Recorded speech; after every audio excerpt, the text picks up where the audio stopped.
Hey, baby, what you doing?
What's up?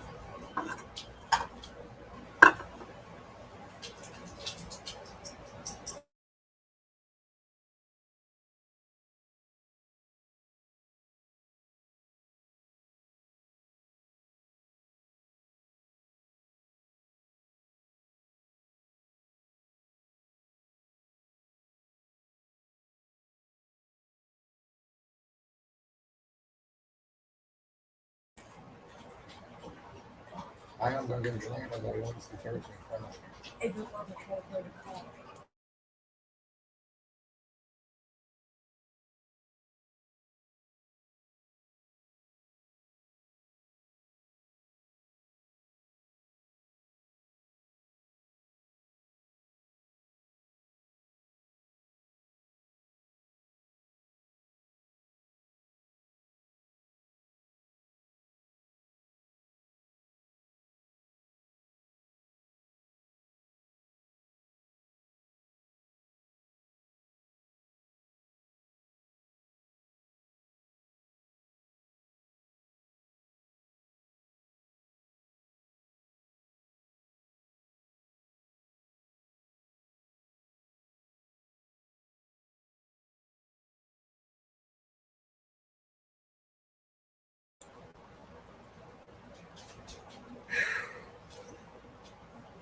One of y'all farted. Which one was it?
Get down. I won't see your ass.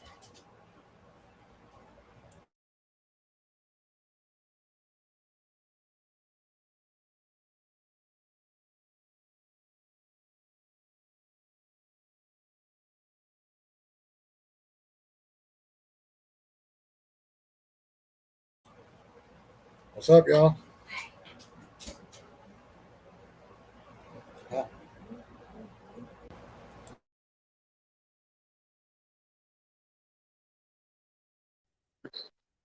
What up? What up? Where's Lisa? Lisa, let's get Lisa in here. I told you. You can have fucking 10 people over there, and whenever I start this one up, they don't come over. Well, whenever I was clicking the link, it wasn't popping up. I mean, your stream wasn't popping up. I don't know why. I don't know either.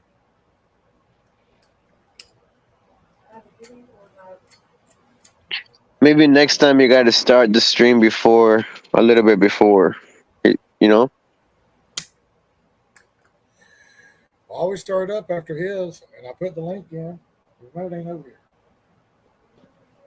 Well, Goddamn mosquito tried to beat me just now. Are you kidding me? I fucking killed it. Come on, kitties. Come closer to me. Help me. Freaking mosquitoes try to get me. look in the couch. Neither should I.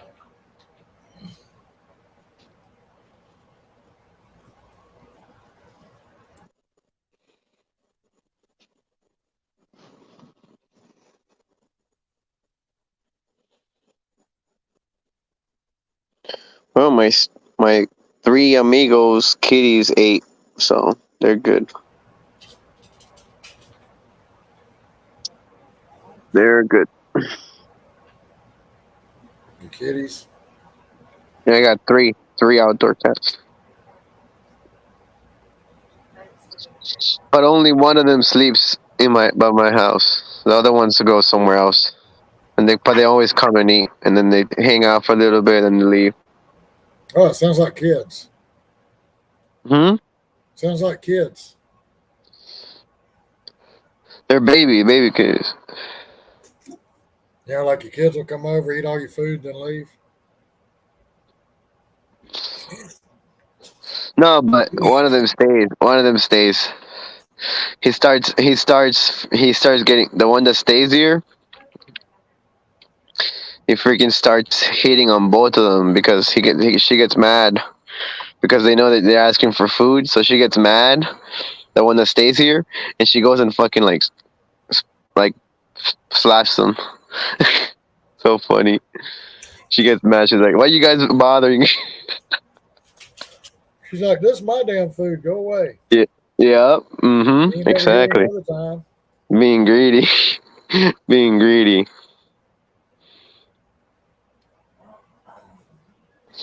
My vape just died. Now you gotta go back in. I got a replacement in my car.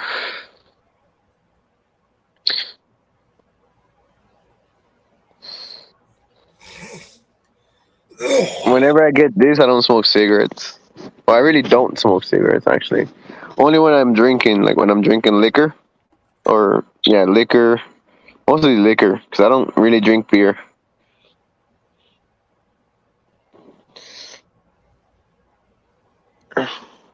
If I do drink beer, it has to be like at the pool. Or just getting wasted.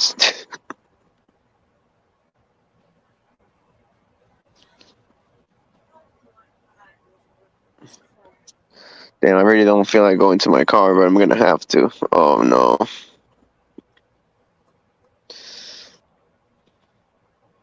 I'm doing now. Are you back?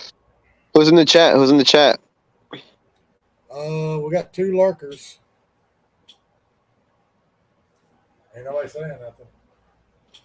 Who's in the chat? Type something in the chat, please. Who is it? Who is it? One of them's probably Body. He's always here. Body? Body Moore. He's always here. So one of them's probably him. Is it Body? Damn, you guys finished it, huh?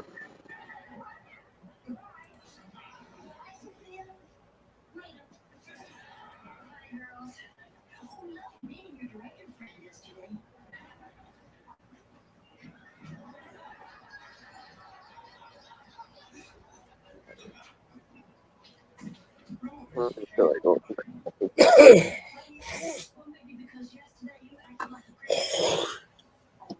There's Bud.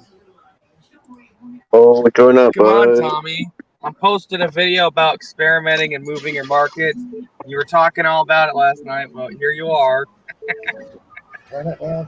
Do what? I said I'm uploading a video about experimenting, moving your markets, adapting and changing. But here you are at home Yeah, I know. because you were talking about it all last night. I know. DoorDash, he knows why I'm here. He's like, oh shit. He didn't look to see who I was. That tells me they're short staffed because he's running back and forth. So that's freaking wonderful. Hey, Top decliner, you're out there still, still out there hustling like I am? No, not no more. I was getting my car, I will be tomorrow night. my vape. I will be tomorrow night. I need to. You going to Atlanta? Yeah. So you gotta try your breakfast experiment. If I get some sleep. Because I'm gonna get out about 1 o'clock in the afternoon, I couldn't hear anybody. and I don't think I'm gonna be up till 10 o'clock. Oh. What's up, Bob? I don't know. We can hear you. Oh, there you go. Body, Have you been Body. It's like Kim's chat. You never come up on screen. You don't have to show your face. You can just talk to us. You know. is your Yeah, parent? come on. Freaking A. Finally got a few people up on Kim's screen the last couple of weeks. Lisa came on with me tonight. Wait, tonight? Yeah. Body was supposed to get on camera one night. I made a Saturday night show just for Body, and he never showed up. Oh my god. Oh my god. I made, No, a I special, got the DoorDash. I made a special Saturday night show just for him. 520. He never showed up because he was gonna come on camera.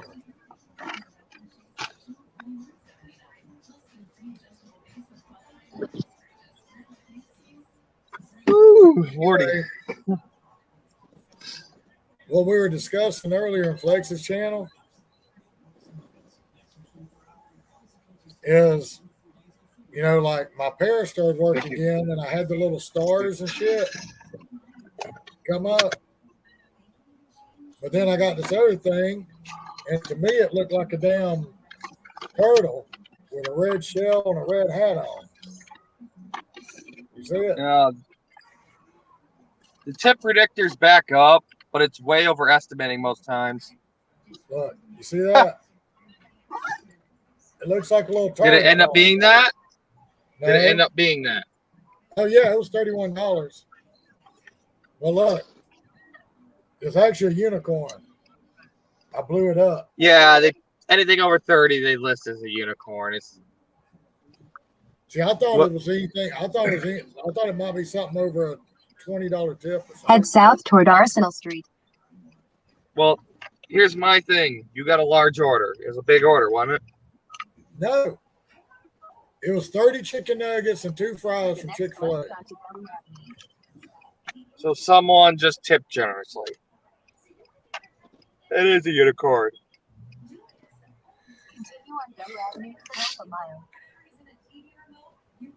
Sorry, I'm yawning. Where are you going?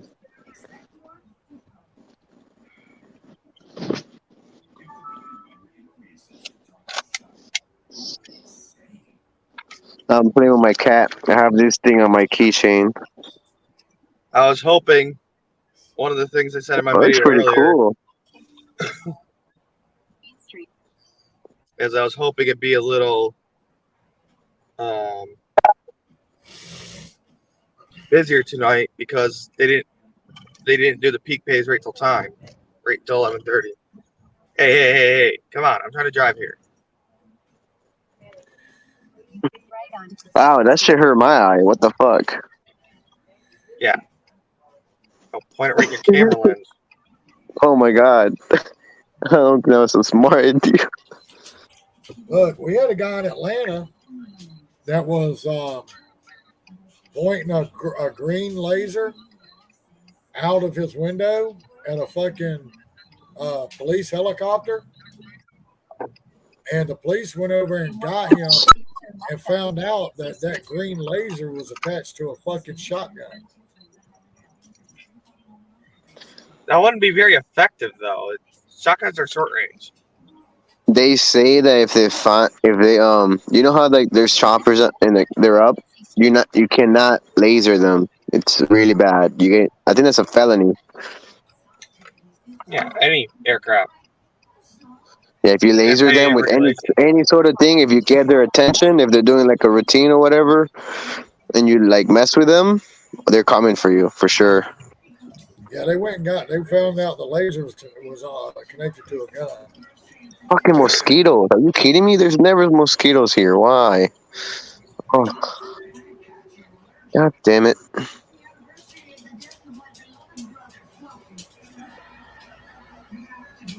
Come on up, buddy. I told Well, you. You ain't got to show your face, buddy. Well, I had a $19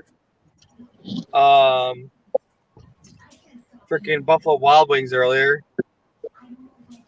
And they were like, how long's the wait gonna be? And it was a whack ton of food for a whole family. And there's only 2 people in the damn kitchen. And they're still making food for the people at the bar. No, it's a good order. It's all worth it. $19.50. How many miles? 14. No, not 14. 11. Okay. All 11 highway for the most part. Take the next left on Mohawk Street. Then turn Okay. right onto Superior Buddy, you can join up, dude. You ain't got to show your face. I don't know. It's people who live in a trailer park who have no business ordering Buffalo Wild Wings, DoorDash, and they probably spent $200 on that, you know? The next right onto Superior Street. Maybe that's why they're being like, come on, is it ready? Is it ready? Is it ready? They spend $200, but they get $100 in credit for sure.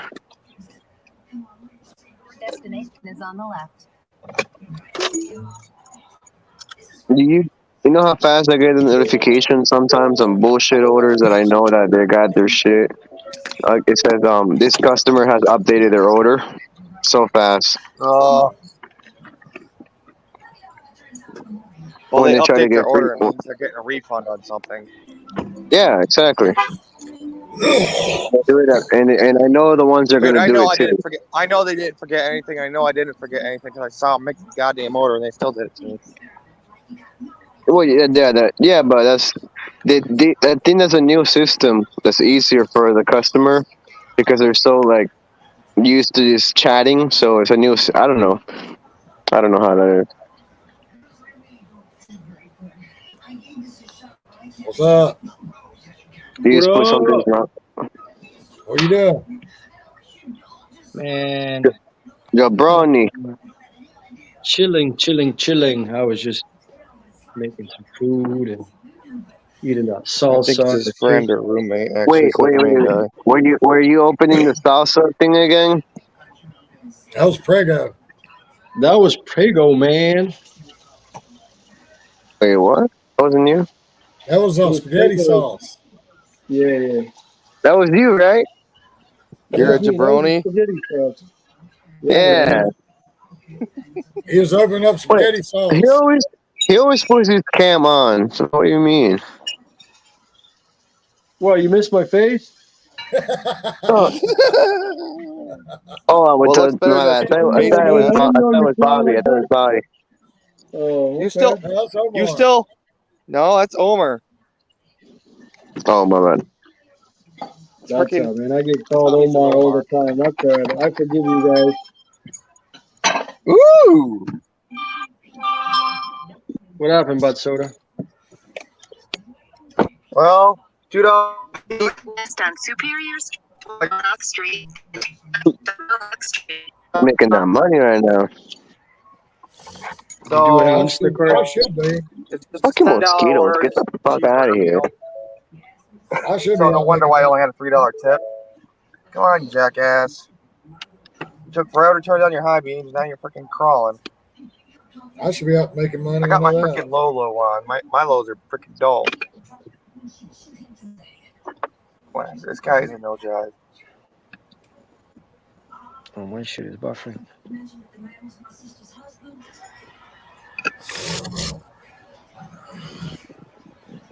I gotta do a 3-point freaking turn and a freaking pickup. Was gonna Didn't pick do any any- others. Oh, Didn't do any DoorDash today, guys. slow as frick. Alright. It's very disappointing. I didn't make any money today. You can't say No any. orders? Oh, because I was doing my day job. It was just, it got a little late by the time I finished up at things.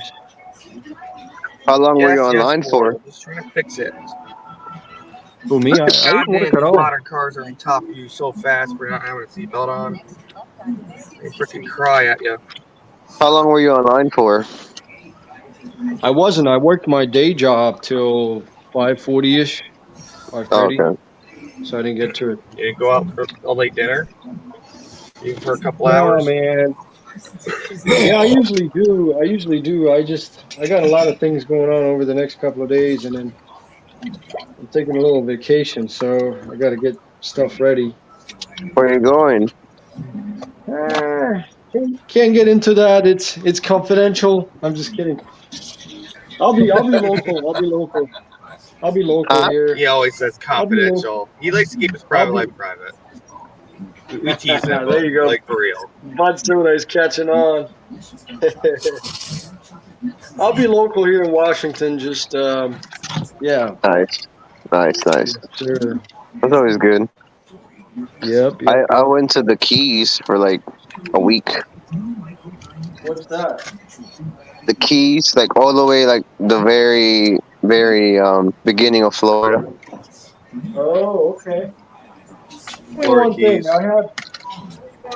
I had a family friend move down to I couldn't tell you what city it was, but it was somewhere on the west coast of Florida, or well, on the west side of Florida. What am I talking about? Daytona. West side. I mean, not Daytona. The temperature was so bad. The wife, I guess, my mom's friend, like she was getting these allergic reactions. She would get like freaking, like bumps on her skin. Like that's how bad the reaction would be. They had to literally take every time she would go out. She would like go to the ER, and they didn't last long. They came back real quick. That's bad. Yeah. So I don't know Might be a what part decent of order. Florida. Might turn in the war. Sorry. I want to listen. Something about the ER right when I was saying something. Oh no, I'm just saying I don't know what part of Florida that was, but she could not handle the temperature. Oh, the humidity kept getting you exhausted. Yeah, Or it was heat bad. stroke. Mm-hmm. A lot of people, they can't acclimate to it. They won't drink enough water. Like even wearing sunblock, like even if you're not getting burnt, actually helps. Yeah. Well, like I was in Florida and it was winter, and like February, I couldn't find freaking sunscreen to save my goddamn life. It's like I get it's winter, but this is freaking Florida. I freaking roasted like a clam out there. Well, Like I went to some higher end stores to try to find some. Like I was willing to spend. Well, now the normal stuff's $15, but you get what I mean. Yeah. You remember that $2-3 bottle of freaking sunscreen you can buy? Yeah, that's $10 now. Freaking bastards. Tell me about it. Excuse me. Like you've been making it the same since the damn 80s and the 90s, and so 20, 30 Yeah. years, and you're telling me all of a sudden it costs a lot more? Bull crap. Well, not only that, they're calling it. I was reading the other day. It's called. They're starting to call it shrinkflation. Basically, you're getting like what you used to get. You're getting 25% less for the same amount of money. Deceiving people, right? You go out there, you get a smaller package of, I don't know, tomatoes. You get 25% less of whatever, and people are not really noticing unless you're. Oh yeah, same price, no problem, but you get like fucking 25% less. Like a regular bag of chips went from 12 ounce to 10 ounce to now it's 9.5. There you go. They There you do go. that to try to hide that they're increasing the price dramatically. And it's like, that's so stupid. Yeah, that's exactly what they're doing. I hate that one. Like, it was a few years back. Like, not even a few years back. I was dairy freezer supervisor, and they transitioned from 64 actual half gallons to 59 ounces. It's like, why? Wow, that's great. You know, most orange juice gets stored in a freaking tower, for God's sakes. Yeah. I like orange juice, but come on. All right, my neighbors just came back from their vacation.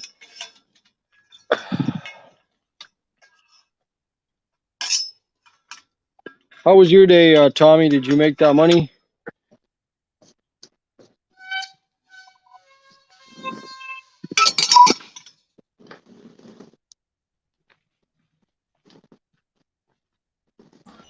Well, I never thought this freaking Made Taco some Bell of would it. like me. I was going to Late buckle night, I'm down probably and going to do a go. lot more business. Sorry. I just wanted to buckle down and go to Atlanta and be done with it, and just stay out. Yeah. When are you taking that trip with your wife? You said you were going to a cabin. We were wondering about you. Where you was the time when?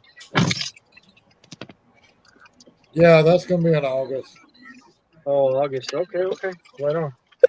Nice. We'll go get that cabin. Get that cabin.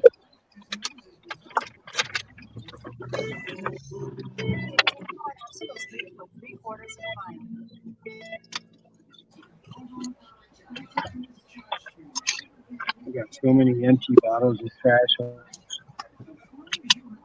Usually never gets messy. I'm close enough to my house. I'm going to go grab a flannel. I'm going to go grab a flannel.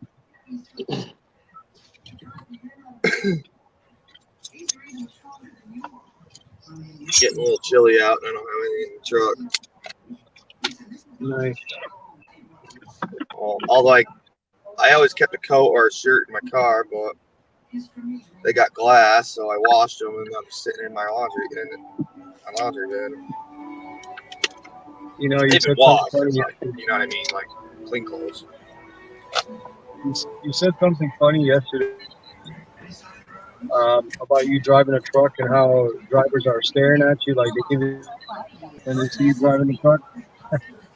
You know. I was talking to a soldier who's driving his pickup last night. Oh wow, okay. He's dashing. He's picking up on it pretty quick. I was actually like, he's like, I don't understand how people can't do the math, figure out that with the peak pay, here's the new base pay, and here's what you should be looking for. I'm like, dude, you picked up on it without me like having to explain it all to you. You're like the first driver I've met that hasn't been doing it a while that knows it. But literally his first day dashing. Really? Oh wow. But that was exactly what I did when I saw this guy driving a Toyota Tundra. I'm like, what the fuck is this guy doing driving a truck? It's not long-term sustainable. I'll tell you that. Yeah. You don't want to do it too long. It's a short-term gap. Tommy, are we allowed to curse on your stream? Yeah, do whatever the fuck you want. I'm trying to be respectful because of your old lady over there. I don't want to. I'm a potty mouth. She's watching TV. Okay. Yeah, I could see that. I could see that not being sustainable. You're right. But I mean, if you make it work, $2 a mile, $2.50 a mile, I think that's still worth it.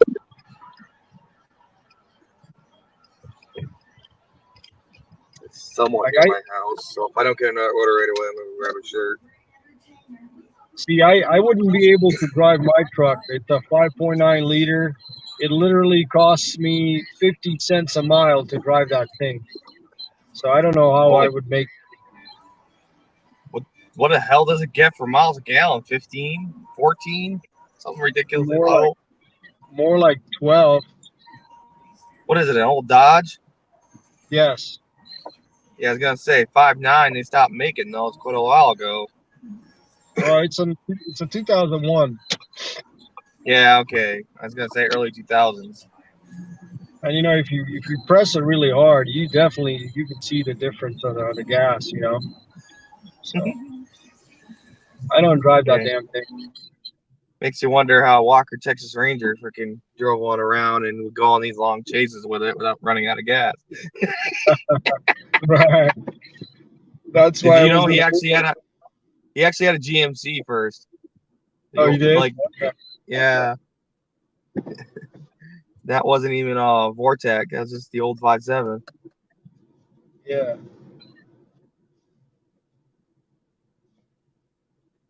Oh lordy. The airport here. Person's walking their bike. That hill's not even that steep. You can bike up that.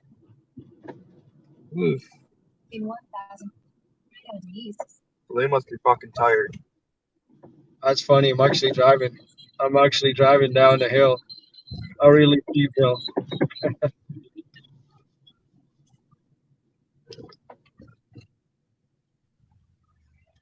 Where's Roy? I don't see him up in the stream. What's going on? I should have shared the stream. Oh lordy. Oh my, this street is tiny, brother. Pops balloons. Okay. Dead end street. Your destination is on the left.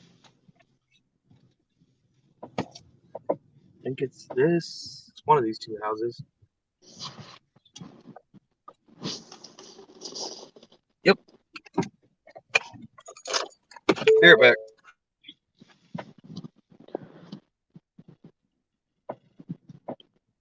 God damn, that's a long ass line at 7-Eleven here.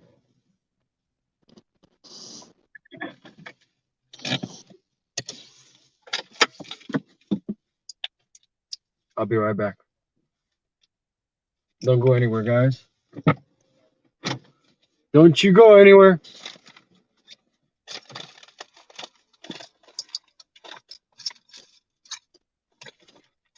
Seven-Eleven, good for throwing your trash in your garbage can.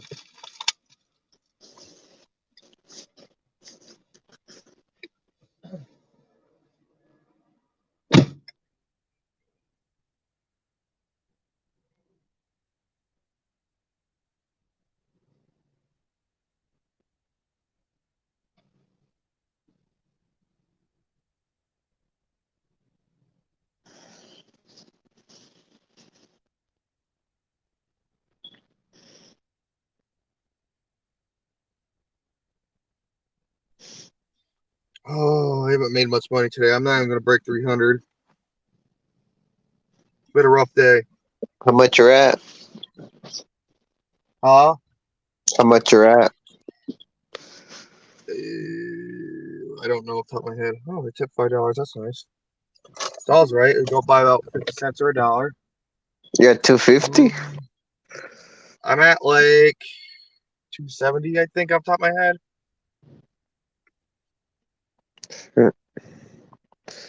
Hell yeah.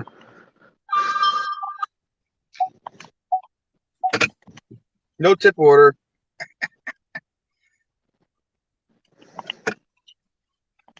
Hell, usually the people near me, except like one of my neighbors across the street, usually tip well.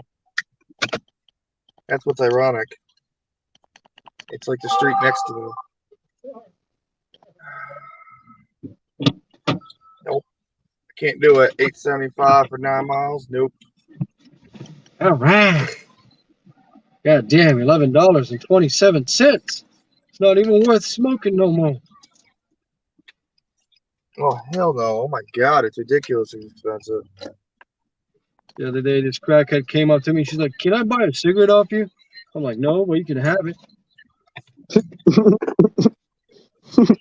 Did you know it's a felony to sell loose cigarettes? Yeah, I fucking know that shit. I think it's stupid. Like, why is it a felony to sell a loose cigarette? Because you can't collect tax on it. They used to do it in Oh Seattle, my and then god! the Now store I've on got $10 Broadway. for 10.3 miles. Okay. I'll decline it. The store on Broadway in Seattle got into trouble. They got slapped on the wrist because they were selling loose cigarettes.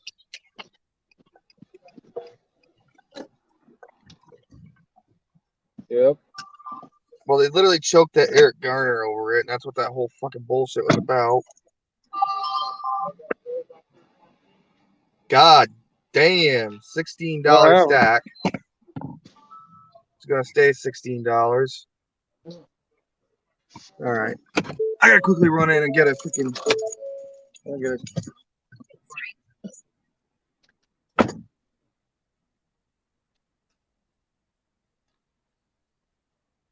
What the hell are you doing on that bed? Taking a nap? Yeah. Did he fall asleep? Oh, he really did. Well, it's better than him passing out in the chair last night like you did. I haven't taken a nap like that during the day in a while.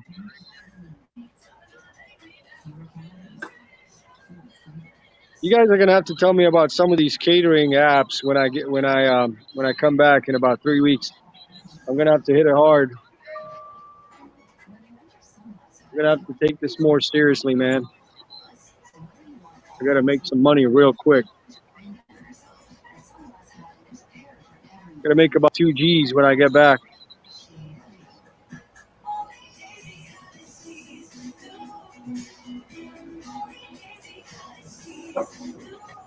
Do any of you drive a hybrid? Oh man, Something to eat. you should have bought it when I had the opportunity. Looking at this Prius right here. Cars like that cost. This is a used one. I think I want it 2010, 2012. They run about 18 grand. High mileage too. Oh yeah, Priuses are stupid. I could barely touch a freaking Honda. When I bought my Honda, it was 19.5 plus tax, whatever. I could have purchased a Prius hybrid for 22.5. And my dad is like, what do you need a hybrid for? This and that. I could have sold it now for probably the same amount that I bought it for. That's what they're giving me. They're giving me like 18 grand for my Honda. That's how overinflated it is. Like, go watch Donut Media has they have like a few videos where they're trying to guess what used car prices they are versus the original MSRP. Dude, I don't get that, man. I have no idea why that is so. I talked to my cousin. He sells like $5 million, sells used cars.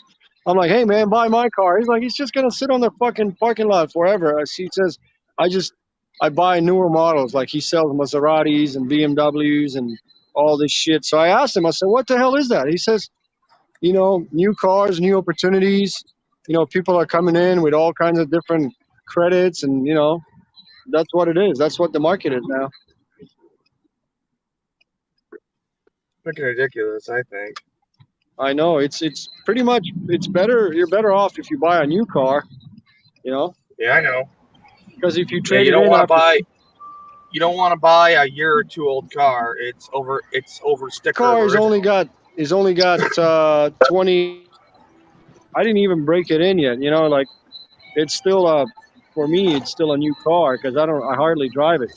It still has the new car smell, you know. So, but you're right. If you go out there get a car with 70,000 miles, you're buying a cat in a bag.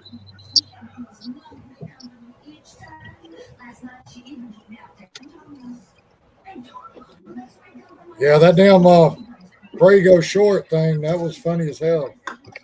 Oh, that, yeah, it was funny.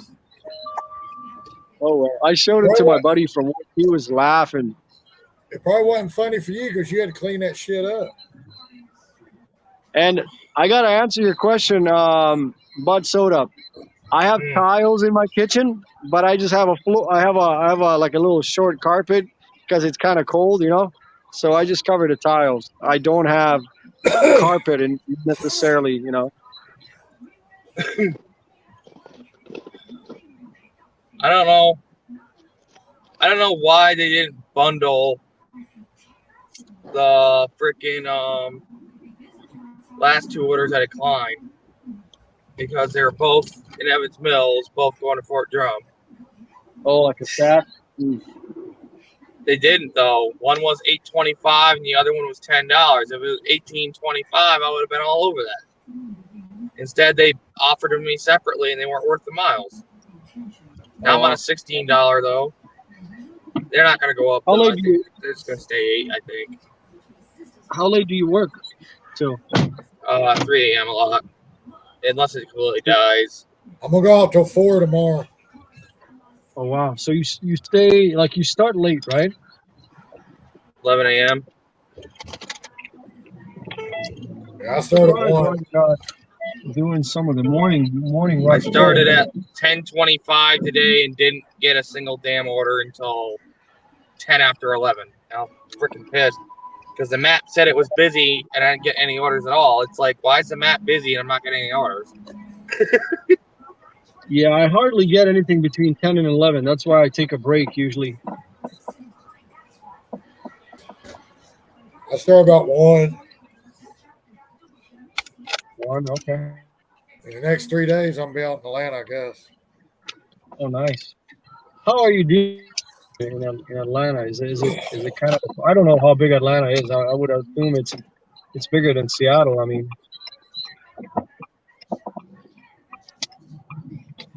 I can't deal with the parking, man.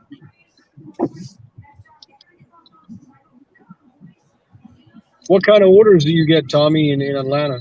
Do you get like $12, $15? It's up and down. Yeah. I mean, most of them are 10 to 15.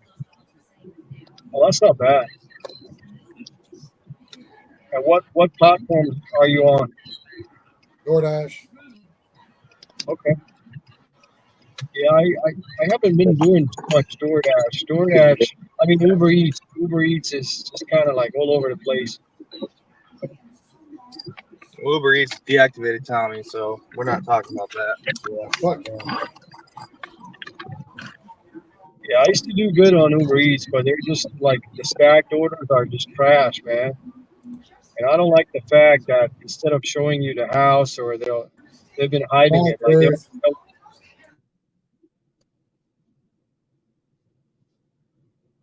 I want to know if I'm going to a Motel 6 or if I'm going to Red Roof or That's what Para's for. To show you the address. with Uber Eats. Yeah, I didn't like the idea of giving them my Uber Eats information. That's kind of like my backup app, you know what I mean? I don't know. Oh lordy! Oh lordy, yeah, you know, Thank man. you. You know, You guys are awesome.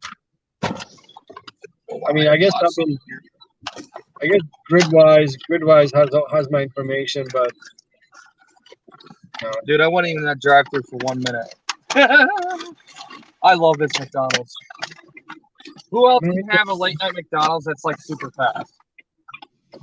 Not mine. I won't do fast food on Uber Eats at all. When you get tip-baited too many times, you're just like, nah, no, thank you. My guess is they got bitched at for being too slow with the food delivery orders. So both the McDonald's has gotten super fast. This one's been fast for me, but they've gotten even faster late nights. And the other McDonald's, I do Grubhub during the day, and they've been like way better. Like the worst I waited is because they were like super busy in drive-through. They were wrapped around. And it was like 10-minute wait. It was one ain't a big deal. I was basically a light down from them. Have you gotten tip-baited on Uber Eats?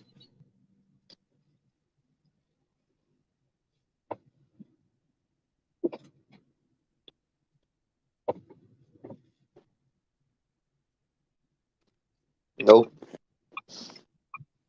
Maybe I like have. one. Maybe like one time. I have.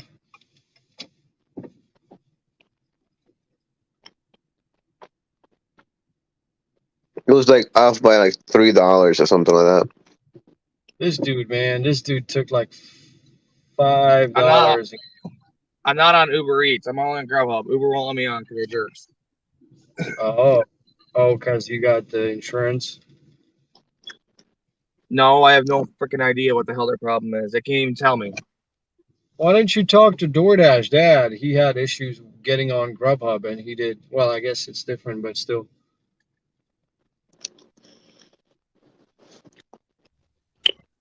Grubhub in their market is full. I was Apply on for it and waitlist. get on the wait list. Do it. I was on waitlist for a year and a half on Grubhub. My wife got on in like 2 days. It's like, what the hell? Don't you hate that? Like, someone else goes and applies and they get on in 2 days, and you and other people I got waitlisted forever. Yep. Give me a second.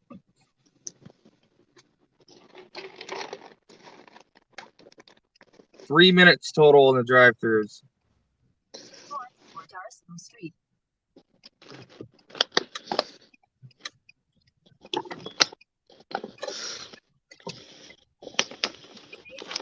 Your destination will be on the left. These people are down the goddamn street. They literally order DoorDash instead of getting in their car. I'm not complaining because they tip appropriately.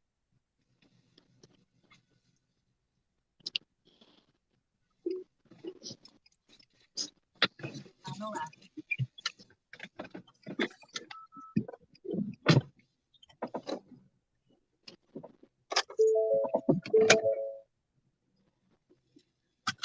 Which order? McDonald's. Got a whack ton of food.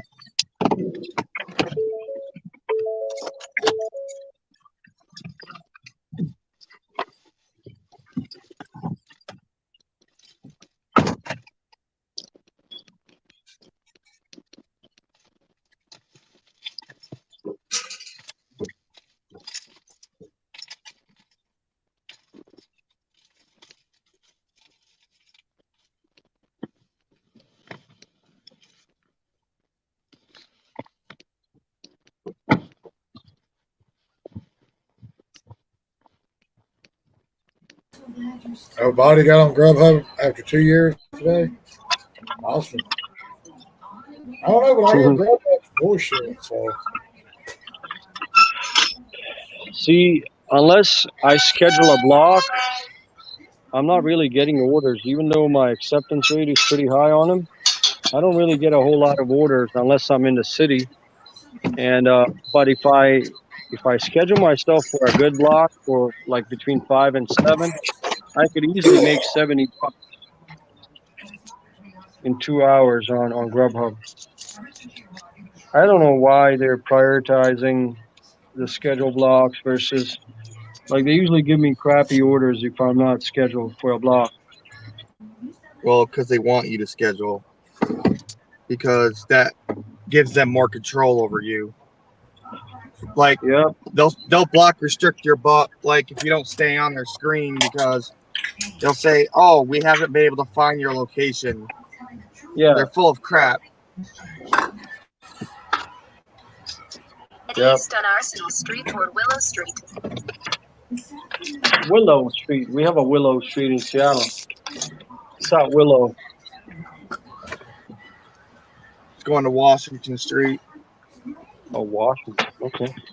Yeah, it's going toward Willow. Like, head toward Willow Street. That's the closest street that I'm crossing. When you start maps, it'll give you a cross street.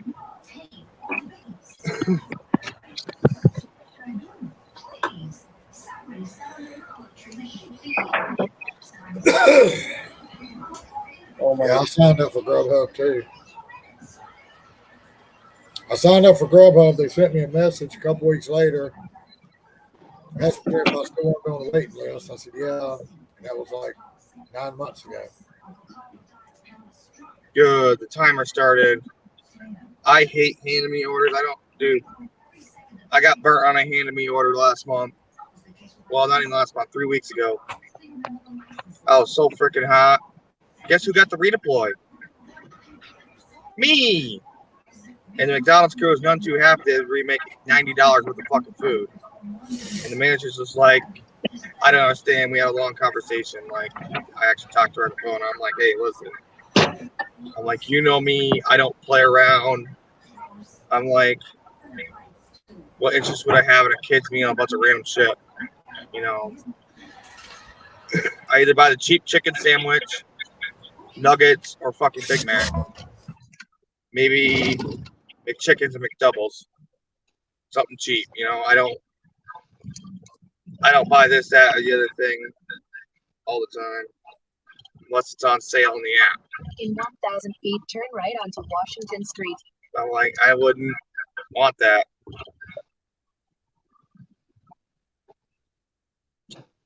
Oh, great. I think it's Mr. Police Officer behind me. God damn it. Why are they? They're freaking out like crazy. Dude, Turn right onto graduation Washington Street. weekend, I only saw 3 cops all weekend, and they're all heading down Factory Street to the bars.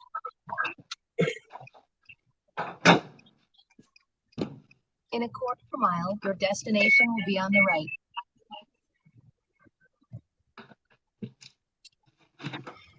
What is 522? I think 522 is daily times.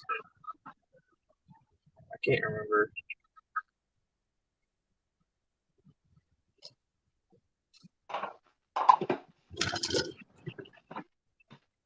No.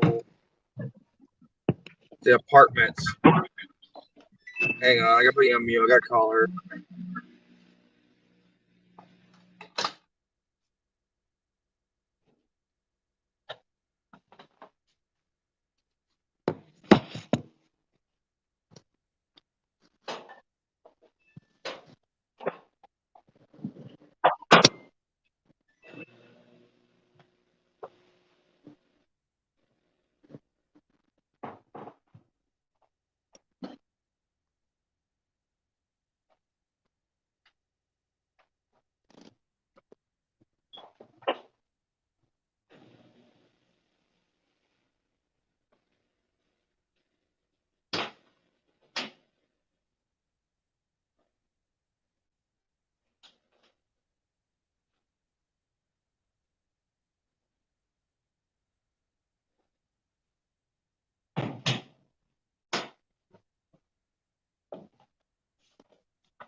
Definitely uses his wife's account. I delivered to him the other day.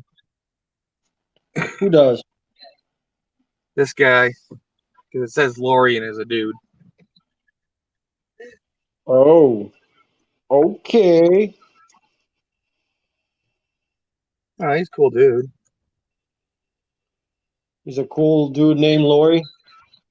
No, his name's not Lori. Definitely his wife. Well, you never know. Well, maybe it's like a boy named Sue. Because he's like grizzly looking dude, you know? You don't look like one of these special cases. Are you implying something with that? People who are confused. They have mental disorders. But we play along and pretend they're this or that. Like, I could go on a long tangent about it. Like, there's people who are furries, but they're not like the kids nowadays that are literally barking and meowing and clawing at school. And they have to have a litter box. Like, furries I know can function in society. People who are in those type of characters. Like, I used to work at Kapura, and there's like the guy who's in charge of the North Country Anthropomorphics, basically our furry society for St. Lawrence County. But the dude like was normal. Work more DoorDash. I'm not going away without taking that order, and I hope there's no fucking cops around.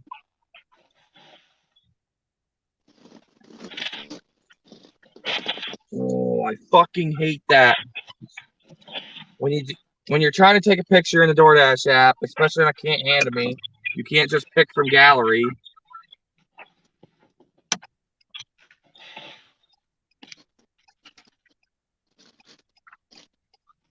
Well, I've learned my lesson. I don't care if there's 4.5 minutes left.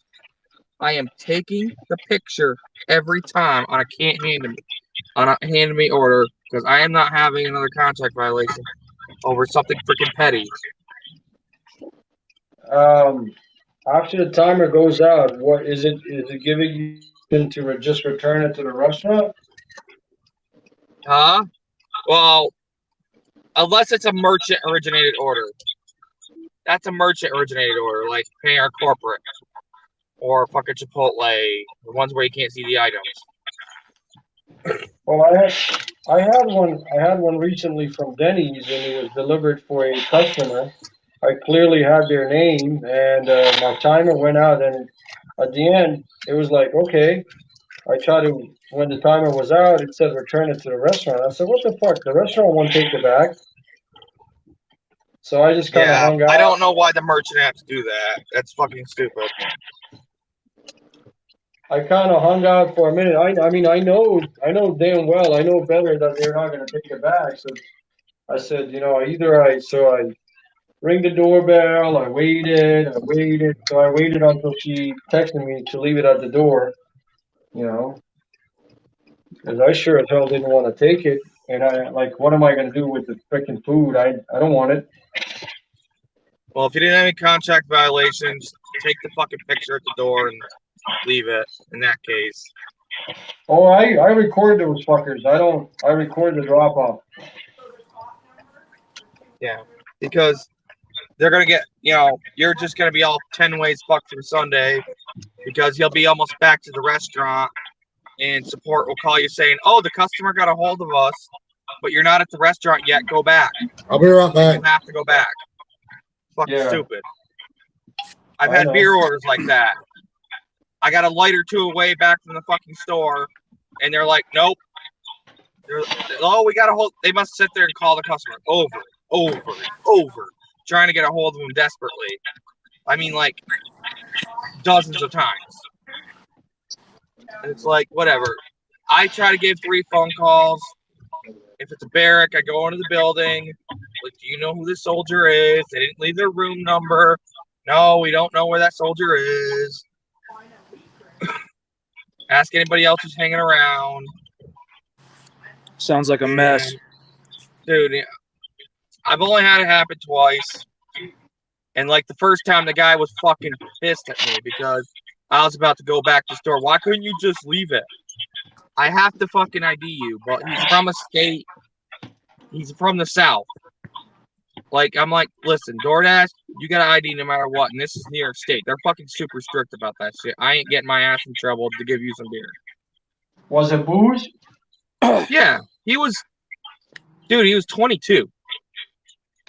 It's like, yes, I get it. Your home state, they were lax on that. They didn't freaking card you left and right. They'd card you for your 21st birthday. And then if you were a regular somewhere, they would just give it to you. Like here, you can't do that crap. Like I heard Alabama, Mississippi, the Carolinas are really lax on carding people. Like most soldiers don't give me a hard time about it, but like some do. Hell, I mean, when I worked convenience stores, I had trouble more with the locals who were like 24.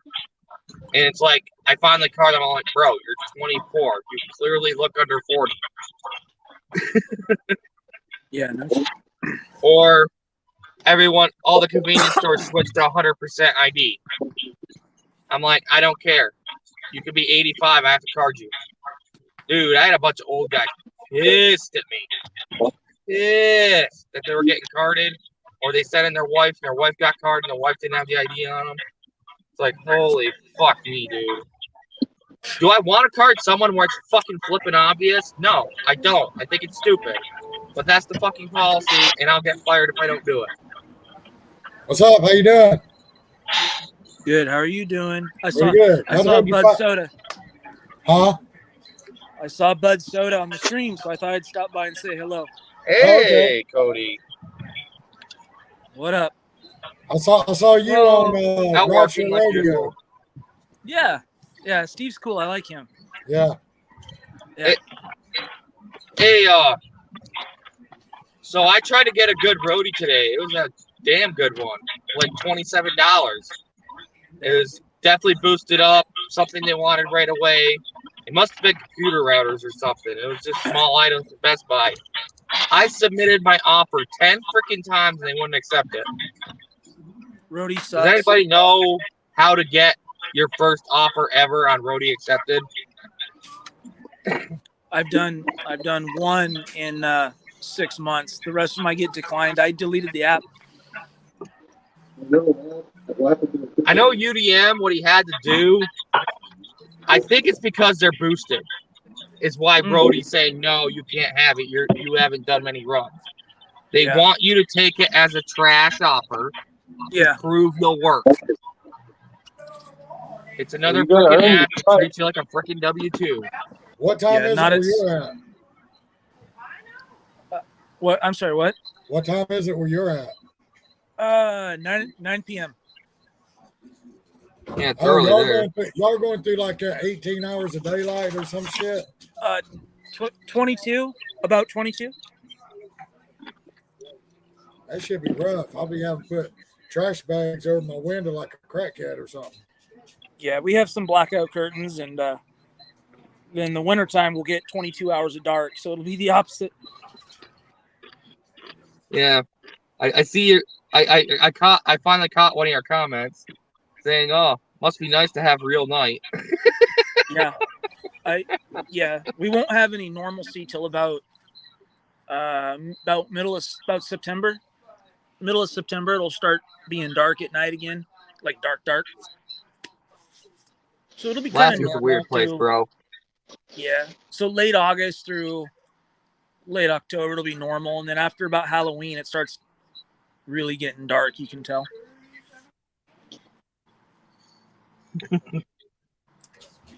I almost ended up going to Anchorage, Cody. I'm going back and forth because I'm making grilled cheeses. What about someone said Anchorage? Yeah, my work was trying to reroute me via Anchorage. I'm thinking you should have done it. They said we want you to take a trip at 12:30 a.m. from Seattle, and you're gonna land in Anchorage at 3 a.m. and then we want you to wait for your next flight till noon. I said, go fuck yourself. Yeah. What's really weird is if I'll fly down to Idaho, to go see my other kids, and I'll leave at 1 o'clock in the morning. So this time of the year, it'll look like this when you're way up high, at 30,000 feet. It's weird. Yeah, I And in the wasn't winter, gonna it's do just that. dark. You can see sometimes you can see the northern lights from the plane. It's really cool. Oh, nice. Yeah, I was wondering how you found us. Lisa, and I just opened up YouTube for fun, and your stream was there, and then I saw Bud Soda. I'm like, I'm gonna click. Well, thanks for being an adamant supporter of my channel. I put out our challenge on Kim's Side Money Plans tonight, so hopefully we get some views. So we should all live stream. Nice. Nice. Yeah, I do these late nights over here. So, like after You Mr. what? Mr. Flex goes to bed, I'll do late night streams. Your destination is on That's the left. yeah. It's a lot of fun. Once in a great while. Oh man, I barely got in time. Oh my god. I almost had to whip behind another car. They're probably mad at me. Sometimes we'll do a live stream, doing some gig work, or a couple of times I've done live stream out hiking. But just the problem is like we carry firearms, so we have to be careful with the live, But Yeah, just sit there and cover it the whole time. yeah, Man, I usually do like late night till like 3 or 4 in the morning over here. So Yeah, the solstice you get like 24 hours of daylight. It's freaking. where is over here? Georgia. Okay, cool. I've never been there. Yeah, it's 1 o'clock in the morning here. Yeah, I would love to see Georgia. I want to see. I'd like to see that part of the country. I'd love to see Tennessee and Kentucky. I gotta beat you for a sec. New York, nah, they don't like our pew pews there.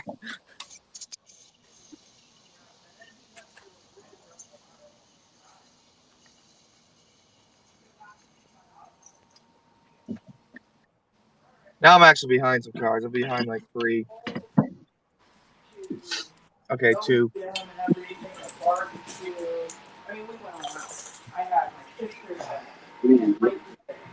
Woo!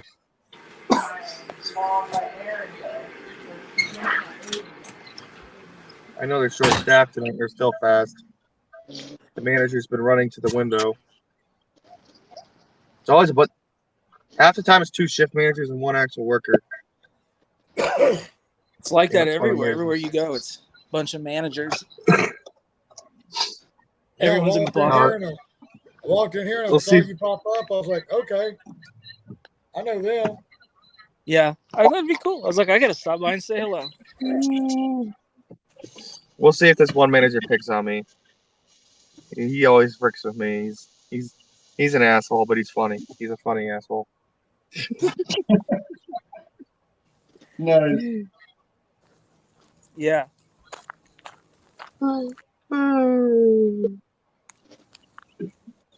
Yeah, y'all drop Oh by man, I'm anytime, tired. I was considering cracking a monster, but it's late, and I want to get to bed in 2 hours. Y'all drop by anytime, man. We'll just be hanging out here. Say it again. I said, y'all drop by anytime. We'll just be hanging out here. Yeah, we will. Yeah, Vampire Lounge, what we call it. The vampires here are in trouble this time of year. Yeah. We only go there in the winter time. You don't need your garlic and cross right now. No. Vampires be there at winter time. They won't never go to sleep. Yeah. We're there's a couple float planes up above. We're getting ready to do some new stuff with our channel. We're gonna do some we're gonna be doing some flight school, some flight lessons on our channel. It's gonna be so much fun. And be able Oh, to hell show yeah. Alaska from the air. Oh, nice. Yeah. Yeah. Ready to do something there, you know? Oh yeah.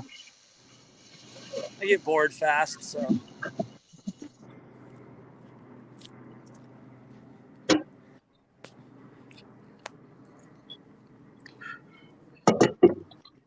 Yeah, let's see if we can turn this camera around.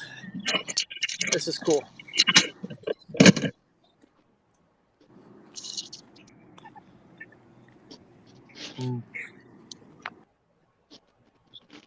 hear Uh-oh. somebody smoke We lost alarm beeping. That must be the top recliner. Batteries replaced, man. Is that you? What happened? That says, is that you that says problem? Right, a grievance. Huh? Huh? Oh, he left. Oh, there he is. Is that you that says Oops. problem, right, a grievance? Yeah. Okay. I just subscribed to you. You what? Just subscribed to you. Oh, well, thank you. Alaska Gigs and Guns. Hell yeah. So I worked many years in the prisons. I was a corrections officer for many years, so that's where that comes from.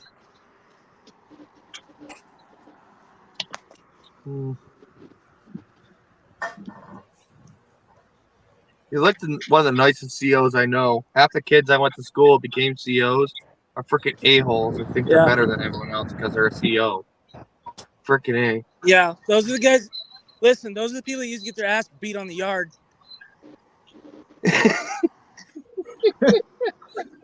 It's true. And then, like, they're a-holes to you, so you kind of let them take a beating for a few seconds longer. Oh, I didn't see it for 30 seconds. Sorry. No, the problem with that is you get a lot of people, like you said, they'll come in thinking, they're better than everybody. They'll be all badge heavy, and then something goes down on the yard, and then the inmates will use that. They're like, well, so what'll happen is when things jump off, like if Pookie and Ray Ray want to do something, they're like, hey, let's go get this guy while we're at it. Let's go beat his ass too. So, it's all bad. I've seen it happen a couple times.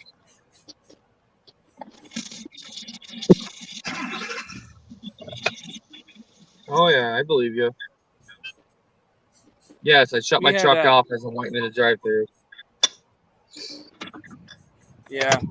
We had one, there was one CO that for years, this wasn't like an overnight thing, that for many years this guy was like tormenting inmates, and this lifer showed up, and he was part of the Serranos prison gang, and this guy was from Los Angeles, and he was doing life in Nevada for murder. Oh boy. Anyway, cell door was open. CO walked by, and they pushed him inside the cell, and then they pulled the door shut behind him, and then rigged the door because it had the electronic where it slides open. So they rigged it where they couldn't get the door open, and they stabbed him 13 times. That's the number for Serranos. That's their number, is 13. Mm-hmm. So they stuck him 13 times, and he did survive. They had to airlift him off the yard, and that was his last day ever working in corrections. He nearly died. Thank you. Hopefully it humbled his ass up. But that's where the problem right of grievance comes from, because that's where you'll hear that. Well, the thing is, now the guy will have PTSD for his whole rest of his life. Randomly outburst violently because of it. Oh yeah, they're paying him big time, medical, and I know at least that much. I don't know what else he would have gotten, but they Head south toward Arsenal Street. Arsenal Street, is that what she said? Yeah, that's like the Wow. commercial street in my city. Arsenal, I love that name. Arsenal Street. Yeah, it's where all the businesses are. Like all the stores, a lot of the restaurants. The freaking Straight out chain. here. Freaking. There's a Midas. There's a Cole. There's a fucking Monroe here. Yeah. All the rip-off places. There's actually not many good actual regular garages around here. Like Hey, this come here. detailing shop right here that just opened up. I've already seen like 4 bad reviews of theirs because they'll quote people way too low, not clean it worth a frick, and then the people complain about it. Obviously, it's like, well, Yeah. here's the thing: it works both ways. You got to discriminate between your customers too. And I bitched to my old boss who runs a detail shop at the mall, and I'm like, stop taking these jobs on too cheap. Because the customers would complain we didn't extract it and stuff because that's an extra charge, and you just give a freaking price quote over the phone. Yes, customers want a price quote up front, but when it comes to cleaning cars, you can't do that. You got to see the goddamn vehicle, at least some pictures. And hell, I've had people take some pictures. I And live here. they hid the worst of it Why are we following you? in the pictures, and I got into it. There's fake Did it dog in your hair life? up underneath. Where No. it's pain. Yeah, you are. I live here. Oh, sorry.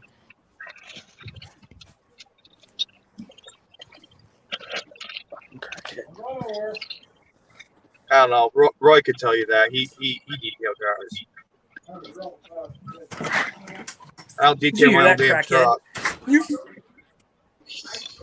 She's like, are you following me? I'm like, no. I live here. She's like, you live here? I'm like, yeah, I live here. Are you videotaping me? I'm like, no. I live here. Oh my god, dude. You're on a public sidewalk. You have no expectation of privacy. I'm sorry. Well, That goes for being a Leo and civilian. I don't know why either get offended. yeah, I know. So I've dealt with like at the security gates at the front of the facility, someone that wanted a video, like set up a camera. You know, like those people that'll want to bait the police in the confrontation. Oh, the Auditors. whatever. They're called auditors. I know auditors. Some of them is a-holes. Some of them actually do it reasonably. Yeah. Well, I just went up to them because they weren't even on like the prison grounds. I just said hi, introduced myself, and I said at the time I said hi. I'm I said Officer Yeager, High Desert State Prison, Nevada Department of Corrections. How's it going? He's like, oh, good, and I just said, well, is there anything cool you want to know about prison? I mean, anything I could shed some light on, like just made a whole conversation, and he didn't get the confrontation he was looking for, like get that out of my face. And some people go looking for it. I will say that. Yeah. No, I just introduced myself. And well, like I was commenting on one of them earlier, and I'm like, listen, I think both sides are out of context when they just jump. They do it. They make it into a short, and or even not a short. They'll just do a video and they'll play a 45-second snippet, and it's like, what led to that? I want to see it. If someone was there, supposedly being a journalist, seeing what was happening, I want to know what happened. Like, why were they there? Why were they recording? Was it a violent crime that they were trying to secure? Yeah. Or was it like they were recording from far away across the street and the cops just being a jackass? So here's the thing, though. Like, with people that are auditors that are bringing more cameras to the scene, the police should welcome that because now you have different perspectives from many different angles. So you, the police officer, will likely miss something or some detail if there's something going down, right? And those cell phones, if they capture a crime, if they capture a commission of a crime, now they could be confiscated as evidence, right? But they shouldn't get all crazy just because there's a phone and a camera going there. That's just ridiculous. I don't know why people do that. Yeah, you might have missed him throwing his little baggie of hard stuff. It helps keep everybody accountable. I agree with you. Everybody stays accountable, and but here's the problem, though. There's bad police out there, and some of them lie, and they lie on reports, and so If there weren't and it wasn't happening, you wouldn't have auditors. Put it that way. But and there's a lot of them out there just trying to do an honest, good job, and but the political winds are not in their favor right now. Yeah, but then you have a lot of First Amendment auditors that go tip-baiting police, and I disagree with that. A lot of them do that just for clicks and views. Oh, it's very true. Absolutely. Definitely. The one that drives me crazy is there's this one where the guy takes a loaded AR-15 and he walks into a police station. I'm like, I don't know if you've seen that, but I mean, he almost got killed, and I'm like trying to prove a point. I'm like, what did you expect was going to happen? That's not normal. That's not normal behavior.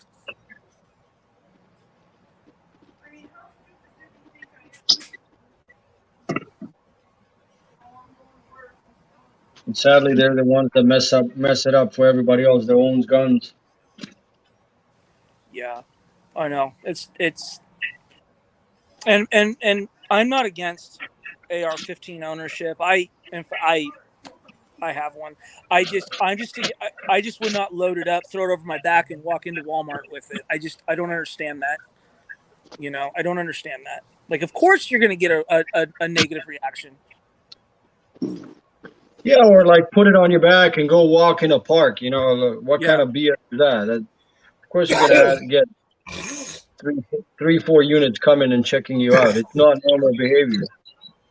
Now here's my thing. Is if they're doing it as a peaceful protest to prove a point, to say, hey, look, we're a bunch of dudes. We all have AR-15s. We believe it's our right to have them. No, they're not loaded. They're just a scary-looking gun. But, we use them recreationally or protect ourselves or whatever, Yeah. And it is a tyranny defense. Well, they'll say like, "Oh, it's a weapon of war." I'm like, so I don't have military Armalite background, rifles never used in war. Right, and that's my question. At what time ever was an AR-15 ever used on a battlefield? I think never. Yeah. Kalashnikov. I mean, I'm trying to think of. There's a lot of different guns, and an American-made gun like that was never used. Now, terrorist organizations will get hold of AKs, Kalashnikovs. They'll get illegal M4s and M16s. They'll get a hold of that kind of stuff. They'll get a hold of actual military weapons. Now, an AK-47 is technically civilian because it's so universal. That's like a gray area. That's the only gun that is used both by civilians and militias. Not the positive kind of militia like the Constitution. I mean, like the terrorist kind. But that's the problem. Is a lot of people think if they hear the word militia, they think like a bunch of people covering their faces in full garb and they're freaking setting off IEDs. Right. And I was involved or knew people, but they were just peacekeepers. They went when all this Eric Garner crap and the other BLM was starting up and all these other things were happening. They went to try to keep the peace. Some cities wouldn't let them even carry a pocket knife. Yeah, I remember. So they went in completely unarmed against people who were definitely armed and had Molotov cocktails.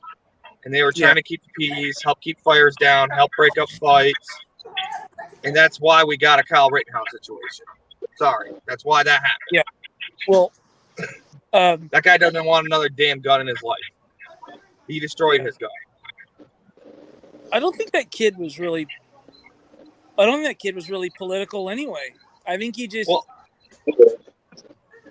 it was basically his community because he had family there. You're like, oh, he's crossed state lines. It's just across the state line. It was his second hometown, basically. It's like me going from my hometown of Russell to Edwards. Right. or going from freaking my hometown to my county seat. It's not far away. I think he didn't even live half an hour out of that. So yeah, I don't want to hear that crap. People just. Oh, he won a bunch of money from The View, by the way. The View had to pay him quite a few million Did they for settle? defaming him. Oh. Yeah, they I think it was like 11 million or something. Nice. Good. I'm happy. I wouldn't even think he got that much. I'm surprised they went that much of money. You know, it's weird. Like, what I just think is weird is like my grandfather was born in 1920. He died in 2015. He was like 95. But so my grandfather was, you know, World War II veteran, pro-gun, believed in God. He was pro-life, but you know, like he identified as a Democrat, but his thing was he wasn't rich, so he had to. I have to work for a living. So, and that's He's just what not you call a JFK Democrat. He was that kind of Democrat. Yeah, A Democrat that actually cared for his country. I went and studied a little bit, watched some JFK, like looked at his position on things. I'm like, actually, I might have voted. I don't know. I might have voted for the guy. I don't know. Well, But like, honestly, I like some of the things Reagan did, but the more I look into it, the less favorably I look on him. And as far as JFK being a Democrat, as far as his politics, he was actually more favorable. Like, that's just my opinion, but yeah.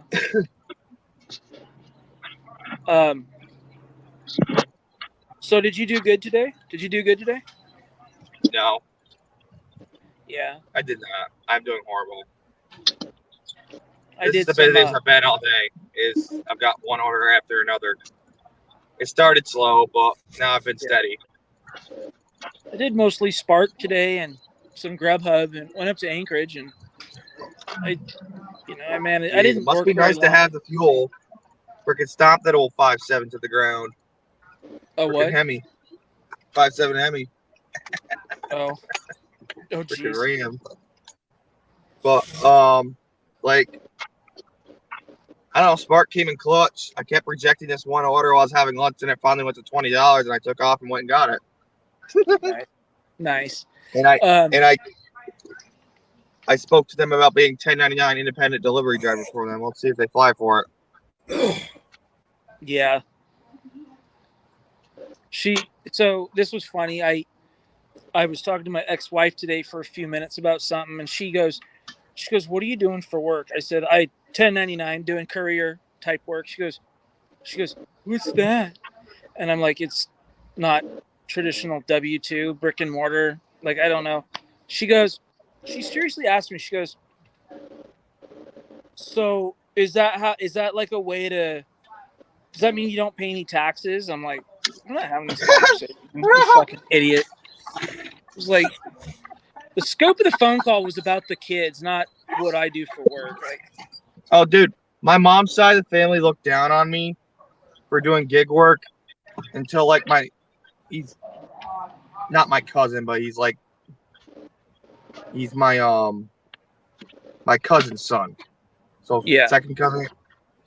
And like he got his girlfriend pregnant, and all of a sudden he was all interested in gig work and knowing how to do it, and if you could make money and blah blah blah. I'm like the thing is, my mom's side of the family looked down on me for doing gig work. Like, oh, he quit his tree job, you know, he quit this, or he worked at the car dealership, he could have been a good salesman. Ironically, what my cousin's doing now. But he's working for like the most infamous car dealer in my home county. well, I can say this. I'm not saying he can't be an honest salesman, but I'm saying that like it's not a dealership I'd like to work for. Well, like for me personally, like this is not saying anything against gig workers. This is just a personal struggle that I have. So I do the gig work because of my wife's health. Like I need the flexibility to get her to dialysis, 3 days a week.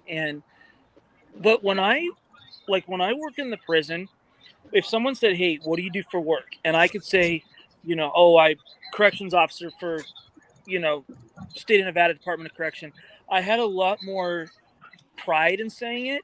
Whereas someone goes, "Well, what do you do now?" "Oh, well, you know, I drive for DoorDash and Spar." I don't. It's a personal thing. It eats at me a little bit every day, but Yeah, But I- well, I get it. There's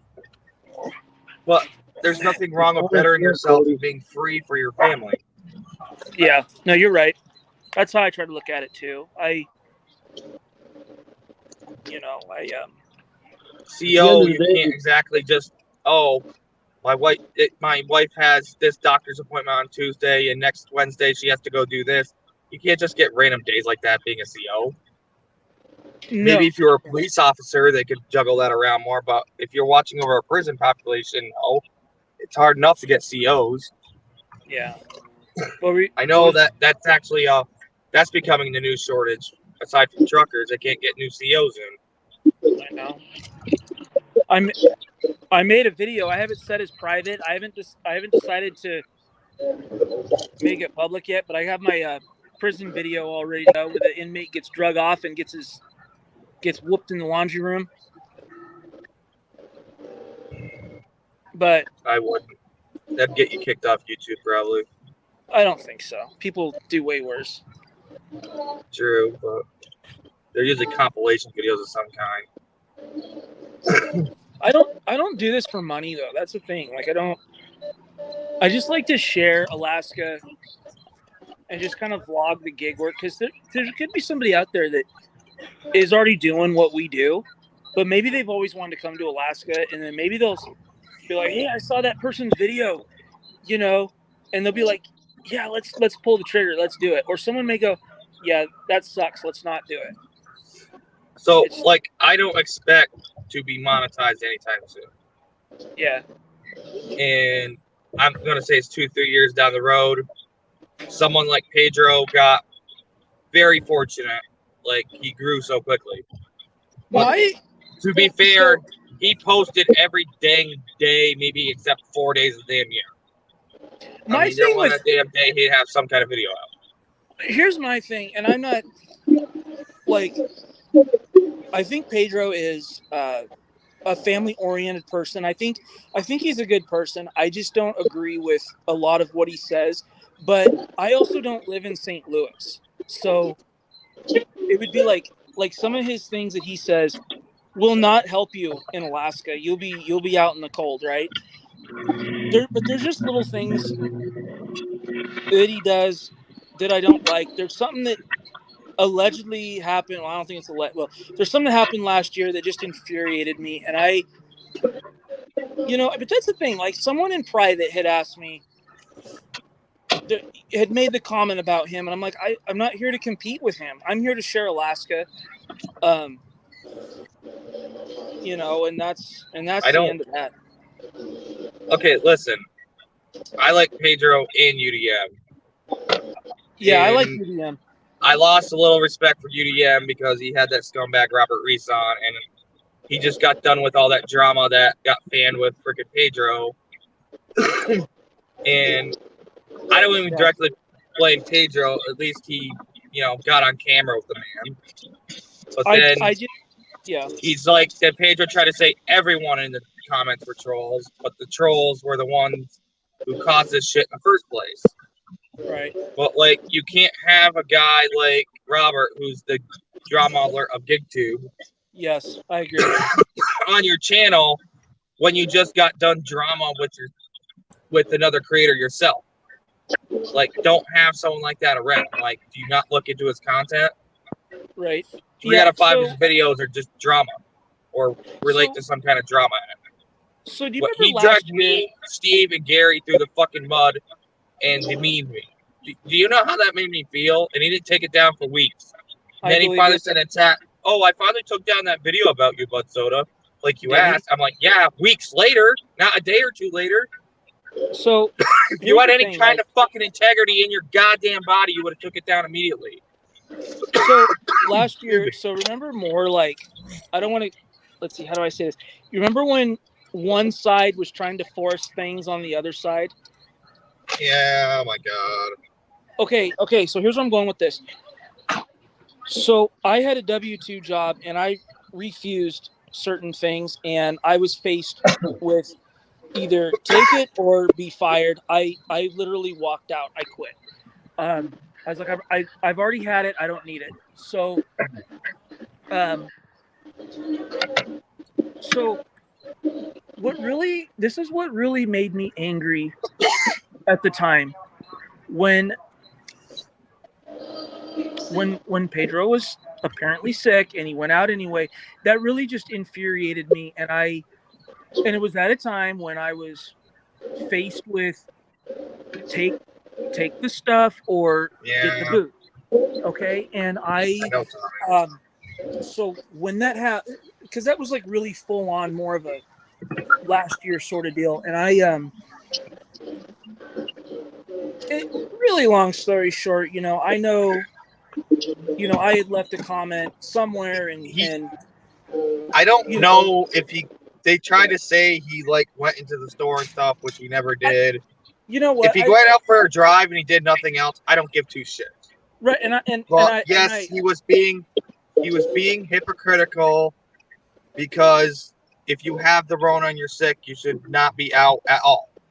Right. Well, listen. So during that time, I had been on numerous quarantines because of close contacts and all this. So we were like literally losing our rears financially. Like we'd already blown through our savings. We didn't know what we were going to do. And then when I saw this, it infuriated me, so I left a comment that was not very tactful, wasn't very nice, and my thing was this. I had said, they're so worried about certain things, and I had mentioned, it's funny how anyway, it's just a kind of a bad subject. Right? But what I'm saying is, there's some things that I said that was a lot of out of anger because our livelihood was dangling by a wire. And I'm like, and this guy is out and about, doing this thing when some of us are trying to do the right thing and stay inside and lose our livelihoods, And so, like I said, that's really my only issue. I don't, but as far as like a family person and taking care of his kids, to me, it's quite obvious that he puts his kids first. He puts the family first.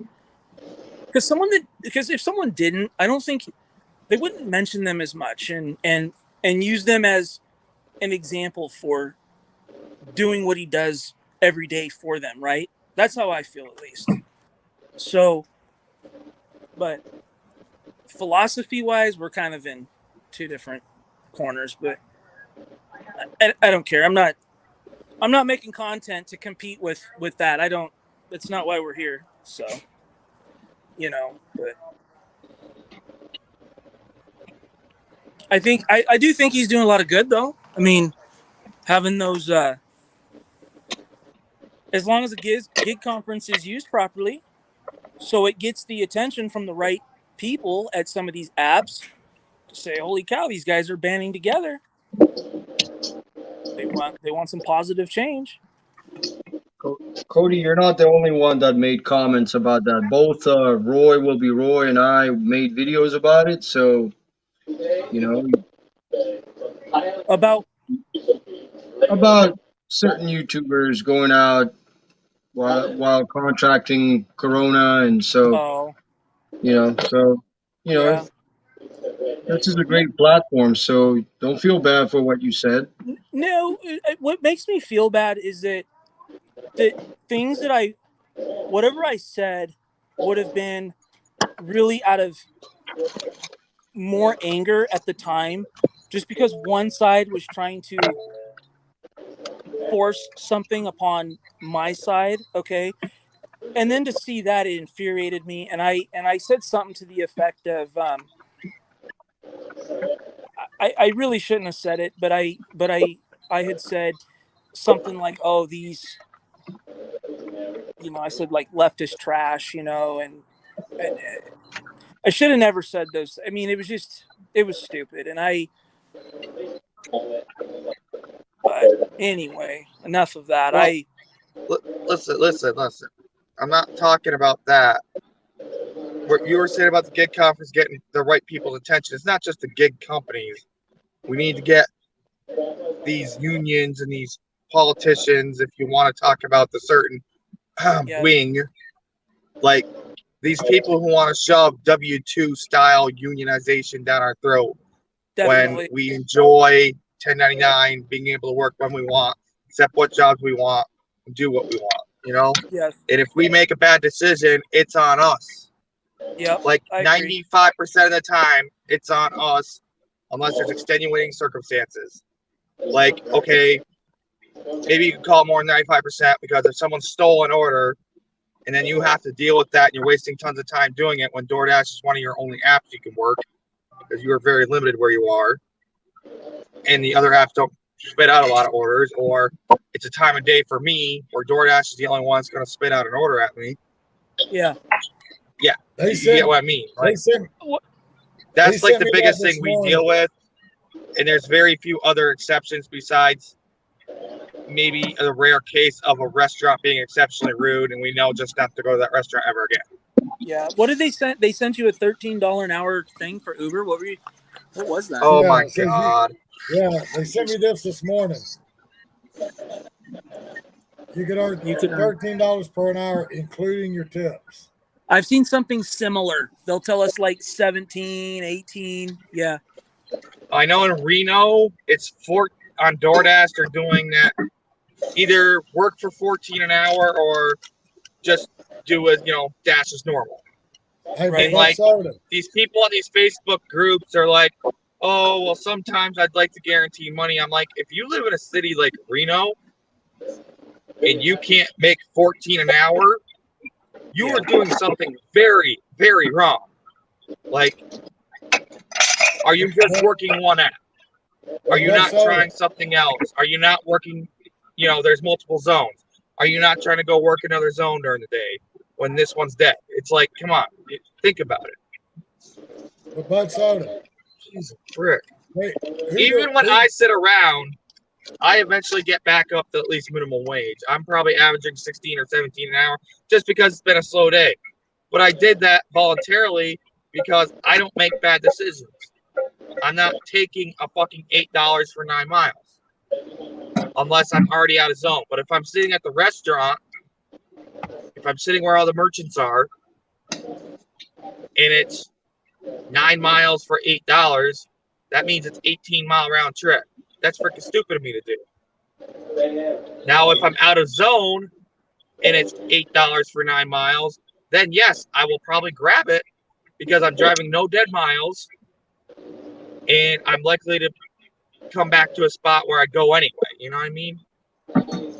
And I'm likely to get another order to stack that, or I made at least 85, 90 cents a mile. You know what I mean?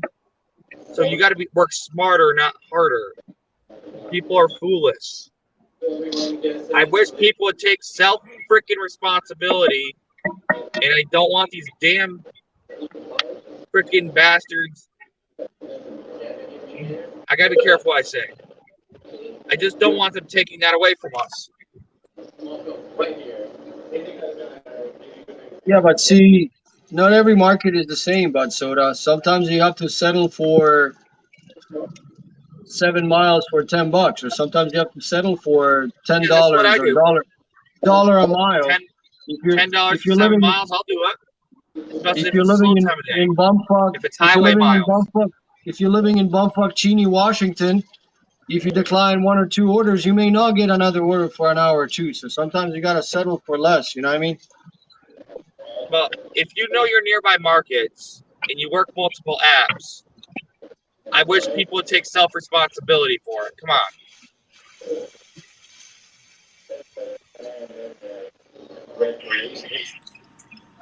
I used to live up north. I can drive down here to the busier market and work. And I would do that on the weekends. I would come down here to work. Go ahead, Cody. Well, honestly, that's when things were much, much better than they are now. I just feel people need to take self-responsibility. If it's not working, it's not working. Take a part-time job and do freaking, W-2 and gig work combined. I agree with that. All right, but what I was saying, Bud, they sent me that shit this morning from Uber Eats. But yet they told me to finish downloading my documents, but they won't let me work. What the fuck?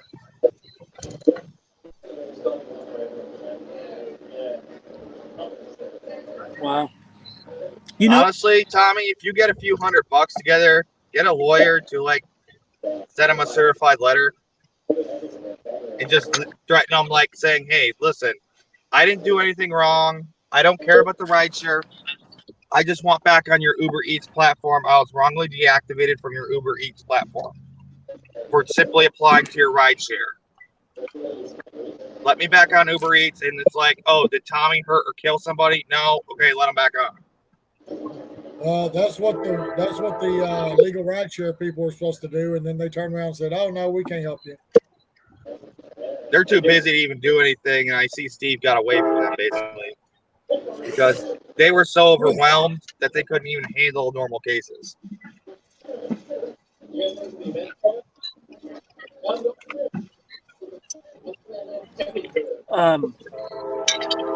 Damn train. Hold on.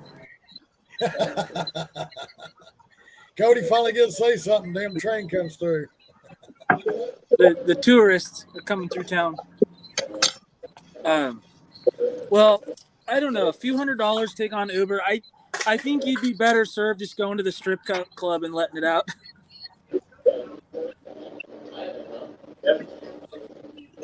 I don't know. This Uber Eats won't let me on either. Uber is probably the pickiest. Like Grubhub's supposed to be this pickiest company. They're not. I think Uber is. I don't like. All I've been getting from Uber is a bunch of order and pays, and they that stuff takes way too long. Hell no. Like go to Cane's, and tend. Okay, can you call ahead on some of them? Can you call ahead on some of them, or do another order meanwhile? Or Raising Cane's, I think it's yeah, that's a fast food joint, so you couldn't do that. Yeah. Do you have other order and pays on that platform? I probably could, but I don't have the patience for that. I just throw it off. I call it catch and release. I got it, let it go, and just move on. Well, what's the payout? Okay, is it like $20-something sometimes, or is it like $10? Not worth your time to headache. If it's over 20, then I'll take the time and do it. But if it's under that, no way. Yeah, because that's what I used to do. Is like we had the sushi place. When I had a Uber Eats order and pay there, I just either call it in or I'd go by there and I'd give them the order, and then I'd go do a DoorDash order or two because I knew it'd be 20, 30 minutes before they got it. I go do a couple DoorDash orders. I come back and pick it up and take it. Tommy, I you should should probably try it. Tommy, you should try applying just for the delivery on Uber Eats because I have two accounts. I've got a rideshare / delivery, and then I also applied for the delivery alone, which gives me better promotions. So you should give it a try. I mean, especially if it's been a while. I tried to open up a second account with a Google Voice number and a different email. And when I downloaded my license or whatever, it threw up a red flag. And they were like, "Oh, you already have an account. Go log into that account." You gotta try to delete that old account if you can, but I don't think if you're deactivated, it won't let you. Have you ever tried stopping by their hub center? No, I need to go do that, but I ain't done it yet. Yeah, like if you work at Lena, just go to their hub or Greenlight, whatever the fuck they call it, center. That's what I'm gonna do when I'm in St. Louis. That's what it says. Oh wow. Yeah, because when I was at the Greenlight hub, they actually created a separate account for me. I mean, I've never been. I've been deactivated temporarily, but they put me back on. Yeah, they got one down here in Atlanta somewhere. Yeah, you got to find it, man.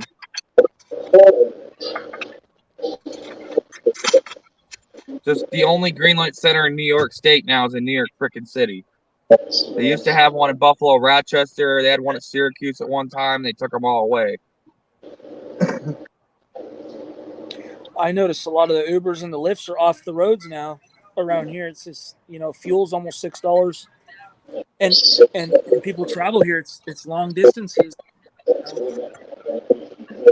Yeah, there's not much money in rideshare unless someone tips, and then someone's not going to pay that extreme amount to go somewhere. They'll just pay a buddy $50 to go somewhere. Yeah, summer ride. Well, dude, I get people asking me all the time if I give you $20, will you come and get me? I'm like, Hell no. one, I'm working. Two, $20 ain't gonna get me jack, even in the car. When I had that, so no. Like I had someone throw a fit saying, "Okay, if you really want me that badly to take off the rest of the night to come get you and take you somewhere, I want $250." Well, I'm just saying that's how valuable my time was at the time. Yeah. Because I was pulling in 30 to 40 an hour most hours. What is Uber Greenlight again? Yeah, that's where you got to go.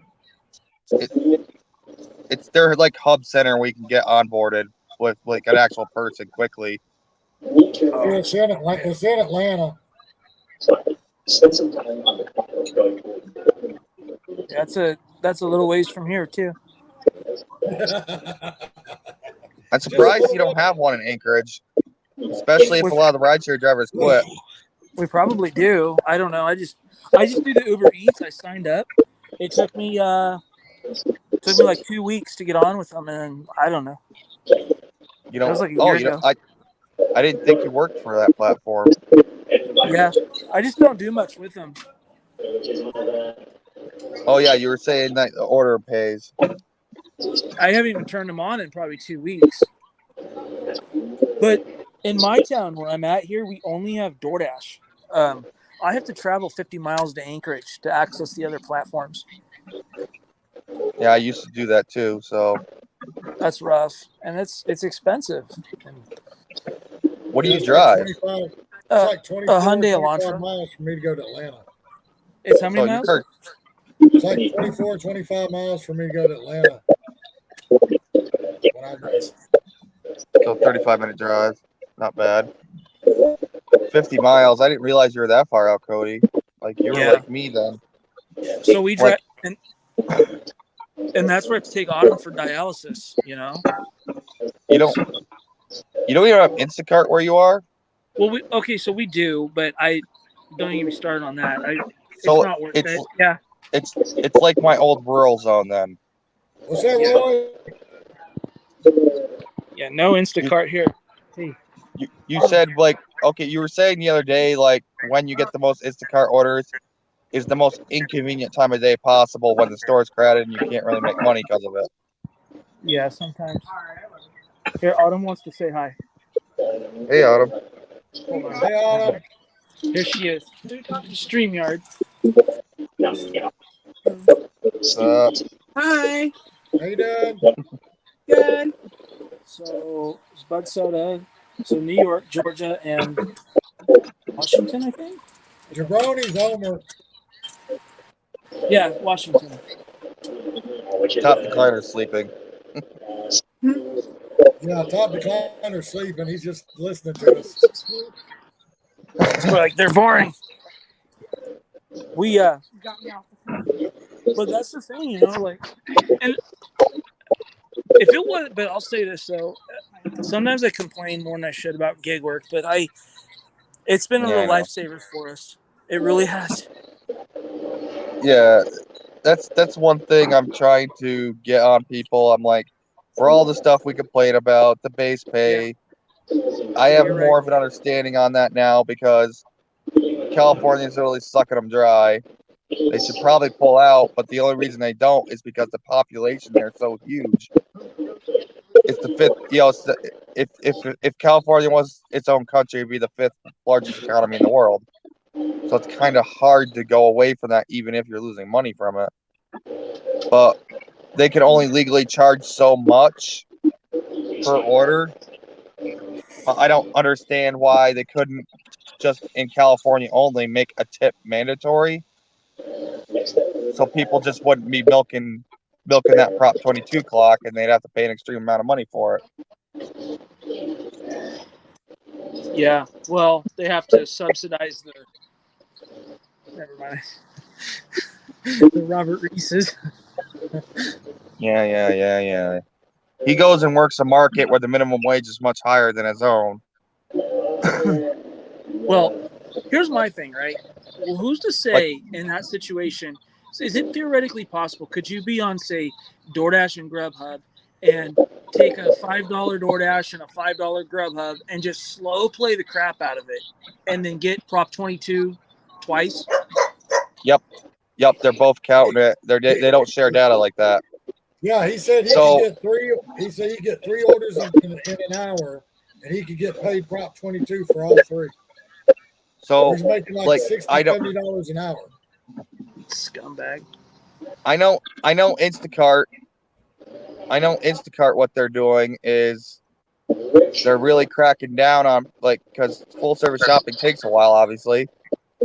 So they're really cracking down on the times, like when you're supposed to be at the customer. They'll start sending threatening emails to you if you go over the time by more than 15 minutes. But that's yeah. Which if the store's busy or the customer's unresponsive or they're slow to respond, or you have to do a ton of substitutions, that's hard. That's why Robert Reese will take them $2 and $3 orders, because he'll get 2 or 3 of them together and make $60 an hour. How much? They get like 21 something an hour. Yeah, his min wage is the min wage over there is 16 something, so he gets 18 something, 20% over 16, and then you get a little bit of mileage pay too, so it ends up being 21 an hour. And yeah, you can milk all 3 apps for that. Yeah, so he's getting 60 something an hour if he does all 3. So are you aware that he started a GoFundMe? What? Yeah. What? He's monetized on YouTube now. Well, yeah, because anyone can go pay $200 to Fiverr and go get monetized. But here's the thing though. Why does he have to be panhandling? He started a GoFundMe, saying that he needs money for studio equipment and things for giveaways and all of that. That's a tax write-off. Well, he's just fleecing people, and then he tried to claim that that he was trying to help us by inviting us to his podcast. He tried to say he was going to help get the word out for Autumn to get a kidney, and I'm like, no, he wasn't. He was just trying to grandstand and use her condition. You know what I'm trying to say? And yeah, I know exactly what you're trying to get at. Infuriated me, and I did the one thing that I said I was not going to do on YouTube, which was make a video about somebody else, no matter how I felt about that person. And yeah, I did it. And you know what? I don't regret it. And so I didn't realize he burnt. I did not. No, I did not know this about you, to be honest. This must have been after that happened, obviously. Yeah. So that I met you. So he wanted to get y'all on there so he could get financial gain out of her. I think so. I can't. Yeah. I'm just gonna say yeah. So what happened was he jumped into my live stream one day, and Autumn and I were just doing a live stream. We didn't have very many people, maybe 2, whatever. And he didn't even introduce himself. He just hey, you want to come do an interview? And I was like, I guess, sure. And we ended the live stream, and I'm like, and Autumn was like, she's like, I don't know about this. Didn't really have a good feeling. So I was like, okay. So I went and looked at his content, and I'm like, yeah, this isn't It's somebody all that I drama. want to be. Yeah, I didn't want to be affiliated with that. I'm like, no. So I'm like, you know what? If you have any kind of moral compass at all, you probably shouldn't knowingly. Okay, let me rephrase. You should not. If you have any kind of moral compass, you would not knowingly step into that situation, in my opinion. So we decided we weren't doing it. And then that's why he got angry. And then one day in a live stream, someone tells me offline, hey, he was calling you guys out. And I'm like, for what? So I went and I looked and I was like, yeah, sure enough. So he completely mischaracterized the whole situation. The guy just lied. And so I was like, okay, that's cool. I got something for you, buddy. Two can play. So I made a video and called him the Fiverr King, the king of bot views and subs. And what else do you expect from a Crip? So anywho, Is he really a Crip? Yeah, Or like claim to be? Yeah. Based on my training and experience, I already had suspected he was likely Crip or some affiliation with Crip. And then what confirmed it was he posted a video with the Crip Mac. And I was like, called it. I was like, I freaking called it. One thing he does is he likes to wear his hat like this. Okay. And then he's got that stupid blue squiggly. He's flying his colors when that blue squiggly on that stupid hat that he wears. He's flying his colors. There's some other little things that he would say and do that kind of piqued my just for many years working in the prison, working as an institutional investigator. I was like, yeah, this guy's cripping. Well, I wouldn't call him a thug. I'd call him more ghetto. Yeah, he is a more wannabe gangster. He's not tough. But here's the deal, though. I'm not saying him in general. I'm just talking in general terms now. Wannabes can still be dangerous because they have something to prove, and they will make their bones on somebody. So that's true. Never underestimate anybody. But here's the thing. Don't take my word for it. Just go look at it for yourself. So when I did that one video, I said his favorite episode of Sesame Street was brought to you by the letter C and the number 3, because that's one way to identify Crips is they like the C and the number 3. They hate the letter B and the number 2 because that's a Bloods thing. So yeah, go check out his channel. He's got the Crip Mac on there. Like, yep. I think Parra just went back down. Because here's the thing, right? If he was say it again. Go ahead. I think Parra just went back down. Sorry. Oh, I was gonna. Oh. You're at home, right? If any. No. Where the hell are you at? Sitting at McDonald's. Huh? Sitting at McDonald's. I was gonna say you look like you're just fucking laid back, relaxed. Well, it's my truck, so it's comfortable. But go ahead. I'm sorry. But here's the thing, right? Like, there's a lot of there's a lot of content creators out there. I don't know much about Roy. I've seen a little bit of what he does, and I like his real world views. Like, he's very like straight to the point, and he can put things in a way that's just real world. It's not beat around the bush. I mean, it's just really good stuff, and it's realness. Yeah. Like, he throws some things out there, and he'll say something, and at first I'll disagree, and then I'll get to think, I'm like, you know what? He might be right, or he's onto something, or I'll think about it for a while and go, I mean, he really makes you think, Reese doesn't make you think. He just makes your brain rot. So, see, yeah. That's what I like about Roy is that Roy says what he feels. If you don't like it, you don't give a shit. Exactly. Me and Roy have had our disagreements quite a few times. but I will defend him. You know, the only flaw I can Yes. think of is sometimes he lets his emotions get the better of him. Like he came on with John Yeah. McCallan, we're just having a hangout, and we briefly said something about the gig apps, and then we started bullshitting about other things. And like Yeah. John let him in, and he's like, "You guys are talking about work. This is supposed to be just chill and Oh. wind down for the day." And then he like exited himself. It's like, what the fuck was that? But you know what though, he's but that's kind of right though, you know, because like again, like when I worked in the prisons, my friends started to change. I started hanging out with, you know, officers, and then our off time became prison talk. And the next thing you know, it's like, well, shit, I'm off for the All you next talk couple days, about.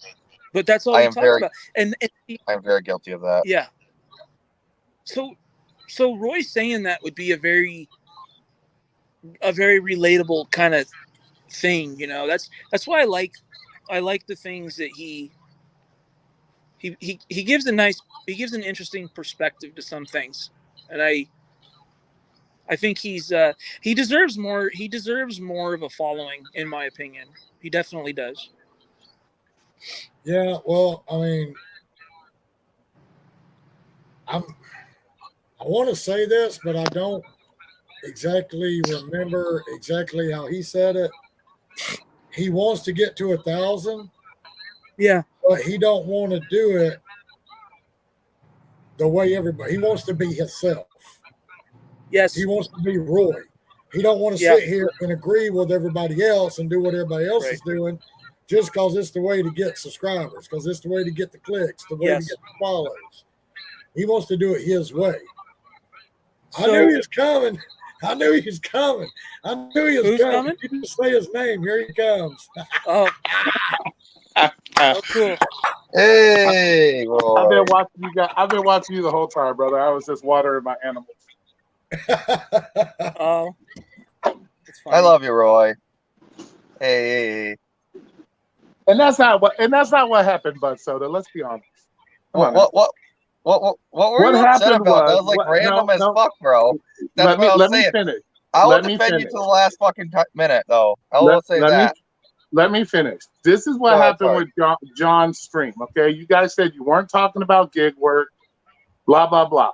I turned on the thing. I've watched you for a good 10, 15 minutes, and you guys were talking about gig stuff within that 10 to 15 minutes. So I jumped in with the question. So I wanted to jump in because I had a question regarding gig work, and yes, it is political. And I don't think if you're going to be having gig content, that you are willing to shy away from political stuff that involves gig content. That to me is, political. if you're going to talk Okay. gig content, you got to talk about all gig content.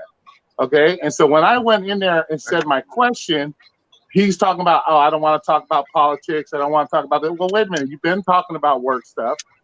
You have to, if it's political and it affects gig workers, then you should be talking about it. You can't sit there and just say, oh, I don't want to talk about it because it's political. No, you got to talk about all of it. You know what I'm saying? I think I was going to drop off in the middle of that, so I probably didn't hear you. I'm sorry. So that's why I got pissed, because it's like, well, wait a minute. You want people to come in and we want to have these open discussions about stuff. But yeah, when somebody brings up something, it's like, oh no, I don't want to talk about that. I don't want to talk about that. Well, then what the fuck are we talking about it at all for? If you're not willing to talk about all of it, we shouldn't talk about some of it. He's Which is what it afraid boils down of to.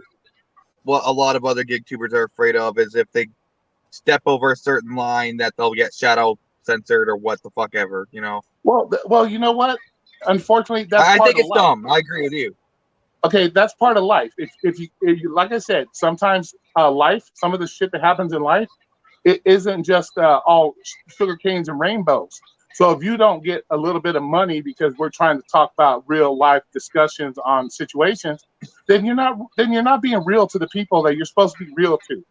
Because and if that's the case also, you're just showing us you're all about the money. You really don't care about the shit that affects people. You're just talking about the money. And then you want to be honest. I'll disagree with you a little there. It's just the fact that you can't even post content for a while, or your channel gets a strike, and then you can't post content anymore after you get 3 strikes. Your channel Okay, shut saying down. the All your word, videos are deleted. saying the word abortion and stuff like that, it's not going to get your channel kicked off. I'm sorry, it's not. Okay, there's plenty of channels out there that are discussing this subject right now, and this is a subject that is related to gig work, and it should be talked about. And just because you don't want to lose a little bit of income is not a reason not to talk about it, in my opinion. Oh, wait. I know what you're talking about now. You're talking about kind of like what Willie was talking about. Like, he doesn't believe in it, but, like, if you're providing these contraceptives, blah, blah, blah, there's a moral line there. Or, like, some people consider the plan B to be an abortion and blah, blah, blah. Shit like Yeah, that. because I had a You get my specific point. question that regarding it that I feel it affects gig workers. Like, we all have our opinion on it, whether you have, in my case, my religious beliefs. I believe in individualism, so do as you please. But there are a lot of people that are one way or the other. You're either pro-choice or pro-life. So my question is to ask gig workers, depending on your situation with these companies, such as Starbucks, such as other companies that are willing to pay for people to go out and have these abortions, depending on your pro-life stance or pro-choice stance, are you willing to help facilitate them by picking up those orders? Let's say you're pro-life, you don't believe in it, but are you willing to put your morals aside because you want that $5 delivery charge? That was my question. Like, where do people stand on this subject, and are gig workers who this directly affects willing to either not pick up those orders, willing to hurt themselves financially because they are not picking up those orders due to their beliefs? Where does it go from that point? Are you willing to set your belief aside because you're more worried about your money? And I think that is something very important, and we should be talking about because it affects gig workers. I've only seen Plan B twice. Once on Instacart, and someone snagged it before I could. It actually paid decent. And then once on, like, I saw it for a second, but I knew immediately what it was. That logo's indistinguishable. And then once on DoorDash, I saw it on my little thing, but it was on my widget, but it was a no-tip order, so I didn't do it. It's like, well, someone's gonna have a baby. Yeah. I have a little dark humor. but that's the thing, and I appreciate what you said about me, Alaska. I appreciate all that. But my thing is, awesome. thing is, we can't be shying away from the issues just because it's a little bit sensitive. If it affects you gig wise, even politically wise, let's talk about what Rodeo's been talking about. All these states trying to put these new laws into effect, kind of like what they have in California right now. That's political, and it directly affects you as gig workers. So why are we not talking about it? Because it's political. Well, he had that gentleman on from Massachusetts, and they're taking it off the ballot. They're not even going to leave it to the people, and that's some shady stuff, you know. But if you're going to tout yourself as a partial gig channel, whatever the case may be, you got to be ready to accept these kind of questions from people. Because I think outside the box. I don't think like the normal average day person. I'm going to hit you with real life shit. Like Alaska said, I'm going to make you think. I'm going to make you think about what you're talking about. And so I agree with that too. So to sit there and just say, "Oh, I'm not going to deal with it because it's political," well, then you're not doing the gig community a service by not doing that kind of stuff. You're not doing us a service as a gig community.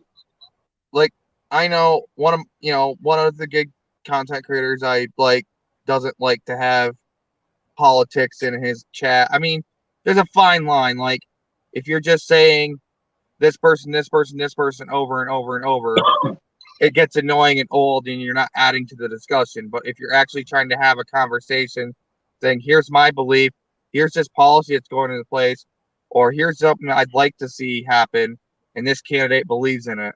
So I don't understand why people get all their panties in a wad over that kind of shit.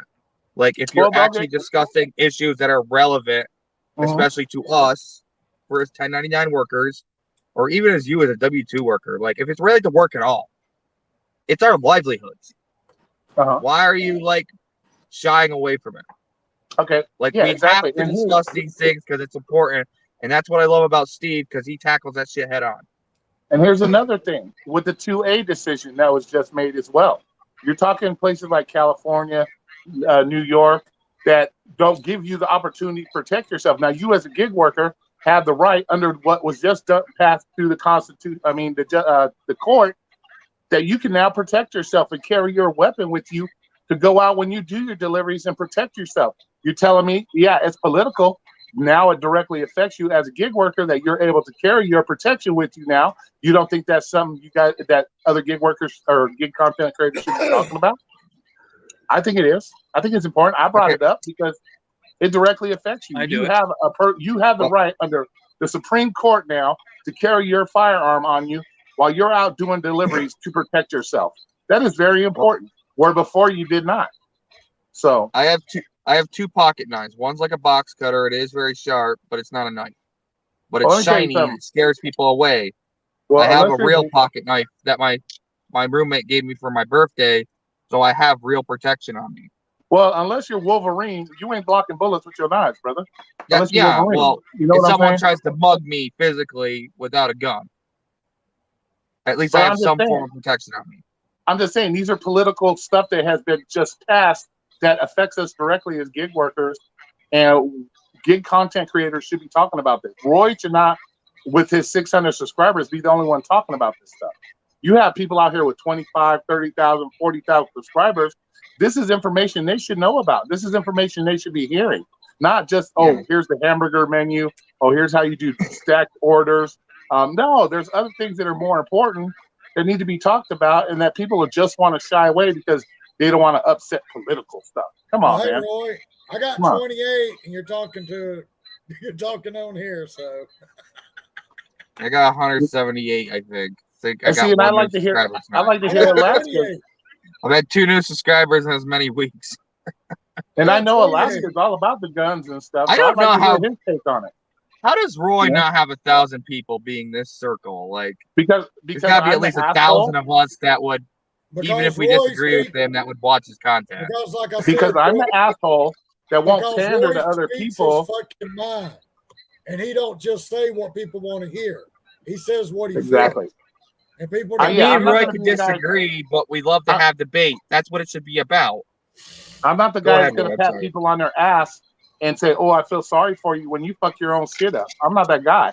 That's why I don't have 1,000 subscribers, because when you come to Roy 6 months after you've had an issue, 6 months later you're still having the same issue. That means you are lazy. You're not doing what you need to do to protect yourself or to work on your own life. I'm not going to be the one to sit there. Well, we feel you. We understand. No, I'm going to tell you you're a lazy fuck and you're doing it to yourself, and you need to get off your ass and change it. That's why I don't have 1,000 subscribers, because people don't want to hear that. People don't want to hear that. People don't want to hear that they're the fucking problem. They want to blame it on everybody else. And I'm the guy that's going to blow you up and tell you you're the problem, and I'm going to show you you're the problem, and that's why they don't come to me. Yeah, because Roy's going to give them a hard dose of reality, and people don't like hard doses of reality. It's just exactly. So Cody, Omer, and Tommy, we were discussing that. Like, I brought up that everyone uses, it's my market as an excuse, and feel bad for me because I made bad decisions. That's what I was getting at, and we should hold people accountable, and I agree with you on that. And I said this that shit drives me fucking bonkers. Like, I've said that, I had my issues here. And I've said this multiple times before. I watch everybody's stuff, live streams, everything. And I see the same people sit there 6 months ago, ask a question. 6 months later, they ask the same exact fucking question. Oh my God, I hate those people. Months ago. So that means you're not paying attention to what you're even asking for. And 2, you didn't take the advice the first time it was given to you. Why the fuck am I going to tell you a second time? If you didn't bother to learn the first time and accept and try the information you got the first time, why the fuck am I going to respond to you a second time? You're wasting my time at that point. Here's the thing. People want you to cut their carrots for them, cut your steak for them, and then mash the potatoes even more than they're mashed, and then throw it all in a blender and feed it on a silver spoon on a silver platter. And even when you give them all of that and more, it's still not enough. So that shit drives me nuts. I love helping new people. I did 12,500 lift rides in 3 years. I don't have a problem. I learned the hard way. When I started in 2016, there wasn't videos on how to do this shit. Let's face it, there are very few videos on how to do this shit. So I learned how the hard way. So I have no problem helping people to, if somebody comes to me and say, hey, cut my carrots and cut my steak, I'll do it the first time. But when you come back to me and say, oh, can you cut them again because I wasn't paying attention or I didn't bother to listen the first time, I'm going to tell you go fuck yourself because you're wasting my time. Yeah. You're wasting my time. Stab your finger and figure it out the hard way. Exactly, like I did. I learned everything I did the hard way. I learned how to, customer service. Well, I've always been customer service, but and that's another thing. Why are people so afraid to learn for their goddamn selves? Why are people so afraid to go out and actually learn something for themselves? That is what's amazing to me. That's why some of these channels have $25,000, $30,000 because these are the lazy ass people that don't want to go out and do something for themselves. And I always took pride, and I know there's a lot of people that take pride in learning to do something for your goddamn self for once in your life. I shouldn't have to go to Tommy to learn what the fucking hamburger menu means on my goddamn app. All I have to do is hit the hamburger menu, and I know what to do. I can learn shit. But that's the thing. People nowadays, they don't want to learn, and that's Roy. Do you know how many times I taught other drivers how to look at orders and how to break them down? And I'll see them 2 weeks later where we're both waiting on an order and we'll talk again for like 5-10 minutes. And they're like, how do you do it? How do you make such good money? How do you sustain? I see you in your pickup sometimes and you still make money? I'm like, because I make smart decisions. I don't make bad decisions and I know how to look at orders. If you haven't figured it out by now, and this is a freaking dasher that's been doing it for 3 years supposedly, then that's your fucking problem, not mine. Exactly. And that's why I don't have over 1,000 subscribers because I'm not going to be the guy that wants to tell you the same shit over again. Fuck that. I'm 50 years old. I turn 50 tomorrow. But I spent my whole life. I spent my life learning shit the hard way, the easy way, mostly the hard way. But I've learned it, and if I'm willing to take the time out of my day to tell you something and explain something to you, I don't expect you to come back to me 3 months later and ask me the same fucking questions. I'm not that guy. Like, come on. That's like Alaska. He teaches you how to shoot a gun, and he's teaching you constantly how to shoot a gun. And every weekend you come to practice shooting, you're asking him the same stupid shit. Like, well, wait a minute. I'm sure he would be the same way. Like, dude, we've been going over this for the last few weeks. Why am I still having to teach you the same shit over and over again? You tell him. Can we just be on the more advanced stuff and keeping in practice? Yeah, you tell them, hey, go home and practice these drills on your own. They come back a week later and they still don't know what the fuck they're doing. Well, did you practice the drills? No. That's because they're expecting somebody's going to sit there and hold their hand every time, and they don't want to take it upon themselves to help themselves. And I don't have the time for that. I don't have the time for that. Yeah, I was part of a prepper group like that. And it's just like, what's that saying that you say? If you give a man a fish, you feed him for a day. If you teach a man to fish, you feed him for a lifetime. Okay, it's just like, children. Okay, I don't want to be in there cooking your food every day.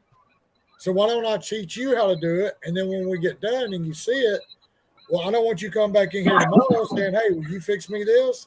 I just showed you how to do it. So why don't you go learn how to do it? There's only one problem. But not only that, let's use Alaska as a perfect example. Look where he lives. He lives in bear country and shit. If somebody if he asks somebody, hey, what do I need to look for when I go out bears and this and that? Somebody tells him what to do. I can guarantee you, Alaska most likely is going to sit there and take that information in and practice it. Or guess what? He's going to be on the new Saturday night news being fucking half chewed up by a fucking bear. So, and that goes for everything in life, whether it's gig work, your W-2, take it upon yourself to, when somebody takes the time to give you that information, to fucking use it and work on it. Like, I'm sure he doesn't want to be eaten by a bear. So if somebody says, hey, watch out for bears, do this, do that, he's going to take that information and run with it. You know what I'm saying? So wear some bells and carry self-protection. know how to use your weapon and know how to use the mace. A lot of people will buy mace. A lot of people buy mace as protection where you can. like California, New York, you can't, for example. But like the places you can, like Alaska, people just have it on them and then never practice with it. Like they won't buy a can separate to go out and practice. And then when the situation comes where they need to use it, they'll end up spraying themselves and get killed for it, you know? You have to always practice and be ready. But if you don't practice, or if you don't understand that there's bad things out there that wish to do you harm, it's like, then why are you carrying it? Because you could be a liability. You know how many people, like, here's an example. I tell everybody, and I should say this more. When I carry my firearms, I carry hollow point ammunition. That's the humane thing to do if you're forced into a bad situation.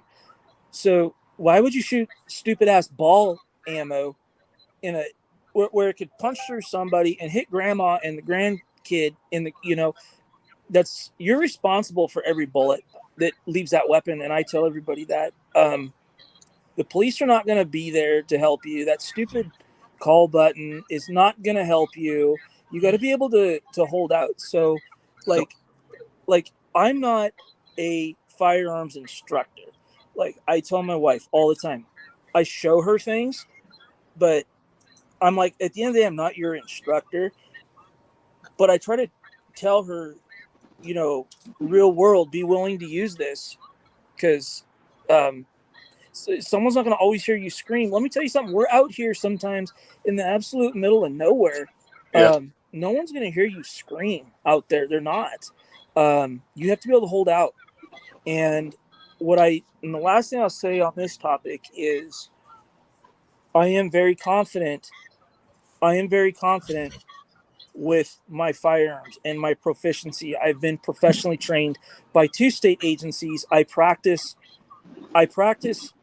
outside of whatever the little tidbits you see here on YouTube. I feel confident that if put in a bad situation, my mindset is I'm going to win. And you have to remember, everyone has a mindset. Good guys, bad guys, junkies, the meth head, everyone has a mindset, good or bad. Your mindset is I'm going to win. So if I ever get in a firefight, God damn it, I'm coming home. I'm going to win. That's the mindset you have to have. And unfortunately, if you were to take 100 people and survey them, what would you do? What would you do? If you took the same answer for those 100 people, I would do this. I can guarantee you 80 out of that 100 people are 80 people that wouldn't even tell their waitress their steak isn't cooked right. Eat it, go home and complain about it. Because you don't know shit until you're in that situation. You have to pull your weapon. I've had to pull my weapon on my motorcycle and put bullets down range because somebody's trying to run me down on my motorcycle. So you got to be willing. Say, are you willing to take that risk of letting that shit go and facing the consequences? And I can tell you, 80 out of 100 people that say, "Oh, I would do this," they wouldn't do jack shit. No, it's all talk until you get in that position. It's just like when Roy goes into them caves. He don't know what he's going against. He don't know what he's going to fall into. He might break an ankle. He might run into a bear, a mountain lion, anything. You know what I'm saying? And what if he has no reception? How's he got? He's got to be able to fucking take care of it. He can't just look at it and say, "Oh, I'm sorry. Is this your cave? Well, let me leave." Yeah, they're not going to fucking understand that. So we don't always have time to take inventory. Sometimes we have to do the thing. We don't always have time to take inventory. I mean, anyone that has the mindset of winning the fight, whatever that means, will know what that means. Anyone that can read, think, and make decisions in life are likely going to be okay. Does that make sense if I say that? Like, I don't know if that makes sense. I get what you mean. It's like the leaders and the followers. The followers comes in every day to their job and ask the same fucking question and is a yes man, and they're like, okay, I'll go do this, I'll go do that. The leaders are the ones that come in, they absorb everything. They're like a sponge because they want to rise up. They want to learn more. They don't come back and ask the same fucking question day in and day out. They learn it and they absorb it. And then they go from there. I was told oh, sorry, go ahead. We had people like that when I worked retail, and it's like, get them the hell out of here. Like, put them somewhere they're doing a more menial task where they can be somewhat useful, or ask them to leave because this isn't working. And one thing I wanted to ask you, Cody, was you're planning to fly, and you were saying in a previous video there's like lots of places where it's flying only, and some of those places aren't so nice, like they're dangerous. Yes. So like in that situation, you got to really be self-aware of self-protection. I don't know, like what. Well, let me like, say something. Do you on think? that. Go ahead. It's not the things that I'm talking about out in the remote villages, like the murders, the high rates of drug and alcohol use, the sexual assaults. Those aren't happening at the airports. Those are happening out in the shanties in the villages. Just to be clear, if you're flying in and out, my biggest threat would be, what if something happens to the aircraft en route and you have to put down somewhere, and providing that you survive the impact, now you have to be able to hold out. And is the weather going to be good? Is it going to be kind of not good? So the survivor mentality in that situation is a little bit different, if that makes any kind of sense. So okay, let's say something happens with the aircraft. You can land in a field, but you're not at the airport, and you're out in these dangerous areas. That's kind of what I was getting at. Carry 10mm sidearm and a 45-70 lever action carbine. The same caliber we got Custer scalped, but we have more than one round. The main thing I want a lot of people to take away and shit is, if you're going to do something, you got to be able to, or willing to do the research to do it 100%, not 95%, not 90%. You got to be willing to do the research to do it 100% and to become reliable upon yourself. Like he's talking about, when I go in these caves, I know everything I need to know about these caves. I bring all the equipment I need, that if that cave was to cave in on me, I have the ability to survive until hopefully help comes. I have that ability. I wouldn't be the type of guy, because I bred rattlesnake, I've kept puff adders, I've kept rhino vipers. I wouldn't be the guy willing to keep that stuff unless I've done 100% research, because one bite from one of those snakes will fucking kill you in 30 minutes or less. So if you're going to do something, whether it's shoot guns, the gig work, play with yourself, learn to do it 100% and rely upon your goddamn self. That's the problem. We have too many people. We have too many people nowadays. They don't want to rely upon themselves. They look for everybody else for the answers. And that, to me, is lazy ass people. And I don't have tolerance for that, because I know what it takes. It's like, I'm not going to sit here and watch a video of Roy going into a cave, and I say, hey, I'm going to go into a cave tomorrow. And then when I run into something, I'm going to call Roy and say, hey, Roy, what should I do when this happens right here? He's going to be like, dude, go fuck yourself. Exactly. I am curious about one thing, though, separate from all this. Because this is the first thing that comes to mind. Like, if you're in a cave and the thing collapses, maybe you're not going to have a cell signal. What about the idea of like an avalanche beacon? Would that help in a situation like that? Like a what? An avalanche beacon? Yes. They do sell those. Yeah, they do have those things where it does have a GPS monitor on it. That does have a beacon. Also, when me and my friend go out, we tell people, we're going to be here. Yes. You need to hear from us. If you don't hear from us in a certain amount of time, something's wrong. And this is where we're going to be at. So we tell people that shit, and that's very important. Even when I go snake hunting, I always tell somebody, hey, I'm going out snake hunting. If something happens, and I don't come back, or you don't hear from me after an hour and a half, then either call my phone or send somebody come look for me. And that's just common knowledge. Everybody should say, tell people, hey, I'm going to be out in the middle of here camping or hiking. We've had, I don't know how many people have died this year out hiking because nobody can find them. They're out there by themselves. Nobody can find them. It's like, how hard is it to just tell your friend, hey, I'm going to be on this trail. You don't hear from me in such amount of time, send the cavalry. Then they're found 5 days later fucking dead and dehydrated and dead because they just decided that, hey, let me go walk out in the trail in the middle of nowhere with no experience, no nothing. And it's ridiculous. Yeah, I wanted to add to that right there is that, so like, even I have hiking knowledge. It's not my hobby, but I know to be prepared. to wear proper equipment, to wear proper footwear, to have stuff on you, like have at least a little, that's what trail mix is literally for. Have some kind of sustenance on you, have water, plenty of water. And I don't mean the goddamn freaking half liter or 20 ounce from the fucking store or a little case of water. You got to have like a canteen and shit on you, or have a gallon jug on you. And there's so many people who go hiking every year. They'll go in their Crocs, their flip flops, and they'll probably try to take their little kid or infant up there. And then it's hot and they don't realize how hard it really is. And they get stranded up there. And then if other people happen to be around, they have to go get help, and here comes like the fire department or some shit in full gear, have to freaking rescue them when it's 90 degrees and humid. Yeah. It's like, you're lucky when you do get saved. What if you go to a more remote place because it's scenic for a photo op with your little kid, and both y'all aren't prepared, and y'all gonna sit there and die up there? Well, you also got to look at too. So many people are so candy ass. They're not willing to survive. I know for a fact I can go 3 days without water. I know how long I can go without air. I know how long I can go without food. And that's the thing. People are candy asses. Look at that winter storm that just happened last year. All those people stuck on the freeway complaining, we don't have no water. We don't have no water, no food. Bitch, you're stuck in snow. You got water right there in fucking front of you in the snow.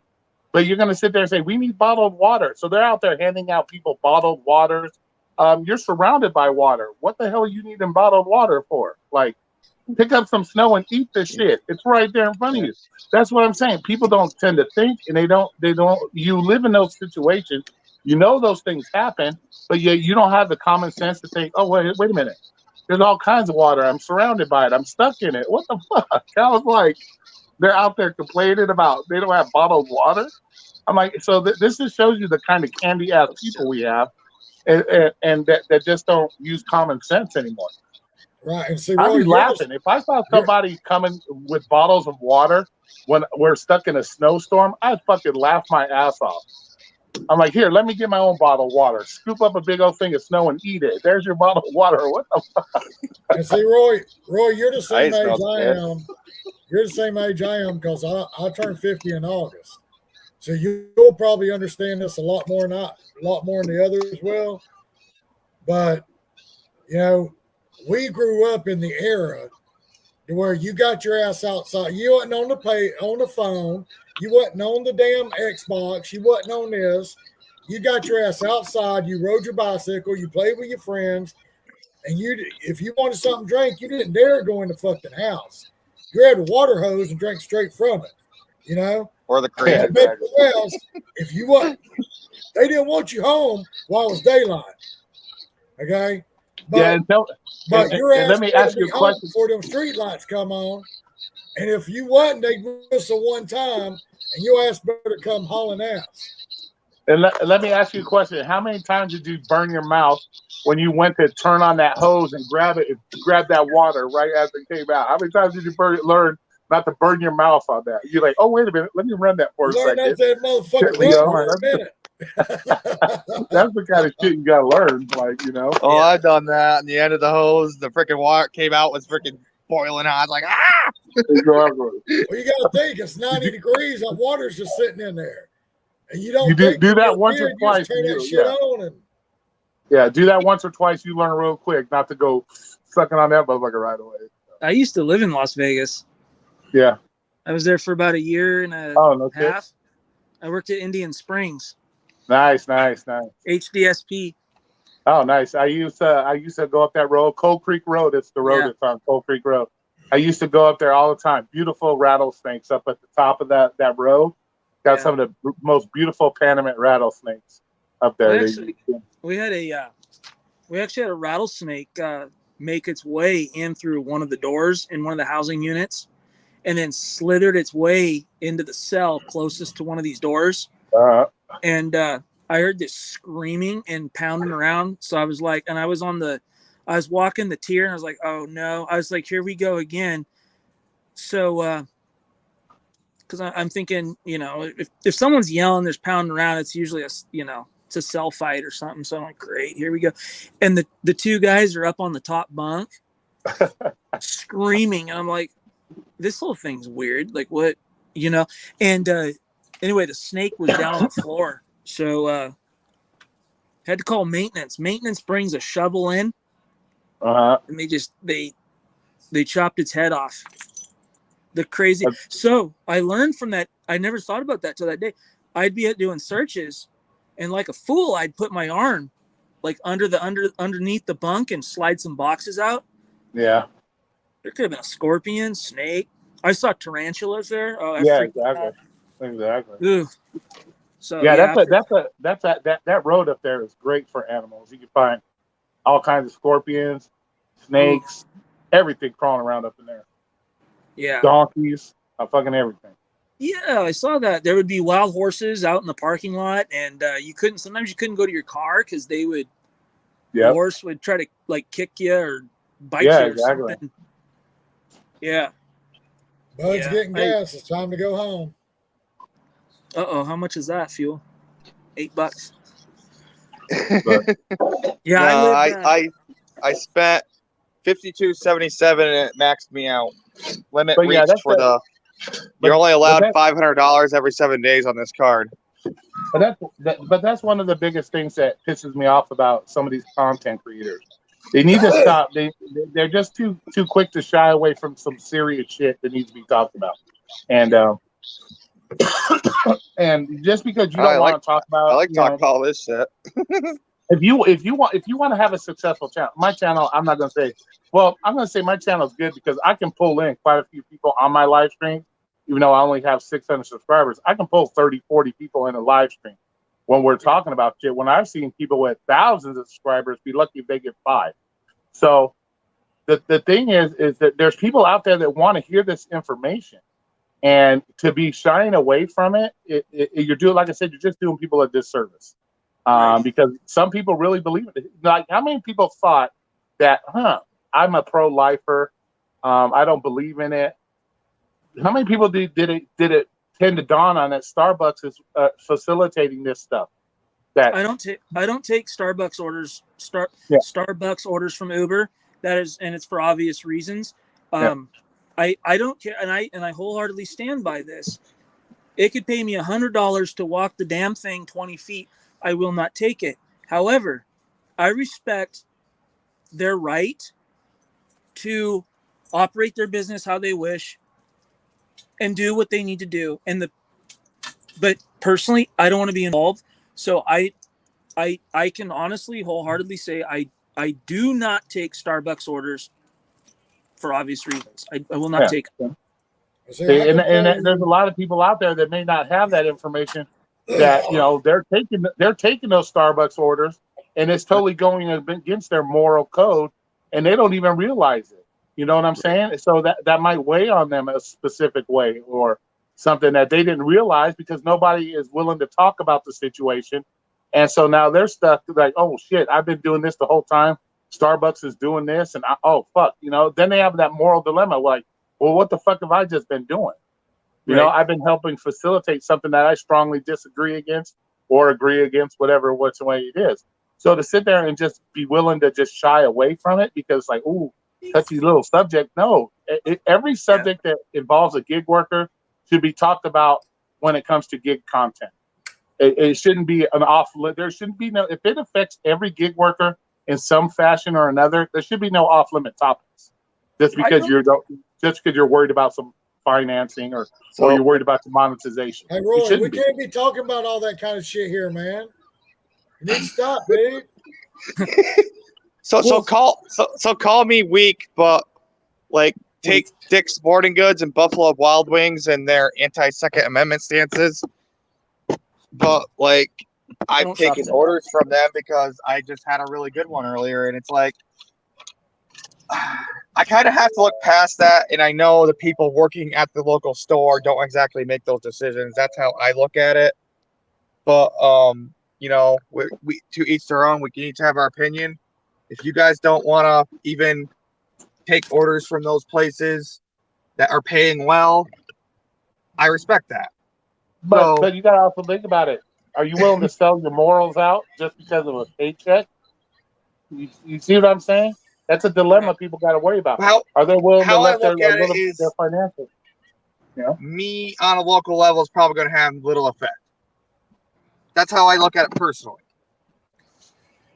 So I was told privately one time, if I, crossed a certain content creator wrong, that basically I'd be, screwed. And I'm like, we're not, Autumn and I are not here for that. Like, we're not here to compete with other content creators. We're just here to show Alaska. We're here to show what it's like to do this work this far north, because there could be someone out there looking to come up here. yeah. I don't care. And I know like our approach is wildly different because we incorporate the guns and but here's the thing. I mean, who the hell wants to be caught with their pants down out in the woods out here? I don't want to be diddled by a Squatch or have some freak, kidnap me and take him to their shanty and screw that. And you know what? So I get like our style could be a little off-putting for some, and cool. See ya. But that's the thing. It shouldn't be off-putting to anybody. It should be, you should be willing to, like, when I go off on another content creator, which I'm very well known for, I'm not going off on you because I think you're stupid or I think you're stupid. I think when you preach something, practice what you preach. Don't sit there and preach safety to me when you're taking videos of yourself fucking around with 4 phones. You can't do that kind of stuff. Like that's fucking, you're trying to tell other people you should be safe, you shouldn't do this. But here, hold on. They're fucking around with 4 phones while they're trying to tell you not to do it. That's some hypocritical type shit. And I will call you out on that type of shit, because if I see something, and you're talking to somebody who has experience in it. It's not like I'm talking out my ass. I've been doing it since 2016. So it's not like I'm talking out of my ass. I've done it and then some. Right. I have over 3,000 deliveries, food deliveries between all the apps. I have over 12,500 Lyft rides. So it's not like when I see something and you say something and then I see you doing something the total opposite, that I'm just coming at you because I have nothing better to do. No, I come from, I know what the fuck I'm talking about. Like, I'm not stupid. Right. Like when you watch Dustin is Driving's channel, I watch those videos when people are getting beat up and I'm looking at those. I'm like, 99% of those are the driver's fault. And because I'll go on his channel and say, hey, the driver's at fault for this. People get all pissed off. Oh, you just hate fucking gig workers. You hate drivers. No, I've done 12,500 of these. I can see exactly what the driver did wrong. And if you would have handled it like a more mature, person, guess what? He wouldn't have got socked upside the back of the neck. That is, that's because I've seen it and I've done it. So then that's why a lot of people don't like me also, is because I'm willing to call you out on your crap. I'm willing to call you out. And unfortunately, we got a lot of gig content makers out here that get their feelings hurt way too easy. And the minute you say something, oh, you're just fucking jealous. You're mad at me. You're trying to get clout off of me. No, bitch, I'm just explaining to somebody who's done this shit that what I see is retarded. And so, but I've been accused of attacking every fucking body. And it's not because I'm jealous or when I see you do something stupid and I call you out on it, just accept, hey, yeah, I fucked up and I did something stupid and somebody called me out on it. Don't come back at me like, oh, you're fucking jealous or you're this or you're that, because it has nothing to do with that. I'm not jealous of fucking nobody. I'm 50 years old. I've done a lot more than most people have done in their fucking lives and then some. And, so it has nothing to do with jealous. It's just that somebody who's been doing this as long as I have and as much as I've done, I can see things that the average guy that just started doing 200 deliveries doesn't see and doesn't pay attention to. You know what I'm saying? So, and I like watching everybody's shit because I'm one of those people also. I'm not above that I can't be taught something new. So, but you got a lot of gig content creators that think they're above learning shit. And that to me is no. Yeah, it's very like this first night that Cody's been on, but I guess that's what drew me to Roy, is because I'm an asshole too. Okay, and I like seeing Cody's dogs because I like my animals more than I do people. Okay.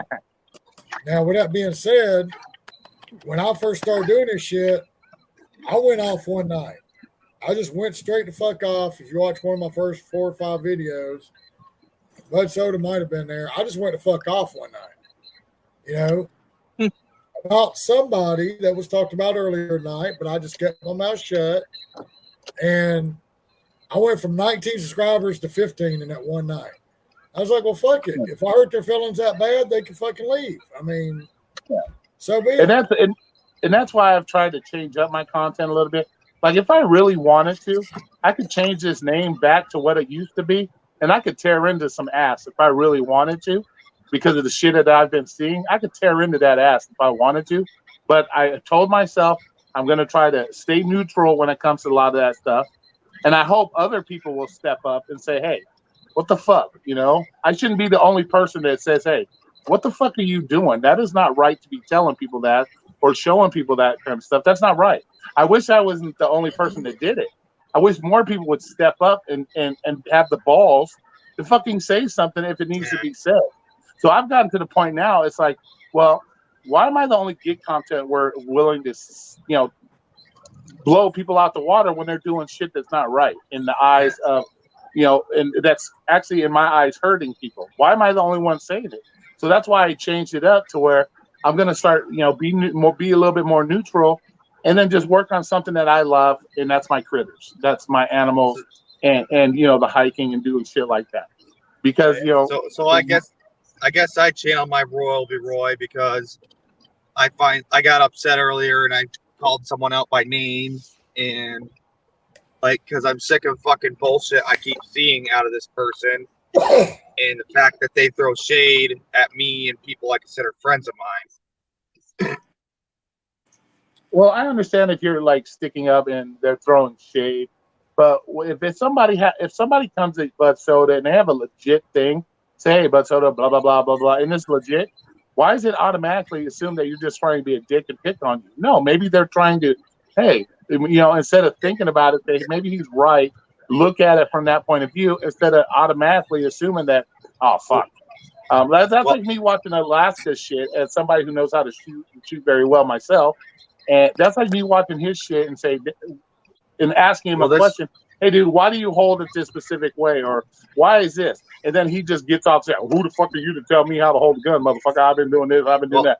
And just when you ask it a question, like you're trying to, it's like everybody thinks you're trying to, like, I don't know, question their motives or question their abilities to do shit just by asking them a question that you've done it a specific way and it's worked really well for you. But because that's exactly, you know, that's exactly what happened though. Like Gary and Steve were asking me critical questions, giving me constructive feedback, and this other person threw them into the mud and then demeaned me while doing it. And it was like the most embarrassing fucking thing that's ever happened to me. It's like, and then I was pissed that they fucking would throw them two under the bus when they were trying to help me. My fault was I should have reached out earlier and asked other people for guidance or help, but I was too depressed and at the same time too prideful, you know? That was my failing. But if you're gonna fucking throw my fucking friends under the fucking bus because you think they're being mean to me when they're just trying to help me and give me constructive feedback, you can go fuck yourself. Hey, and that's another thing people need to realize when you put yourself out here for everybody to see. Don't get your butt hurt. Don't have the feelings. Yeah, don't have. I know. Don't have the feelings because you're putting yourself out there. Like I put everything out of my life. The fact that I've been to jail 3 times, all this other stuff. I put it out there. So I will call people out on their bullshit. That's what I'm saying. Why would I get my fucking feelings hurt when I put everything out there for people to know? I was homeless. I ate out of garbage cans. I lived a year in my car, almost died twice. I put all this shit out there. So who am I to fucking sit there and get butt hurt when somebody questions me on it or says something about it? I'm the one that fucking put it out there to begin with. So, you know, that's what a lot of these other people need to realize too, that have these channels if you put it out there, somebody's not going to like you and somebody's going to blast you for it. So learn to deal with it. That's what people Yeah. need to understand. Well, that would have been me if I took what they were trying to say to help me as an insult. You know, that's what I was getting at.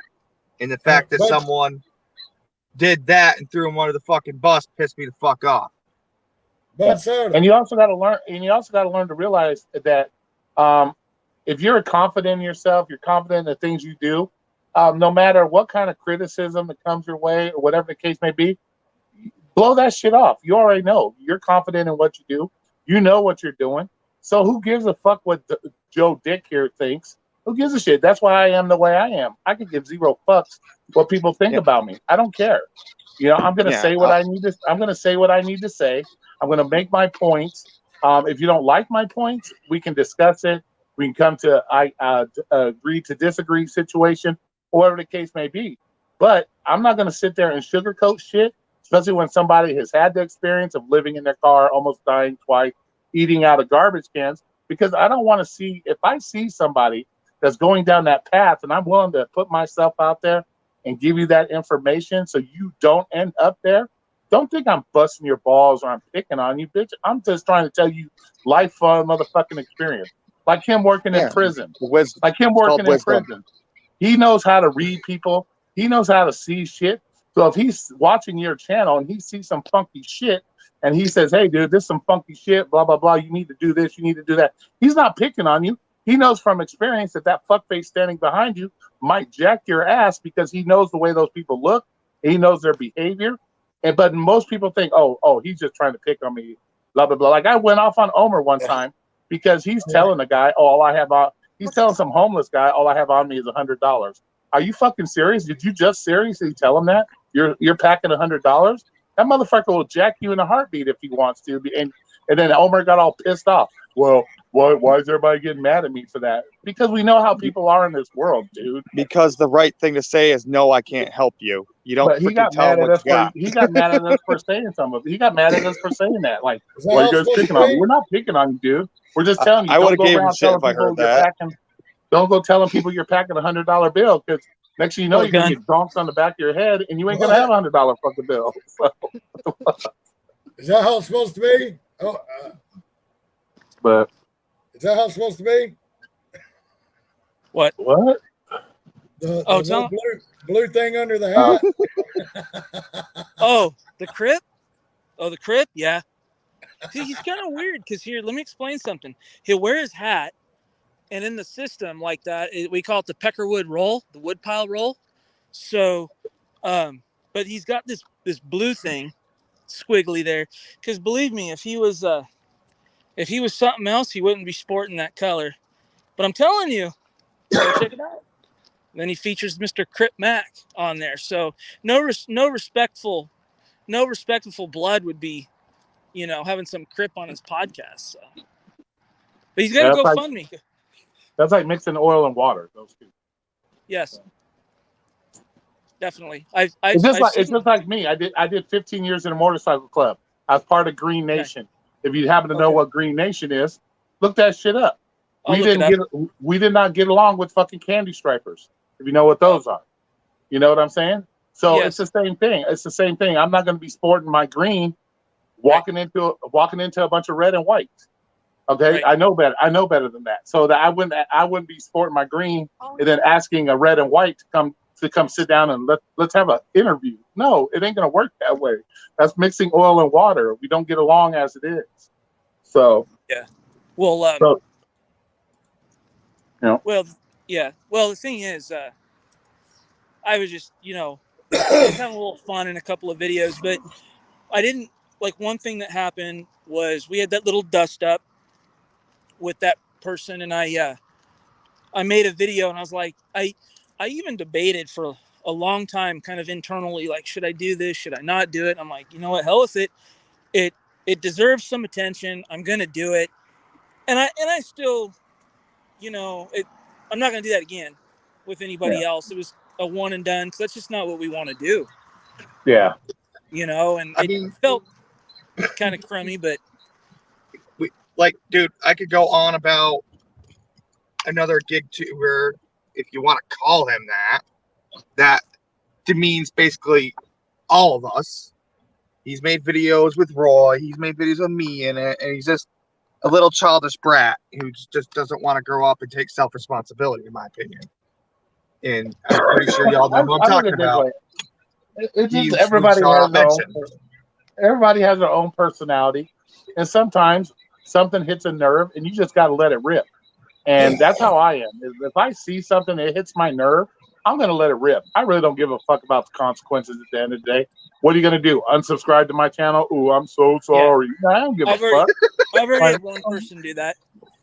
I don't give a fuck. I'm like I said, I never got this channel with the idea that I'm gonna make millions off of it, or I made my channel to help I made my channel to help the people with the lift and whatever gig work I was doing at the time, and to let my feelings know about shit. Like let people know, hey, that you don't want to do this because you're going to end up in a car like I did. You're going to end up dying almost twice like I did.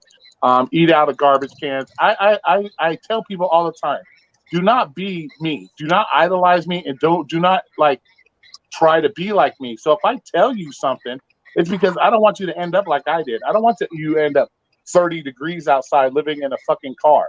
You know what that's like? Most people don't even know what that's like. No. So I don't want you to be that person because you didn't take some simple advice that I gave you. And then next thing you know, we see you doing live streams, blowing smoke out your mouth because it's 30 degrees in your car. You know what I'm saying? Exactly. So. Exactly. Yeah. So how warm is it over there, Cody? Oh, I don't know. It was Right now? right now. I don't know. It hit like almost 80 today. We're It's 66. 66 degrees. And I mean, it's 11 o'clock. Yeah, it's 11 o'clock at night right now. I fucking Holy crap, it's colder here. It's 55. must be nice. It's 11 Yeah. o'clock at night right now, and I think it's 103 degrees still out here. Yeah.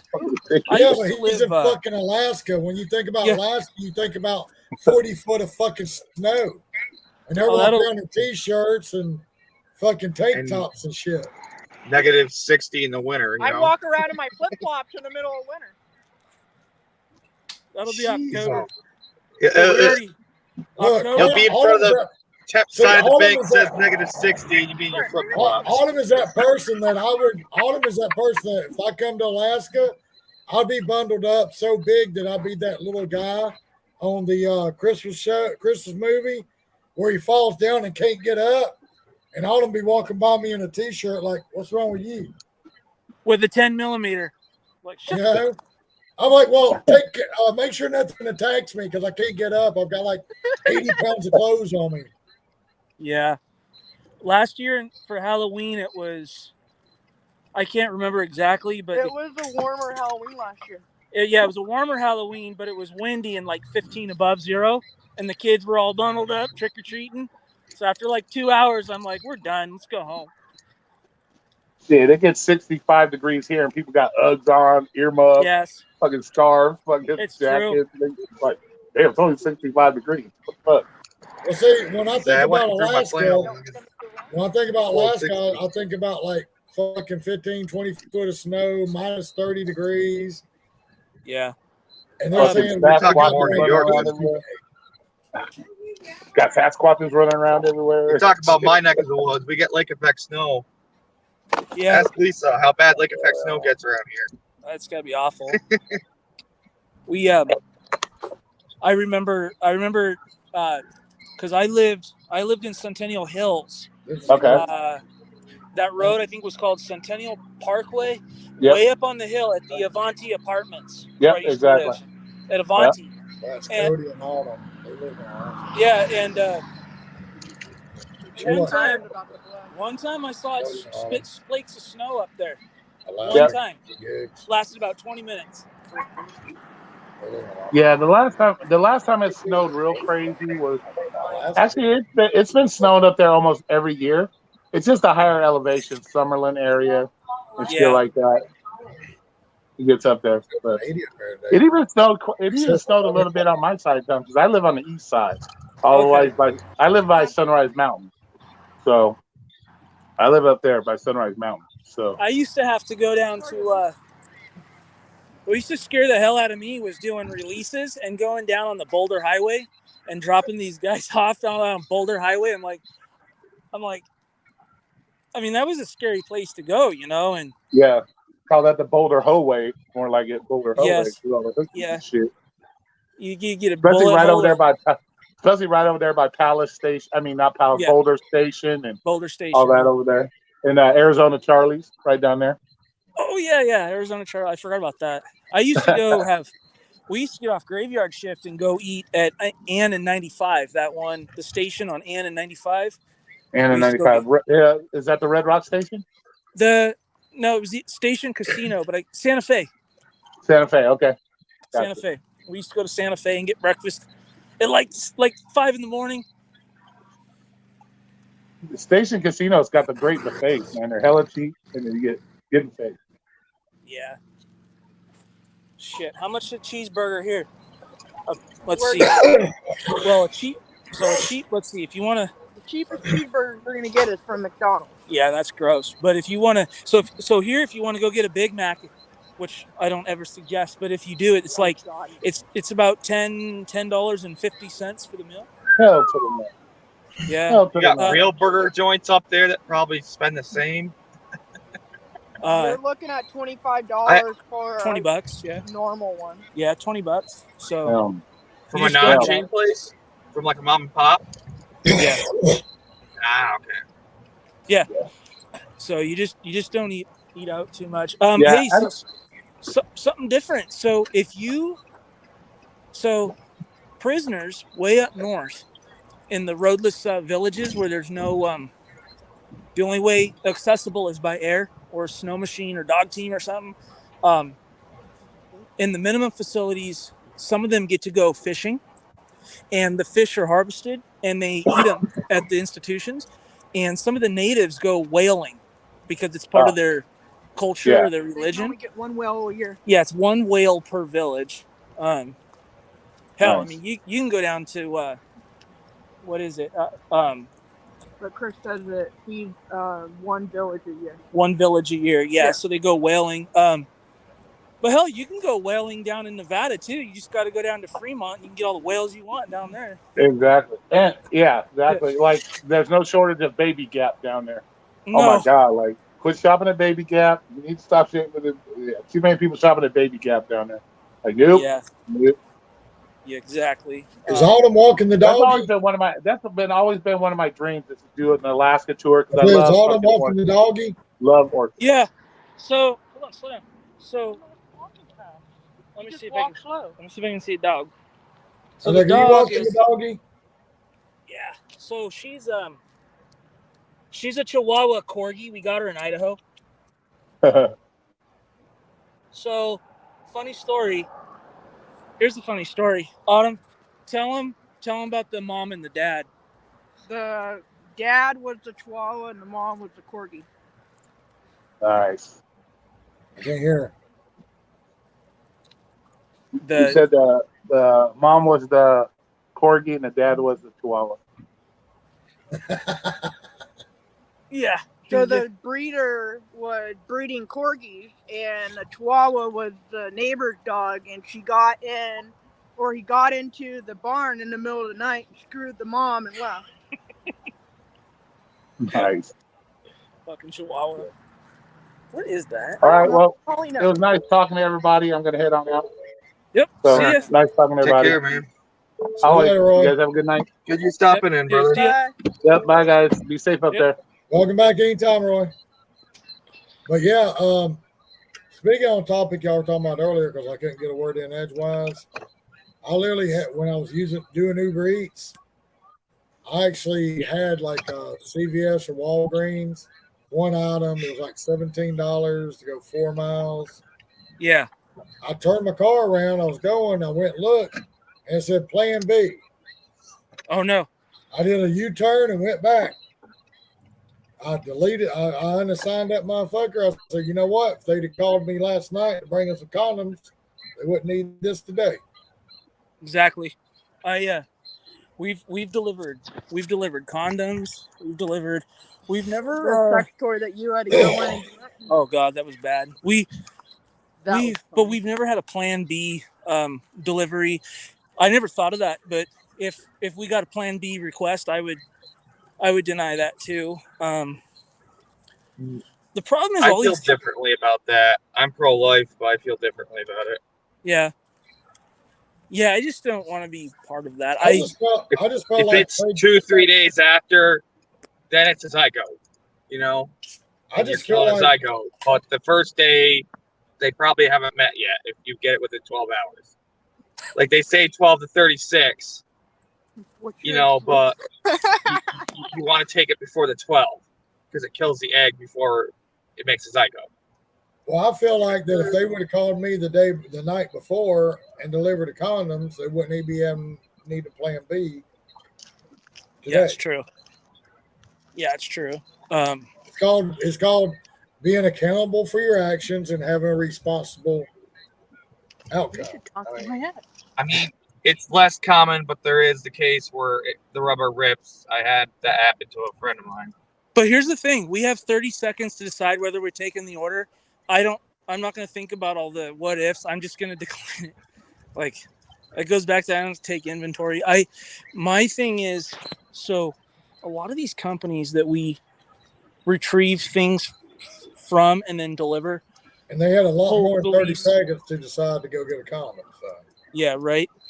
But a lot of these places we do deliveries for, like individual businesses, hold certain beliefs that I don't like. But the thing is, but for me, number one is Starbucks. They seem to be the loudest front runner in Like, it. okay. And I just don't want any part of them.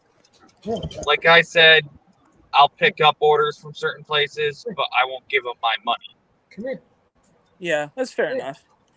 I've only ever been to a Starbucks once, and my boss bought me the coffee. Yeah. And that's only because they were running like a 2-for-4 special at the time, which is unheard of for Starbucks. Millie, come here. Oh gosh. Millie. That place is so expensive too for what it is. It's not even that great. Like everyone thinks it's awesome. It's not. The same for Dunkin'. I don't think it's that good. I prefer. Well, you guys are from New York, but there's this place called Stewart's, and I think their coffee's better. Yeah. There used to be a chain called Nice and Easy, and their coffee was freaking banging, and it was dirt cheap. We go to local mom and pop shops. We'll go to we have a local chain called Pilates and Come here. Here's my baby. Yeah, Here's my baby. Oh, there's his dog. Look, hold on. What kind of? We can't. Oh, is it? It's like a boxer of some sort. Yeah, she's a boxer. There She's you a go. big old It's like baby. a neighbor upstairs. Yeah. She's a big old baby.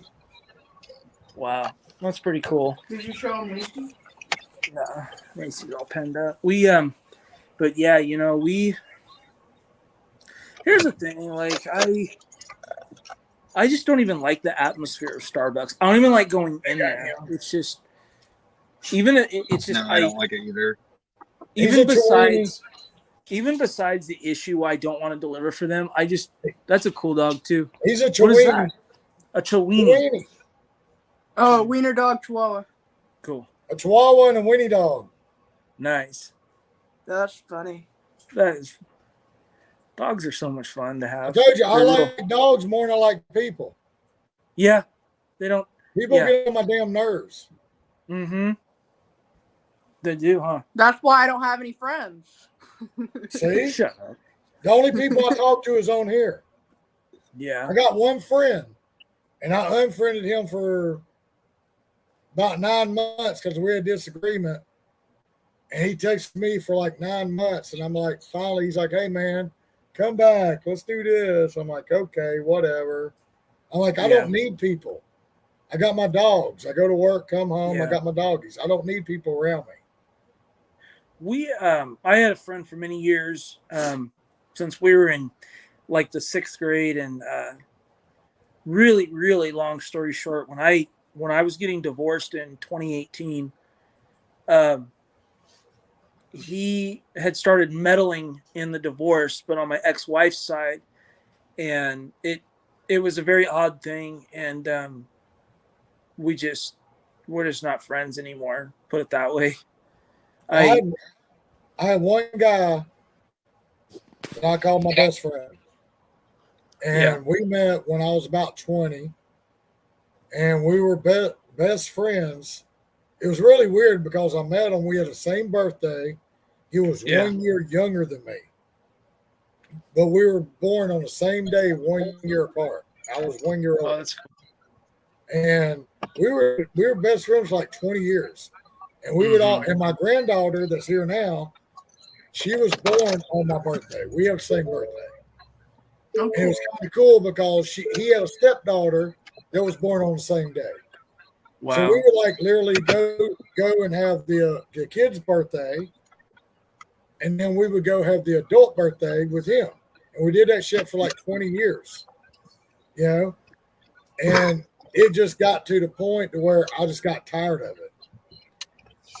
Because you got to think by now we're like 40-ish, 39, 40-ish. And because it's like 10, 12 years ago that I just broke it off. And I literally had to go to the point to where every time he started doing shit he didn't need to do. Like he started getting into the harder drugs and acting stupid and all this shit. Right. And all I want to do is come hang out, drink my beer, go home, you know, have a good time. And he'd come in one night, and it seemed like every year when we got together, it would escalate more and more. And he'd always want to wrestle, and then it turned into a fight, and this, that, the other. no. You know, and finally, when I broke it off, I was so pissed off. I've lost some friends to heroin. Some people Because died because they realized. The way that it happened was that it was kind of weird because the woman that he ended up marrying that I met, I knew her because she was a girlfriend of my stepbrother when we were like 12, 13 years old. Right. And then when I come to his house one day, I saw her and I was like, I know you. And we, you know, hit off and everything. And so we were all, but anyway, you know, I'd come in there and she'd fucking call me a name. I'd call her a name, whatever, da, da, da. It was all good. But one night we were sitting there shooting the shit and he'd been asleep, I guess been on his drugs or whatever. Well, he woke up out of a dead sleep. He just woke up, you know. And I told him, I said, dude, go lay down. I said, everything's cool. Go lay down. He just wanted to keep on. Yeah. And I'm like, okay, well, here's how we're going to do this. I was like, you need to go lay down and shut the fuck up because you're getting on my nerves. Yeah. Yeah. And I done come to the conclusion we're not going to do this wrestling and fighting shit like we do every year. So he fucking just kept on. So I walked over there, I grabbed my cooler, I grabbed all my shit, I put it by the door. And as I was doing that, he just kept on. I walked by him. I said, look, go lay down and quit trying to play Captain Save-A-Hut. Yeah. And I walked by. He's like, what'd you say? So I just got like right up in his face. I said, go lay down and quit trying to play Captain Save-A-Ho. Did you hear me now? Right. Okay. And, you know, he just stood there like he was in shock. So I grabbed my shit and I walked out the door. I'm trying to get in my car. He comes running out on his carport. Now you got to think, I'm at my car in the driveway. He's at the carport. And, you know, this guy I knew for over 20 years, you know. I consider my best friend. Well, he comes walking out. I hear his wife come run out behind him. No, don't do this. Don't do this. That's Tommy. That's Tommy. I'm like, what? What do you got? You know? I said, because I'm going to make you eat your fucking knife. If that's what you're bringing. Yeah. No, he's got a gun in his pocket. Uh-oh. I did not give a fuck. I got down on my hands and knees in his grass. I said, motherfucker, if you're man enough to pull it, I will fucking use it on you. I said, I'm begging you to walk out here right now and get your ass whooped. Yeah. I said, if you're going to pull it, you better fucking use it. Yeah. You know? And he stood there with his hands in his pocket. I'm like, what are you doing? Playing with your ding-a-ling? I mean, what the fuck are you doing? Playing pocket pool. You know, what are you doing? Yeah. Playing pocket Right. pool? You know, I walked away that night and I never went back. You know, and that was the only person for 20 years that I wanted to be around, that I wanted anything to do with. That's why when, like, this guy that I met last summer, me and him had a falling out, I had no problem walking away because I love my animals more than I love people. You know, I don't like people. They get on my nerves. I go into fucking restaurants and I see these lazy ass fucking, not just kids, but adults too. Yes. AirPods in their ears. I worked Waffle House since 1993. Yeah. I look around like this shit would not fly. I mean, No. it's like I tell my wife, I'm like, if I worked there, I'd fire every fucking body. Right, the first day I walked in, everybody be gone. Yeah, it's unbelievable. Sign up, we're drive-through only, we're short-staffed. I'm doing everything. Yeah. You know, and I'd hire a whole new crew. You know, you don't do AirPods, you don't do your fucking phone, you don't do this. You know, go back to where it needs to be, where it's actual customer service. Not just walk by and roll your eyes at me, and you're getting paid $15 an hour. When I was your age, I was getting paid $6.75. If you're on your phone at work, it better be to your boss or to another store saying you need something. Yeah, you know, That's it's like you're getting paid $14, $15 an hour walking with AirPods in your fucking ear and roll your eyes at me. Yeah. But I'm out here trying to work and make a living, but I've got to get, you've got to give me the food, you know, and you're not in no hurry. You have no sense of urgency, but you're getting paid $11, $12 more an hour than I did when I was your age. I got $5.15 an hour. I had my first job in Idaho. It was in 2000. I think it was 2002 or something. $5.15 an hour. And oh man, if you got caught with, well, I didn't quite have a phone yet, but I was in that last years of that era where like an MP3, MP3, a CD player. Yeah, I see. Rude. Heck, I had a CD player in school. Yeah. Well, the thing about it is, like, I got my first job in like here's the fine line. If you're customer facing, it was not 1952. I'm not that old. Stop. I'm gonna wake up my neighbors. It was like 1986, which is still old as fuck. But in 1986, 2 years before I was born, I wasn't thought of yet. You know, I lived in a boys' home, so I could only work McDonald's on the weekends when I went to my cousin's house. You know, over their house for the weekend. So you got to think, I wasn't the guy that was hanging out with friends on Friday night, Saturday night, whatever. Right. I only got to work weekends at McDonald's. So they'd come pick me up on Friday afternoon after school. I'd work all night Friday. I'd get up Saturday morning. I'd work all day Saturday, all night Saturday night. I'd work Sunday before I went back to go to school. Oh. Back before they said, you're too young to work that long. Oh my God. The only way to get back then they didn't care as long as you were there. And I was always there. I was always functional. I was always going to be there. I was like the most dedicated employee they had. Now it'll be a Friday. It'll be a Friday or Saturday night, and it's 9 o'clock, and you don't have school the next day. No, you got to go home. It's against the labor law. Yeah, and see, back then they didn't care. So, but I was the one that was told, if you want a car, you've got to buy it. But the only way you can buy a car is you've got to purchase 6 months worth of insurance in advance. So my first car, I think I bought in maybe 87, 88, was a 1965 Rambler. Okay. That's cool. I paid like $675 for it, but I had to pay for 6 months worth of insurance in advance. So it took me like over a year to get the car. You know, yeah. These kids these days don't understand that. No. You know? And it's like, you know, I think I learned then a little bit of how I don't like people because I was like 16, 17 then, and I had this 17-year-old manager that lived on the island, and he was 17, and he wanted to boss people around and act stupid. Yeah. And one night, he just pissed me off, because I didn't want to be there anyway. I was always there, but this time my sister was down on vacation, which she passed away in 2020 in March because of Yeah. that. Thank- But Damn. she was we were 11 months apart. Yeah. She was born July 10th. I was born August 10th. She was born 11 months later, July 10th. We were exactly 11 months apart. And she was Yeah, down for the weekend because we lived in Atlanta. I was living in Savannah at a boys' home. Yeah. And she was down for the weekend, so I didn't really want to go to work that weekend anyway. But I went in anyway because I was dedicated. You know, I need the money, whatever. Right. He was pissing me off.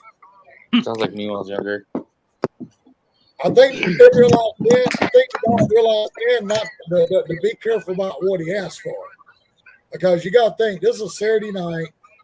Everybody on the island is a McDonald's. That's the place to be. So Yeah. every teenager in the island is at McDonald's. Yeah. He said something to me, and I turned around from that drive-through window, and I grabbed him up, and I jacked him up against that damn Stanley container. I said, if you say another fucking word, I'm going to beat your ass. He looks at me, and he's like, well, you're fired. You ain't got a job here no more. When you come pick up your last check, you need to bring me a uniform. I said, motherfucker, you ain't got to wait on the uniform. I pulled the pants off, threw it at him. I pulled the shirt off, threw it at him. I walk out my boxers. I don't care. I didn't give a fuck. I mean, what's up to those? I didn't give a fuck. I Yeah. walked out to the restaurant in my underwear. I called him, come get me. I'll go find another job. I didn't care. But I guarantee you, that motherfucker remember he was 17, so he's about 50. I guarantee you, he still remembers that from this day. He's like, it's the only motherfucker I know walk out in their underwear at McDonald's. Right. I didn't give a shit.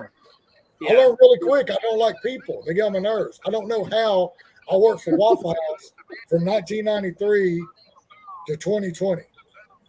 Crazy. It was awesome, you know, but I did other shit because, I mean, I was that guy. I didn't care. I mean, I was working one Christmas night because Christmas is mandatory at Waffle House.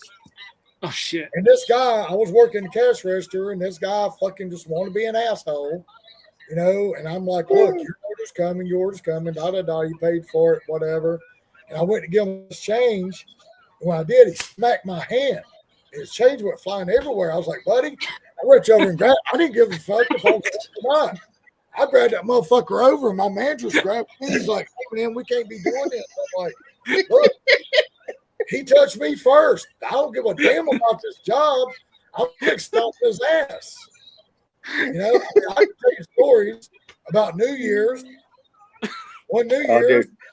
Tommy, you know how many times I've wanted to do that to people because they're being freaking idiots and they're sitting here fisting me in my chest. It's like, you fucking bastard. I watch a lot of fucking wrestling, okay? I watch a lot of wrestling. I've watched it since I was like 8, you know? Yeah. And I'm 50. Yeah. I had a New Year's, okay? I'm getting ready to work third shift. It's 9 at night, 7 in the morning. I get there about 7:30, 8 o'clock. I ain't ready to go in yet. Buddy of mine calls. He's like, hey, I got a bottle of Jaeger. Okay, he's got a $50 bottle of Jaeger. You didn't say that. So we sit there and drink that, and we're right beside a liquor store. I'm like 17. I ain't know enough to buy it. I walk in there, buy a $50 bottle of Jaeger. They don't fucking card me.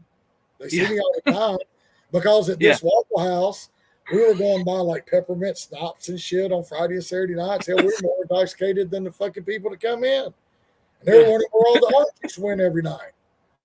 Yeah, we were drinking schnapps and orange juice all fucking night, you know? Oof. So anyway, New Year's comes. We drink a $50 bottle of Jaeger, another $50 bottle of Jaeger. By this time, I done went and got me a 12-pack, put it in the cooler, you know? And we got this guy, he's like 55 at that time.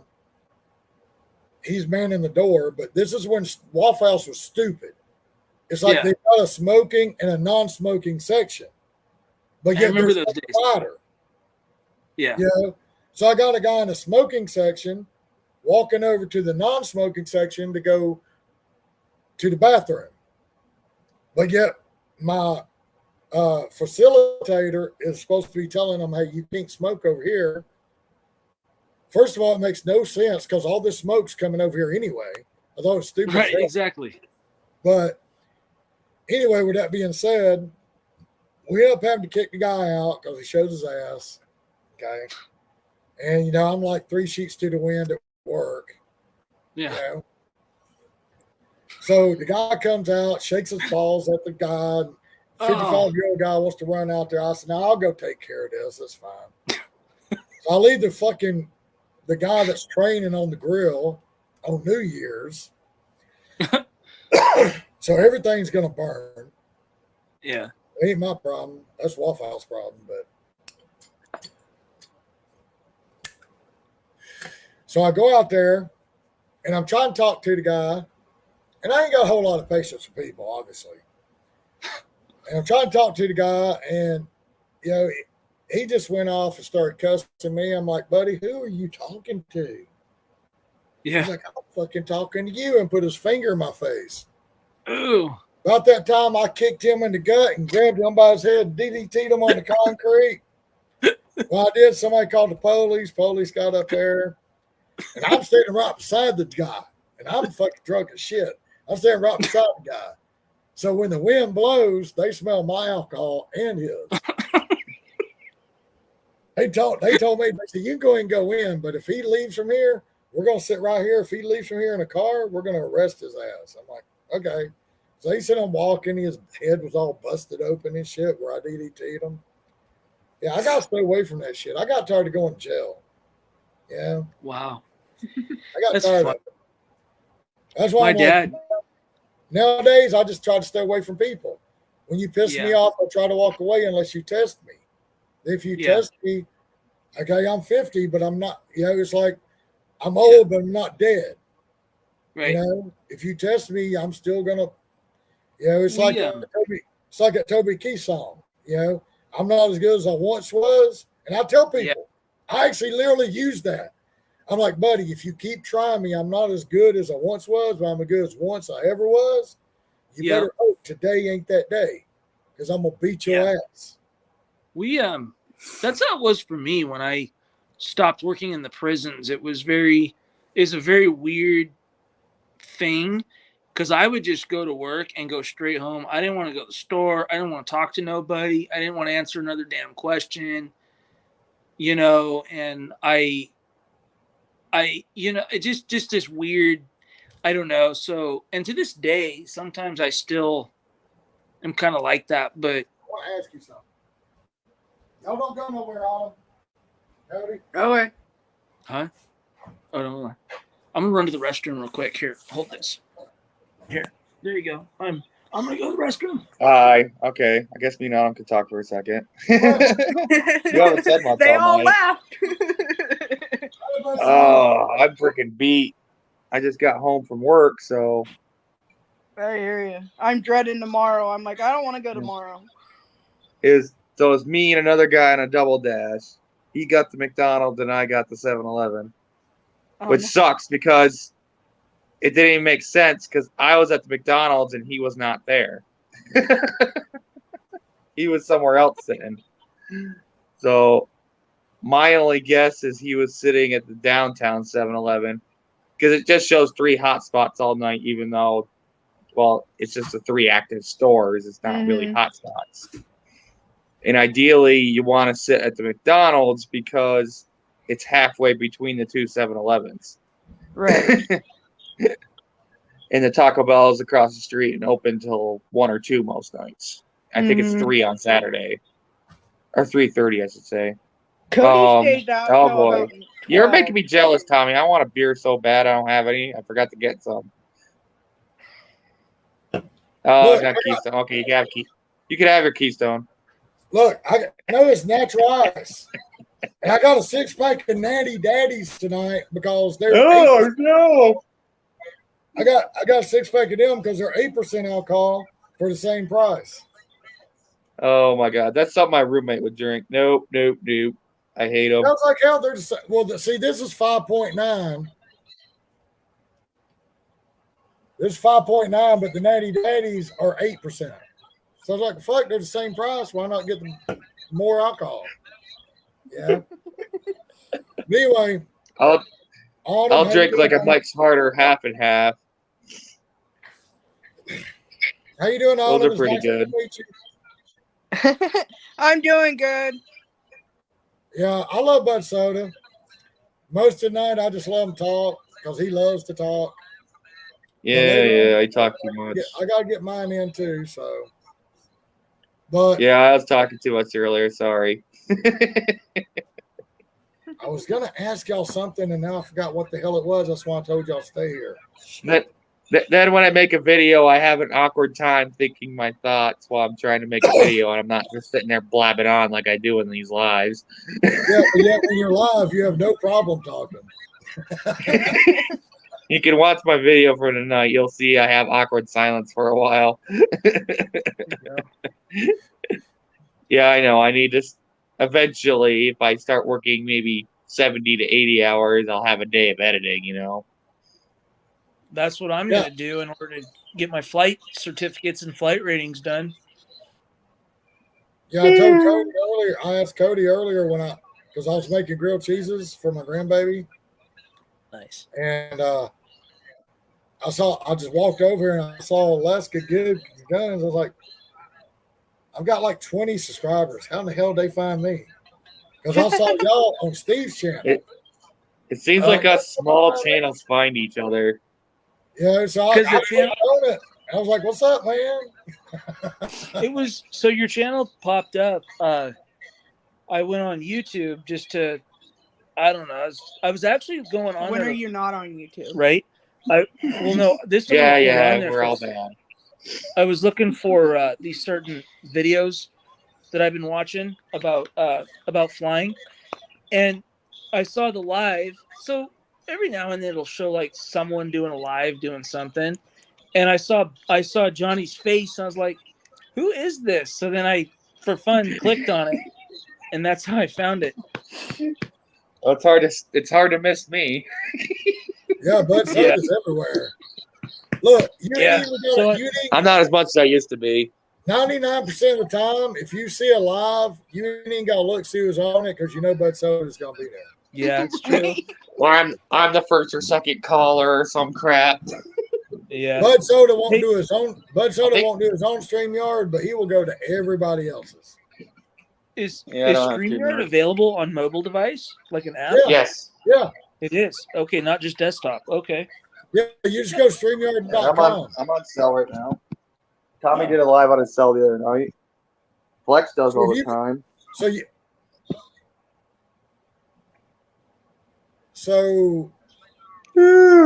can walk around with your phone this whole time, Cody, or a laptop? Phone. And StreamYard didn't kill your phone? Oh, it's on the charger now. Yeah, I was gonna say, it chews your battery up. Yeah, because StreamYard usually kills everybody's battery within an hour or two. Right. It usually kills their battery. Well, we moved. That's why we moved inside. Well, and the mosquitoes are bad too. They're horrible here. So. Y'all got mosquitoes in Alaska? What? Yeah. Y'all got mosquitoes in Alaska? That's a southern thing, man. They're huge. It's our state bird. That's your state bird. Yeah, that's the joke here. It's a state bird. That's funny. So that was pretty cool talking to Roy. I've always liked seeing his stuff, and I figured it'd be interesting. About it is I knew he was back there. I knew he was watching. Oh, really? I knew he was watching because he had said something earlier. Oh. And when y'all started talking, I literally said, he's coming very soon. It took funny. 15 seconds and he was popping up. As soon as I saw him type in, that's not what I said. So, yeah. What he said. I was dropping off an order. I missed half what he said the other night, apparently. I was like, as soon as I saw him say that's not what happened, I was like, he's going to be here in 10, 15 seconds. Yeah. I was more focusing on not getting soaked. See, that's all right, here's a little backstory of why I made this channel. I did not even know that anybody that has YouTube has a channel. I didn't know that shit. I didn't know either till My thing was that like I'd see like a bunch of people still be on Mr. Flex's channel, Mm-hmm. and he gets ready to go to bed, and I'm like, well, hell, I'll still be up to 4 or 5 in the morning. So Right. if y'all want to do like an after party after Mr. Flex goes to bed, we'll just come to my channel. They didn't Yeah. work out so well because even now, Flex have like 10 people watching, and I'm like, okay, well, I'm gonna go start my channel. Y'all come over here and we'll talk because they all be talking like they want to talk, you know. And then if there's 10 people watching and Flexes, it's like they all leave and go to bed, and I'll start mine, and 2 people show up. I'm like, whatever. Yeah, like me, I'm always out late working. You know, well, and then Buddy Soda disappeared for a while. But I used to have Rideshare Lisa because she worked at night, but she quit her W-2. Yeah. So she'll pop in now and then. But Yeah. Always got to give Rideshare Lisa a shout out. Yeah, because she jumps in on our stuff every now and then too. Well, And we all talk and she was my first subscriber whenever I Nice. figured out how to do this shit. She was my first subscriber and she was my first wrench. yeah. And she's literally the only person that I'm actually a member of. Yeah, we talk a lot. We have a group text, and I text her a lot. Bud, did you get my text message like 2 hours ago? Yeah, I said yes, Tommy. I know, but I got upset, and like Cody said, I probably shouldn't have said something, but whatever. It is what it is. It just It was just upset kind me of a lot. funny. It was kind of funny because you told me not to say nothing. I'm like, and tonight you're saying the same thing you told me not to say. I know. I'm a hypocrite. But you know, on my channel, Cody and Autumn, y'all are more than welcome to come anytime y'all want. I mean, Yeah, we'll stop like I by said, more. I usually try to do yeah. a late night thing, but I pretty much let like Bud Soda knows, Rory knows. Y'all just say whatever the hell y'all want. I mean, Yeah, we try to keep it civil and and fair, not bag on anybody. I mean, that's why I keep saying like that one video I made about that guy, I kind of goes against everything. So I still feel kind of you're a little low. oh You had it in my pants. Kind of goes that's against right. everything he usually does. Yeah, that Right. kind of goes against, what we were wanting to do. So I've been dabbling with thinking about taking that video down, but I don't know. No, I forgot to see, even I- see what it says. See, I had a rant one time. If y'all go watch like one of my first 4 or 5 videos, I went on a rant about somebody that I really liked. Okay. He was like the first person that I found when I started doing DoorDash and Uber Eats and shit. And I watched every video. I watched every live. I watched everything that he did. Mm-hmm. But then he turned around and made another video. I felt like he was contradicting himself. And Bud might have been there that night. I know Rideshare Lisa was. And I went off, because I felt, you say you're not a hypocrite. You don't contradict yourself. But then I see you doing the same thing you tell everybody else not to do. And then you say it's for science. Okay? It's like me. It's like you telling me, okay, don't shoot yourself in the foot because this is going to happen.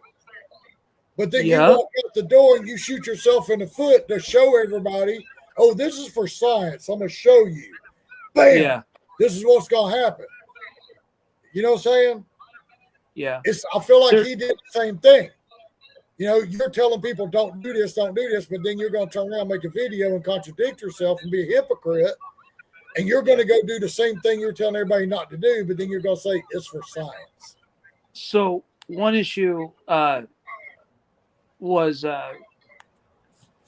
like I had a difference of opinion about something, and man, like I got crucified in the comment section for just having in a live thing, like just having a slightly different opinion. And someone said to me, oh, you're just jealous because you don't have subs and this guy has 25,000. I'm like, I'm not here for subs. just here for fun, like, you know, and so I was like, whatever, screw Well, see, that. that's what I'm here for. I'm here for like Yeah. an after night late show to have fun, Right. everybody talk, express your Yeah. opinion. You know, we can Right. agree to disagree. You Yep. know, if we don't agree to disagree and we have an argument and you get pissed off and leave, then bye. Yeah, exactly. Maybe you'll We, come back later. If you don't, then oh well. Like I said, Yeah. that night I had 19 subs. That night when I went off on my rant, it went down to 15. Well, and that's fine. yeah. If those 4 people got that butt hurt about me talking about that one person, Yeah. then I don't fucking need them here. You know what I'm saying? Exactly. Excuse my language. I'm sorry. Right. No, it's so she cusses like a sailor. Okay. I well, cuss earlier, bad. earlier she wasn't here when I was saying the stuff. So, Oh. but She's yeah, kind I of was the like, boss if of that. those 4 people get hurt about what I said, Yeah. you know, it's like it's my channel. I'll say what I want to say. You know, Right. if I you had- don't like it, then go somewhere. Well, we got accused. I don't know if it's we or me. I don't know if it was a we or a me, but basically our channel, I guess, got accused of not liking gig workers, hating gig workers. I'm like, where the F does that Oh come my from? god. And it was, and it had to do with because of a comment that I had left. I don't even remember, like a year ago, you know, and someone, of course, digs it up like everything else on the internet. And I'm like, so I stand by what I said. I meant that a year ago, but I was also extremely angry. Yeah. Well, I was don't also do that. extremely angry at the time when I wrote it, but my basic feelings are still kind of the same, but the anger's not there. So if I was writing the same thing today, it would be much different. But anyway, so because I dared to disagree or say one thing against the DoorDash Messiah, you know, suddenly I'm against gig workers and I can't be trusted, I guess. I don't fucking know. I'm like, whatever. Yeah, kinda and funny. I mean, it's like I said. I mean, everybody. How can I say this the right way? Okay, Yeah. Oh, you mean? we are all different people. We're Yeah. all not. You know, we may all be in the same kind of thing, but like I told Bud Soda, okay, we are like a community, you Right. know. And when you're like say where y'all live, y'all in a little village, okay. Yeah. You're not in a little village, but y'all have little villages, okay. But yeah. In that little village, you may hate the person that lives across from you know, or the Right. one, you know, 3 tents down or whatever they live in. I don't know, you know, but you can agree to disagree with them, or you can go out there and shoot each Exactly. other up, you know. But Right. you can walk Yeah. out of yourself and avoid that person if that's what you want to do. But if you Yep. decide to confront that person, then you can do the same thing on the live stream. So it's kind of like the same thing. You know, we're like a little community, like y'all have little villages out there, and you make your own choices, but then you got to deal with your own consequences. Yeah. Mhm. And at the same time, you know, like we may not agree, and you could come back the next day and be fine, or you might come back a week later, you might unsubscribe and never come back, whatever. You know, I don't, Yeah. Who knows? you know, Well- I'm not, I thought I was tickled shitless to get 19 people back when I got it, you know, Yeah. because Well- I only expected certain people to come in, like Rideshare Lisa, Bud Yeah. Soda, Rideshare Rodeo. Omar showed up. I didn't expect him to show up. Yeah. I've got like 28 people, and half of them don't even show up half the time. But I So- went from 19 to 14 because I expressed my opinion. I didn't really, like I said, didn't really give a shit.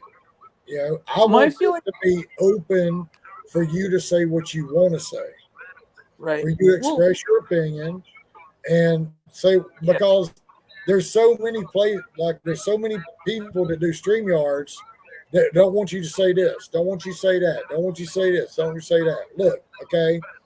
Apparently, I found out the hard way because I got like 8 fucking videos taken down from YouTube because apparently you're not supposed to watch wrestling while you're live streaming. Watch what? You can't watch wrestling while you're live streaming. It's a copyright. What? Yeah. What the hell? See, y'all didn't know either. I cannot watch WWE while I'm live streaming. They took down 8 videos. Stupid. That's why I have to be very careful. Like if we're live streaming a hike, I have to be very careful because we're armed. So I have to make sure that our handguns aren't in the live stream, you know. So I just try to keep it from the neck up or just keep the camera facing outward. You know, Yeah, I don't know. They deleted 8 of my videos because I was watching wrestling in the background. Wow. I wasn't even That's watching it. pretty I was listening to it while I was talking to people. Right. And then a few times I had nobody on, so I'm literally sitting here watching wrestling because I moved my TV over. Yeah. I'm literally watching wrestling, waiting on somebody to come on, and then when they come on, I turn it off and I start talking to them. So when we started our channel, we basically started with 0, and then last I checked, okay, so let me tell you, just a couple days ago we had like 170 subscribers. I'm like, really? Why? Okay, and then I put out some videos about doing some stuff with flying. I put out some stuff about prison. But I think it was mostly the flying stuff. I don't know what it is. It was a huge hit.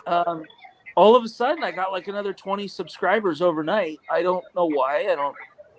It's not like they introduced themselves, so I don't know why. Like I'll have a video. It's like YouTube's weird because I was down to like I went from 19 to 14 or whatever. Yeah. And then it would tell me like so-and-so has subscribed to your channel. Yeah. But then I would get like 4 more subscribers, but it never told me who it was. Right. I went from 7 to 10 overnight, and I didn't even know until I went on my YouTube channel, and I was like, oh, I got a few more subscribers. Yeah.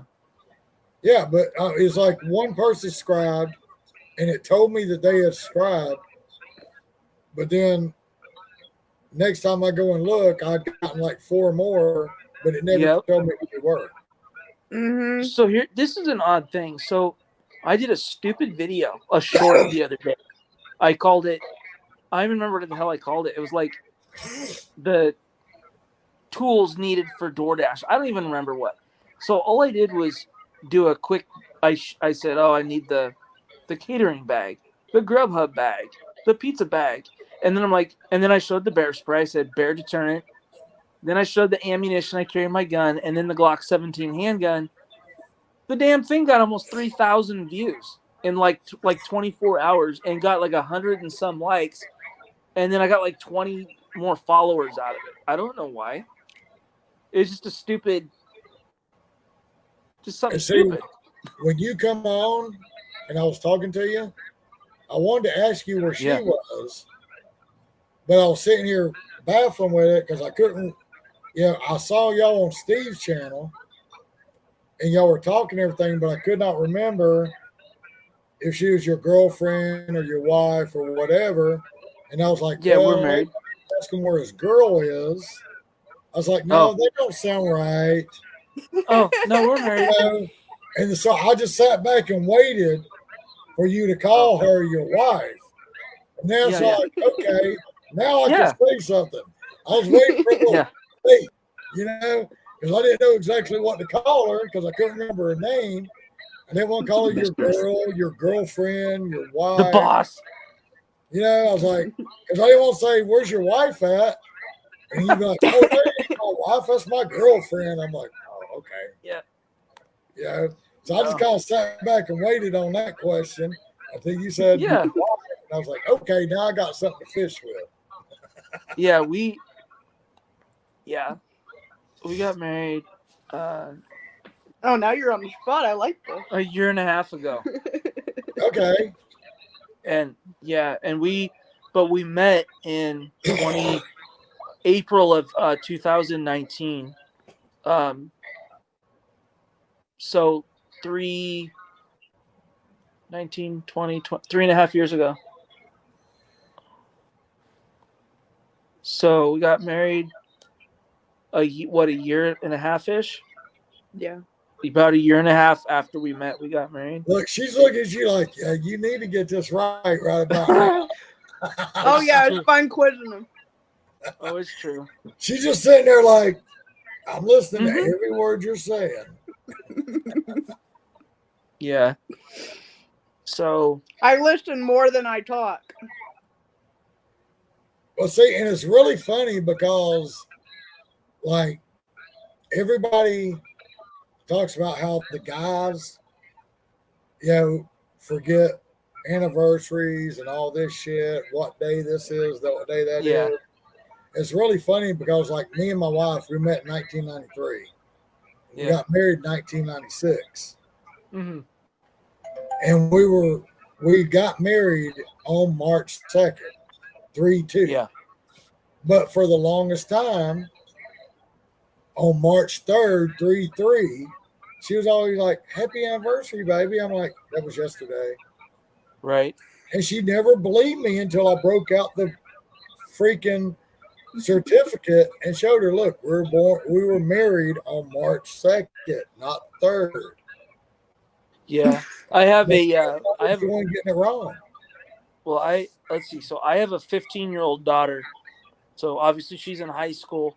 Her mom passed away in 2016. She got sick. She got pancreatitis and just went fast.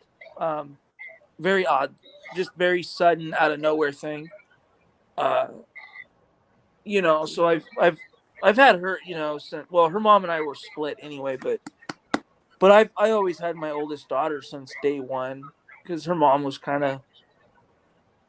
she was a good person. It's just the problem was we were very young and, she was in and out a lot, but, so, I mean, we got like this house full of girls, which sucks, but then. I know you and Cordell are the only boys in but this house. she has a 9-year-old, so I was like, oh, thank goodness, so we can try to balance the power in this house. But no, the 5-year-old's the boss of everybody. Yeah, but you got one female that carries a gun, so you're safe. She's good with that damn thing. That Springfield XD. That's that 3.8-inch barrel XDM Elite 10 millimeter. Hell yeah. I shoot a gun better than I can have a conversation with someone. That's always a good thing because sometimes you don't need to talk to them. Yeah. I grew up in the most drug addict neighborhood, and my dad's a lot like you. You don't screw around with him, and I took a lot out of from him, and yeah. We do a lot more listening than we do talking. Pretty much a lot of our talking is pretty much get the hell out of our yard. Yeah, so you pretty much do a little bit of listening, and then you let the gun do the talking. Exactly. You're like, listen to them, and you're like, okay, I hear what you're saying. Yeah. Here's my answer. That's how it was when I worked in the prison. An inmate would come up to me and I was like, just get to the damn point. Whatever you're going to ask me, just. Yeah. And I would ask you. All right. And I just tell him, I'd be like, don't beat around the bush. I don't need a fucking story. Just what is it that you want? And then get the fuck out. Because if we're talking more than 30 seconds, you're probably trying to compromise me. So get the fuck out. Like that's what I used to tell him. That's what I wanted to ask you. Yeah. Because when I was younger, I stayed in and out of jail a lot. Yeah. My dad called it a revolving door when he was younger. Right. Well, I didn't really revolve. I just went in and out here and there because I was a dumbass. I wanted to drink and drive, or I wanted to beat the hell out of somebody. Yeah. Yeah. He was there for at least a couple days every single time. Oh, you know what? They made it so hard to bond out here. Yeah. They made it so hard to bond out here that they would literally keep you 6 to 8 months because See, Damn. they would because they'd feed you the fucking peanut butter and jelly sandwiches for lunch. yeah. And Yeah. they feed you next to nothing for breakfast and Yep. be paid by the state. Yeah. So they were making it so hard to bond you out Yeah. that you had to sit there. It's like the last time I went to jail. That's what I was telling Bud Soda. Last time I went to jail, I still like drink my beer. It's Yeah. right here, but I do it at home. Make some prunos. Yeah. Last time I went to jail was 13, 14 years ago. Yeah. And I'm not saying I was the best guy. I may have been a piece of shit because I was drinking and driving from time I was 18 to probably 40 something, 38, whatever. Yeah. I mean, I get off Waffle House at 2 p.m. I'd go right next door, grab me a beer. Right. And I'd drink it on my way home. If the kids need to go somewhere, I'd throw them in the car. I'd have me a beer. I'd drive them wherever. Yeah. And I guess some places call that a functioning alcoholic. You're not a full-blown alcoholic. Yeah. Because you can still go to work, do your job, do your daily duties, Mhm. take care of your children, but you still drink every day, whatever, da, da, da. Right. In some circles, they still call me a functioning alcoholic. But now, when I got out of jail, I said I ain't doing it no more. Yeah. So now I do DoorDash, I do Uber Eats, I do whatever. But for 14 years, Yeah. if I'm off doing something, I don't drink. If I Right. drink, my wife drives me. If Yeah. the kids or grandbabies call and want something done, my wife takes them. It's Yeah. like on Saturday nights, we have I've posted a couple of videos over at my buddy's house. We have bonfire parties, stow cornhole, have bonfire, drink beer, whatever. She drives home. Yeah. I don't drive. But last time I went to jail, I'm so glad I was by myself. Yeah. Because what I wanted to ask you was were you okay? You said correctional officer. Were you like the jailer that come down and did the rounds every hour kind of thing? I worked in a state facility, so it was prison. But yeah, I was on the prison tier and prison yard all the time, constantly making rounds, counts, searches. I was very, very active, very proactive. Okay, I guess my question now is, were you the asshole, like I'm in jail or prison and I have a concern? Were you one of the assholes that I come up and say something to and you say, okay, I'll check on that, just walk away and never do nothing? Or did No, you actually... No, it depended on what it was. I mean, I'd prioritize it. I mean, because oftentimes you'd be doing count, and then that's when someone wants to talk to you. I'm like, dude, it's count. But like, unless you're piecing up or you're bleeding to death, like nothing stops count. So depending on whatever the thing was, I'd still just make note, and I'd still make my rounds. Because what I found was if somebody was stopping me when I was making my rounds, making my checks, more often than not, they were stopping to talk to me because they were trying to distract me to buy time because of what was maybe going on 2 or 3 cells down. So I just tell them, all right, well, walk and talk. Let's go. And then it just depended on what the thing was. But I generally would always address it. If it was an immediate issue, like an inmate, like, hey, I got to go. I can't be in here no more. Well, then I knew that this person's life is probably in some level of danger. So we need to figure out what's going on, get them rolled up and get them out. It just depended on whatever the issue was. Yeah, so I guess your shit was a lot different because you were in prison, but I was in jail. But like, I know, like I know, like in the jails that I was in, everybody knew you could only talk to certain people. Okay, Yeah. certain correctional officers, jailers, whatever you want to call them, you could only talk to certain ones because only certain ones would take in what you say. And the thing about it was they would do their rounds while you're in there. They do rounds like every hour or whatever, look in cells or whatever. Make sure ain't nobody dead. But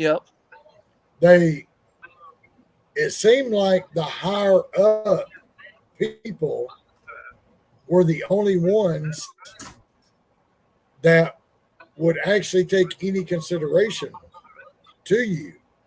It was like sergeant and above, lieutenant and above. It's like a sergeant or whatever, with the 3 or 4 stripes or whatever they had. Yeah. It was like those were the only ones you could talk to that would actually take into consideration what you were saying. And like we had this one lady sergeant, and she would come in. She had like 3 or 4 stripes. I won't say sergeant. I don't know. Yeah. But she had like 3 or 4 little stripes on her. Her chevrons.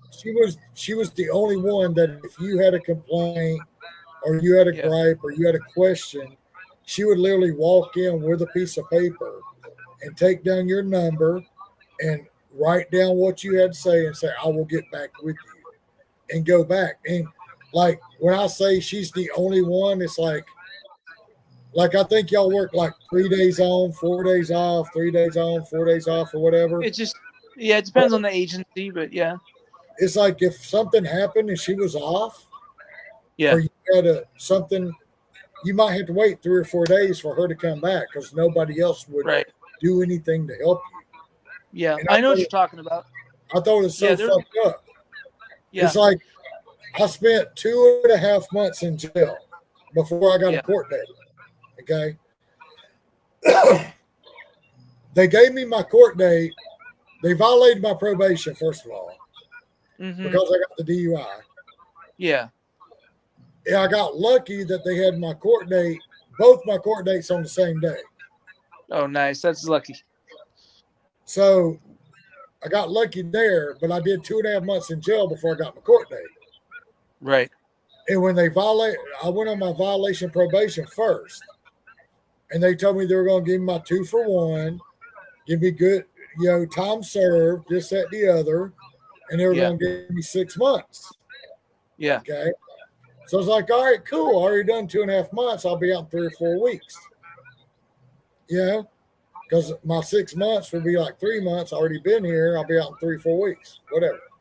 So I did the DUI, and I get, they gave me 12 do 6, give me 2 for 1, whatever. Everything was good. So I get back, call my wife. I'm like, hey, I'll be home before Halloween. I got everything straightened out. I got both court dates, whatever, Well, they lied to me. They told me one thing. I don't know how legal this shit is, but they told me one thing, had me sign the papers. When I got my papers, they did not give me 2 for 1. They did not give me time served. I ended up doing 8 months. Ooh. 8.5. They did not give me the 2.5 months I had there, so I did 8.5 months on a 6-month sentence. I'm just curious. Did the conviction, like, did the court order you to have time served or anything like that? If so, because then the right thing to do would have been probably put in a grievance, and whoever handles the grievances and calculates the like the time, whatever. I can't remember what they call it, but the time. It sounds like it might have been a grievable issue, especially if the judge of the court signed off that, you're supposed to have credit for time served. And if they didn't give that, you know what I mean? And if you were held longer than you were supposed to illegally, then I think you would have an actionable claim, because we had an inmate in our custody that's what happened to him.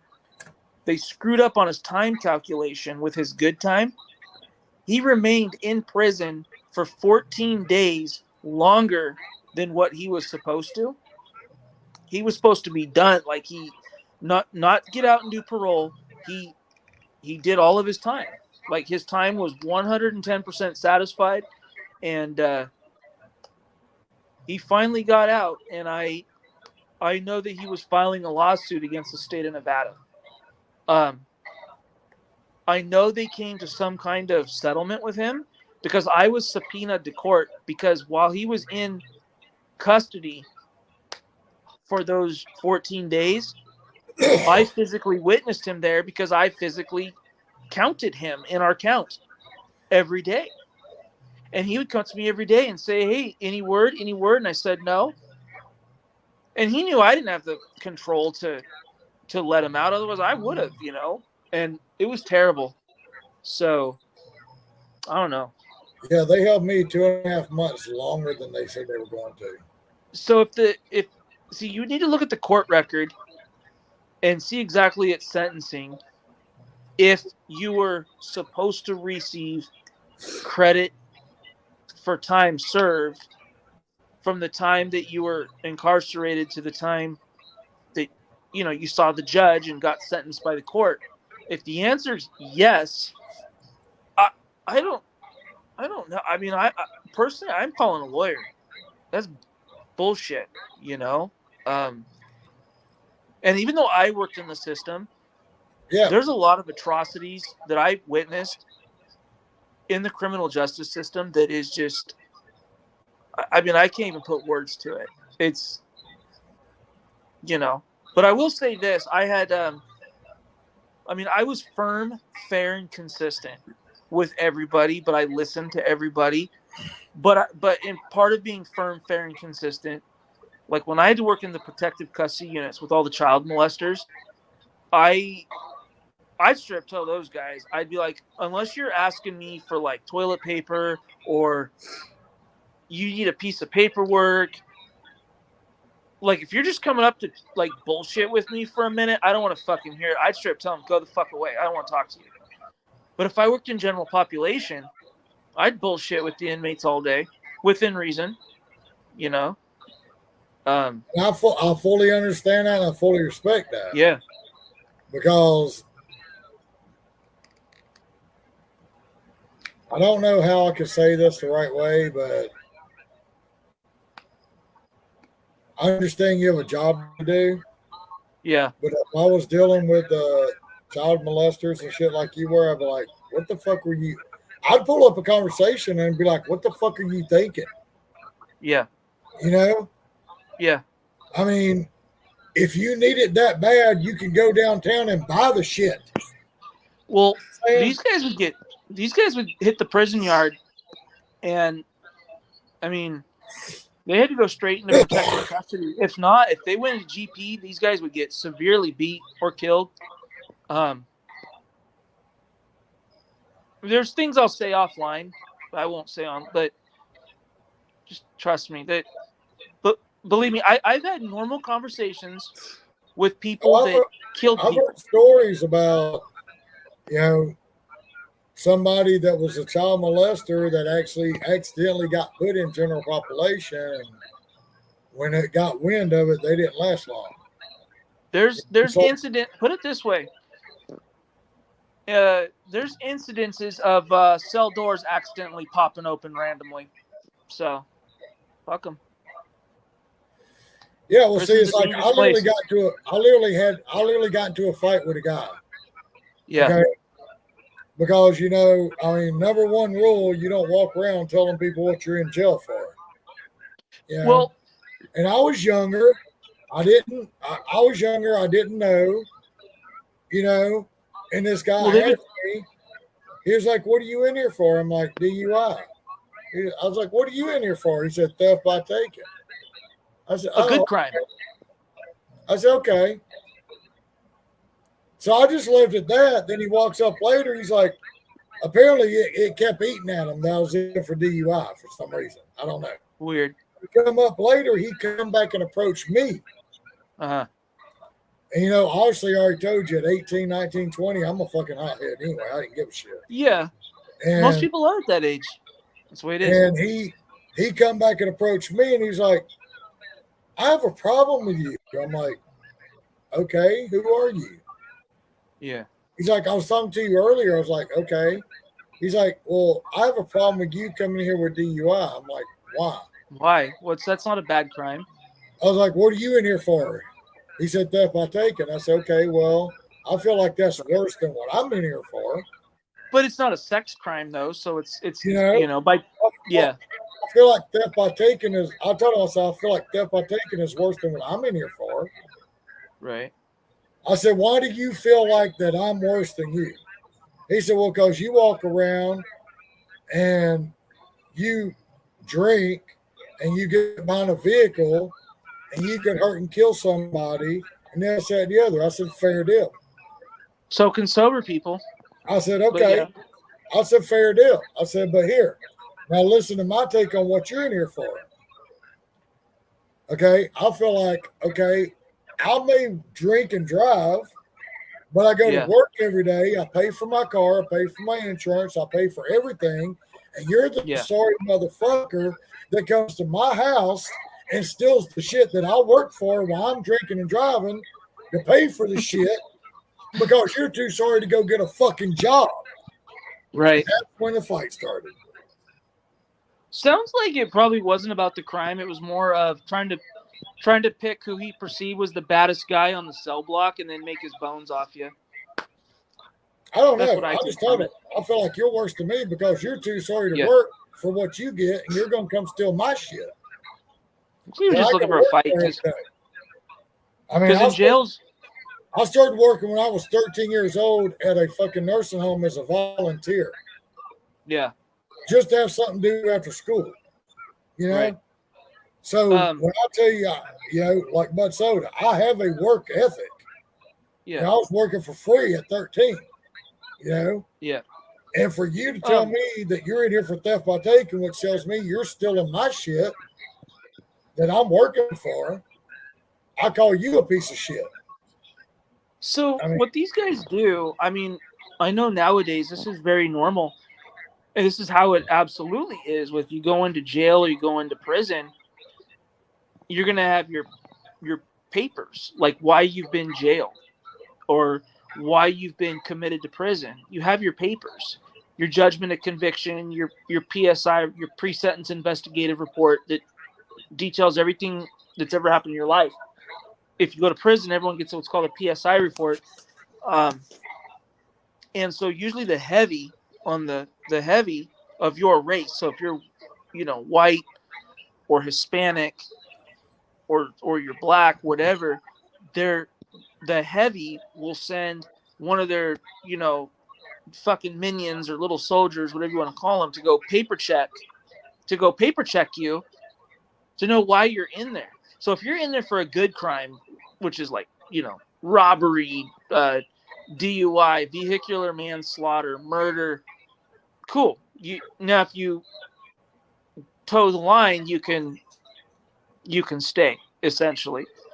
But if they find out that you're a convicted sex offender, or if they find out in the PSI report at one time in your life you were either convicted of some sort of sex crime, or maybe you weren't convicted, but maybe you got investigated for one, okay? Because that would be in a PSI report, even though maybe this time you're convicted for manslaughter. They'll just say, hey, you got to go. You can't be here. PC up, roll up.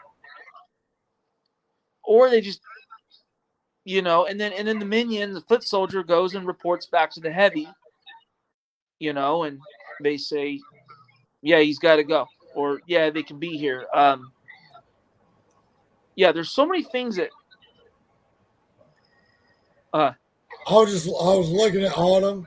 She said she's a really good listener. I'm sitting here watching her just say, yeah.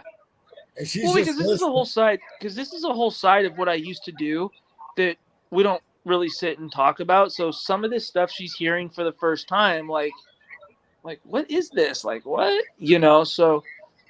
But it is true. If any of us go to jail, if any four of us go to jail tonight, we will be paper checked when we go in as to why are we going in? Are we in on a good crime? Can we house with GP? Can we not? You know. So there's two codes you have to live by: the administrative code set forth by the Department of Corrections or the sheriff's office, whoever, or the inmate code. And the inmate code is very difficult politics to live by. It's very weird. It's very fluid. And you know what? You have to understand it as an officer. You have to be very involved. You have to listen. Let me tell you something. One thing I would do, I listen on the prison yard and in the tier. Because no one calls each other by their names. They all call each other by monikers and yard names. And there's a reason for that.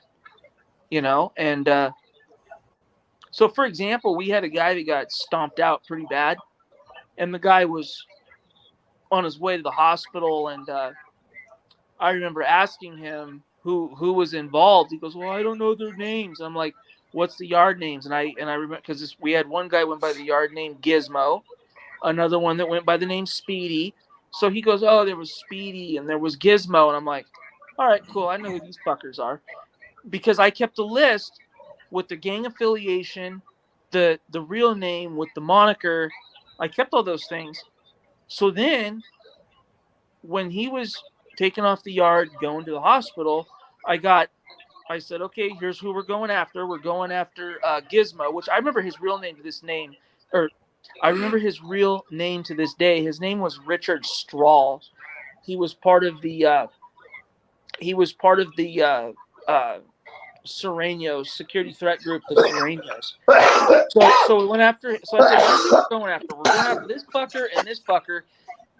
So me and like 6 other officers went down to where we knew these guys were at and where they were housed, and we just went in there and hooked them up, and then took them over to SEG. So that's what I'm saying. So like I would play stupid.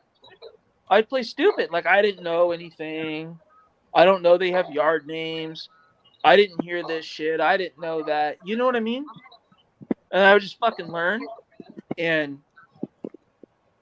so these inmates would be like, and I just wait, lay low and use it strategically. So like count time, I'd say the most important thing that happens in this fucking dump is count. I got to make sure everybody is here. Before anything happens in here, count time. And as soon as we clear count, you guys are free to go back to use the day room, where we can go back to having yard time, whatever. But if they fuck my count off and slow play me, this is one thing I would do.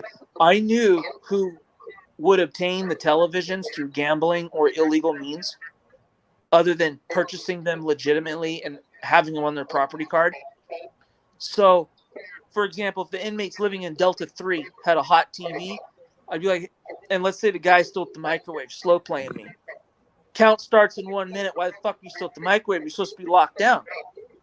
I'd be like, hey, I go, isn't it? And I would just kind of yell out on the tier. I'd be like, hey, isn't it ironic that the idiot at the microwave from Delta 3 has a hot TV and yet he's down here? And they fucking look at me like, whoa, how the hell do you know that? I'm like, and I tell him, I go, I'm going to come up there and get your fucking TV because you don't even own it. You're not even supposed to have it. Those guys would beeline it straight for their cell faster than. So I'd meet them halfway. You don't fuck me off, I don't fuck you off, So I did everything by the book, but I'll tell you what, sometimes you had to shift gears. You would have to, on the fly, do something a little bit differently, think really fast.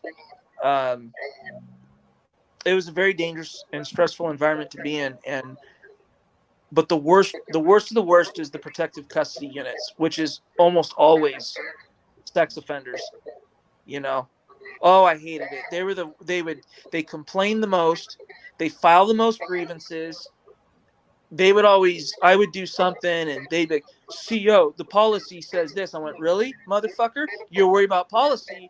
Well, how about the law that says you're not supposed to diddle fucking 4-year-olds? And I'd be like, go lock the fuck down. Don't get me started with PC. I can't stand it. So yeah, see, I would really have a really big issue like I could probably listen. Like I already told you, I don't like people, but I could probably listen Yeah. to the general population. Yeah. But when it comes to the child molesters and shit like that, Ooh. I Yeah. would probably have like zero fucking tolerance for them. Most Because inmates do. if they asked me any fucking thing, I'd be like, okay, why are you here? Yeah. Okay, couldn't you have went right down the road and actually paid for the shit? Yeah. I mean, you wouldn't have been doing what you're doing. Why do you see that little boys or little girls are? Why are you attracted to them? Right. I don't see It's weird. that. So one thing I noticed about in all the years being around sex offenders, they all share one thing in common. They're very manipulative. They come off very charming, almost very relatable. Like they almost seem like someone cool that you would have a beer. Like if you don't know why they're in there, they kind of come off like, well, why the fuck is this guy in here? You know, they come off like I said, they come off very charming, very approachable, but they're extremely manipulative, and they'll drop the fucking hammer on you at a moment's notice if they think they've got you some way somehow. I don't know how to explain Why are it. they attracted to 5, 6, 7-year-olds? I don't know. I've talked to prison psychologists before about this. And the psychologist told me that it's definitely mental illness. It's like the way people are wired. They're wired. They're fucked up mentally. Some of them were abused as children. So like a psychologist told me, it could be a learned behavior, a learned trait. They could feel like they're exerting power over someone that is otherwise powerless. I don't know. They have a very weird. I mean, maybe they were sexually abused when they were younger and they didn't say nothing about it. I don't know. Oftentimes they are. You'll find if you read their backgrounds, you'll find out oftentimes they were victims of abuse themselves. But you know what's strange? I have shot the shit with murderers, literally with murderers, and a lot of them are no different than talking to your neighbor. They did something in what they call out of like on a whim. I can't remember the legal term is. But anyway, they like unexpected, sudden, like the heat of passion. The heat of passion, I think, is what they call it. But I've also met murderers that committed first-degree murder where they plotted it and planned it, and they set the trap and they carried it out. Well, see, here's what I understand. Okay. How can I say this? Because I'm fixing to put my whole fucking life out here, but okay, say me for example. Okay. Yeah. I get so tired of people saying that's how they were brought up. That's how they were raised. That's how this. I get so tired of that shit. I know. I do too. Okay. I tell people if they tell that to me, I'm like, you're your own person. You make your own decisions. It's not based on your past. If I base my life off my past, I would be a horrible person right now. Exactly my point that I was fixing to say. Yeah. I'm glad you spoke up and said it because, like I said, you know,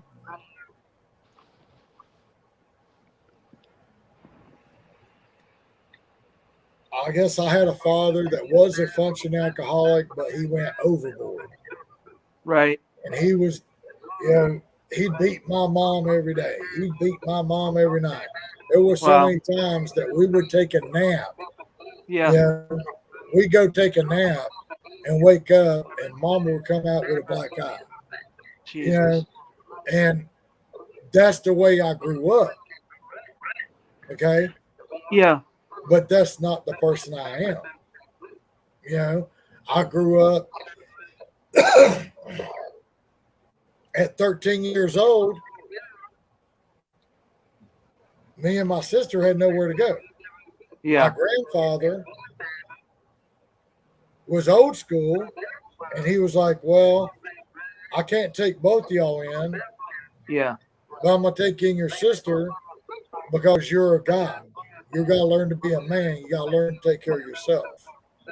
I'm fucking 14. Okay, Jeez. so I'm homeless. All right. Right. So I meet a girl. I'm literally at 14 years old living in my girlfriend's walk-in closet, sneaking in the bedroom at night just to sleep in there Jeez. because I have nowhere to go. Yeah. I did that shit for like 8 months. And then my aunt got wind of it and she sent me to the boys' home. Yeah. I stayed at the boys' home for 4.5 years, whatever. Those I are turned- bad, dude. When I turned 18, I knew everything. I knew everything. I'm 18. Y'all can't tell me what the fuck to do. I knew Yeah. everything. I jumped my 1965 Rambler and I come back to Georgia. Come back down. I was in Savannah. I come back towards Atlanta. Right. Come back to Atlanta to figure out that it wasn't as great as I thought it was. Now I'm homeless living in my car.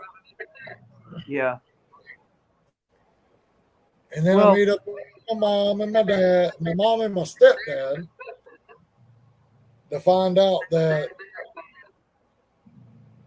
they're doing nothing but on drugs and drinking and whatever. And he's Yeah. beating the shit out of her, and they're fighting every night. And I stayed at their house for very little time because literally one night I'm sleeping on the couch in their trailer, and the couch is right here, and the front door is right here. Oh man. I'm in there trying to sleep. And they've been out all night partying. I'm like 18. They've been all night partying, and they started arguing. I guess they started arguing about me being there. And my name is Tommy Paul, but everybody always called me Tom Paul.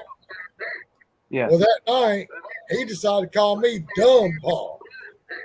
Oh no. He decided he gonna come in there and talk shit to me. Well, while I was in Savannah, I didn't drink. I didn't do this. I was in a weightlifting team. I was a lifeguard. In the summertime, I had long blonde hair. It's the 80s. I went long hair like all the rock stars, Yeah. I had long blonde hair. They got bleached by the fucking chlorine. I was a lifeguard. I was working out. I was looking pretty fucking good in 1986. You can't tell now, Look at these Yeah. big guns. Yeah. Back in 1986, I was looking good. He come down there and he's going to call me Dumb Paul. Oh no. He come walking through there, and I could hear him arguing. He come walking through there, and he's like, "Hey, Dumb Paul!" I was already ready for him. He come over and started me, and I hit that motherfucker so hard, he flew through the trailer door and out the steps, down the fucking hill. Wow. I just hit that motherfucker one time, and the fucking door just flew open. I hit that motherfucker so hard. He went down steps, down the hill, and everything. I shut the door and locked the door, and I locked his ass out of his own house. I begged him to come back in. I was laid down. I was done. So they were so bad on drugs that they decided they were going to go from Georgia to Texas, Bonnie and Clyde style. They were going to get there or die trying. Oh wow. They didn't make it very far. They gave me my sister that was 6 months old that they had, because while I was in Savannah, she had 2 other kids. She had 5 kids total. She had 2 of them. That she was so fucked up on drugs, she sold them for money. And they just blew that money because of drugs. And when she had my last sister, I told her, I said, "You're not selling this one. Yeah. Not getting rid of this one. You're not doing it. Yeah. So I come down, I put a stop down. I said, no, you're not doing it. Well, when she was 6 months old, they decided they were going to go to Texas, Bonnie and Clyde style, or they're going to die. no. So they basically put me back in my car, homeless, with a 6-month-old kid. Oh no. At 18 years old, 19 years old. So I'm like, okay, what am I going to do here? You know? So I had to grow up quick, you know? Yeah. So I'm like, okay. So I call my aunt. I'm like, look, this is what happened. I ain't got nowhere to go. My aunt was actually my mom's sister. And she was a nurse, and she went through nursing school and this. She's like 4 or 5 years older than me. It's really weird how all this shit works, but Yeah. yeah, my aunt's like 4 or 5 years older than I was, but so she told me to bring her to her. Yeah, so I brought her to her because I felt that was the adult thing to do because I couldn't take care of her. Right. And I didn't want her to go into the system like the other two did, you know. And so that way I know that I would always have interaction with my sister, you know, which is like my stepsister or whatever, because it's my different dad or whatever. But anyway, I know that I would have a way with her, you know. So she took her in, and I made sure she was good. And then I had to worry about me. Right. And that's why I have a lot of issues with people that are 20, 25, 30, 35, 40 that say, you know, oh, poor little me. I can't get a job. I can't do this. I can't do that. I'm like, look, you know, I started working at Arby's, working in my car, living in my car, working at Arby's. Yeah. Wore the same fucking 2 shirts every time I went to work. Until I got a check. Okay. To go wash my shit. Yeah. And still worked in my car and went to work every day. And then, you know, when I got fired from that job, whatever, it was stupid shit. I was gaga over this girl. And I took the rap for something she did, so I got fired. Whatever. Good little fucking shit. So I was back in my car. I got a job at Waffle House. I worked a couple weeks at Waffle House. Waffle House was the thing. I hate Waffle House, just so you know. I hate that fucking place. They fucking use you and abuse you. But it's kind of like people talk about DoorDash. I talk about Waffle House like that. They use you and abuse you, but I believe it. That's what got me on my feet. Yeah. Living in my car, working Waffle House. Got a couple checks in. I went straight up, got me a trailer. Back then, I paid maybe 120, 130 a week.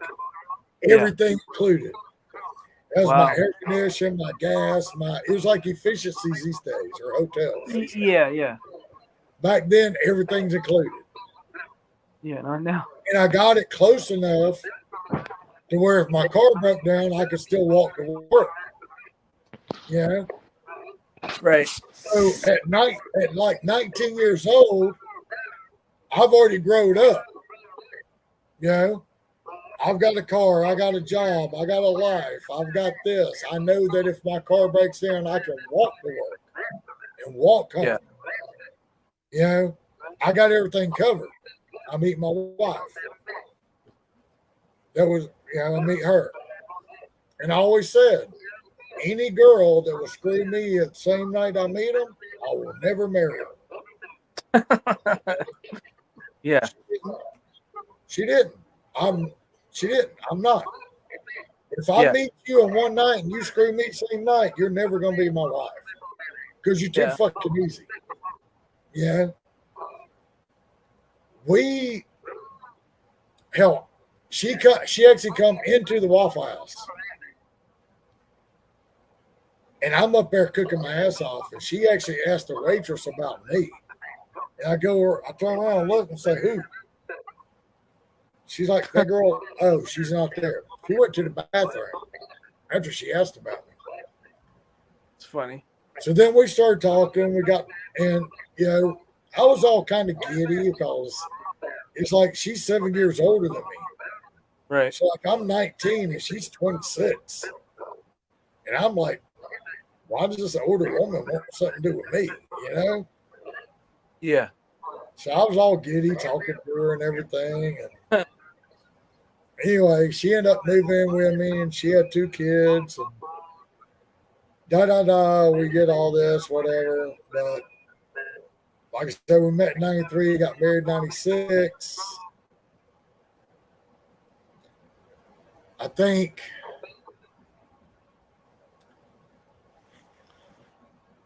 somehow, like all that shit groomed me to be who I am now.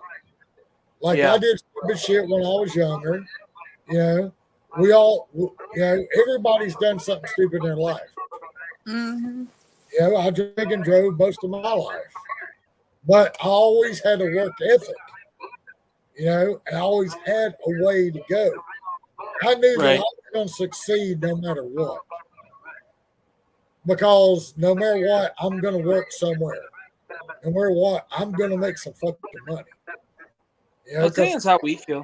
Mm-hmm. Is because at 13, I was working as a fucking volunteer making nothing. yeah.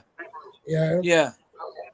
And the only thing I told him at 13 as a volunteer, I was not changing that motherfucker's pants that thought he still worked on a farm that would fucking piss in the bed and stand up there butt naked on his fucking bed and tell everybody to go plow the fields and do this and the other. I was like, I'll go talk to the man, but I'm not Yeah. changing sheets and I'm not putting a fucking diaper on. I'll Yeah, go no talk to him and calm him down, but I'm not getting paid. So y'all Right. motherfuckers get paid and you go put a diaper on them, y'all need to change the sheets because I ain't doing that. But anyway, with that being said, I went through a lot of shit, whatever. I don't complain about it. I don't bitch about it. I don't fucking tell people to feel sorry for me about it like these other people. I'm like, Yeah.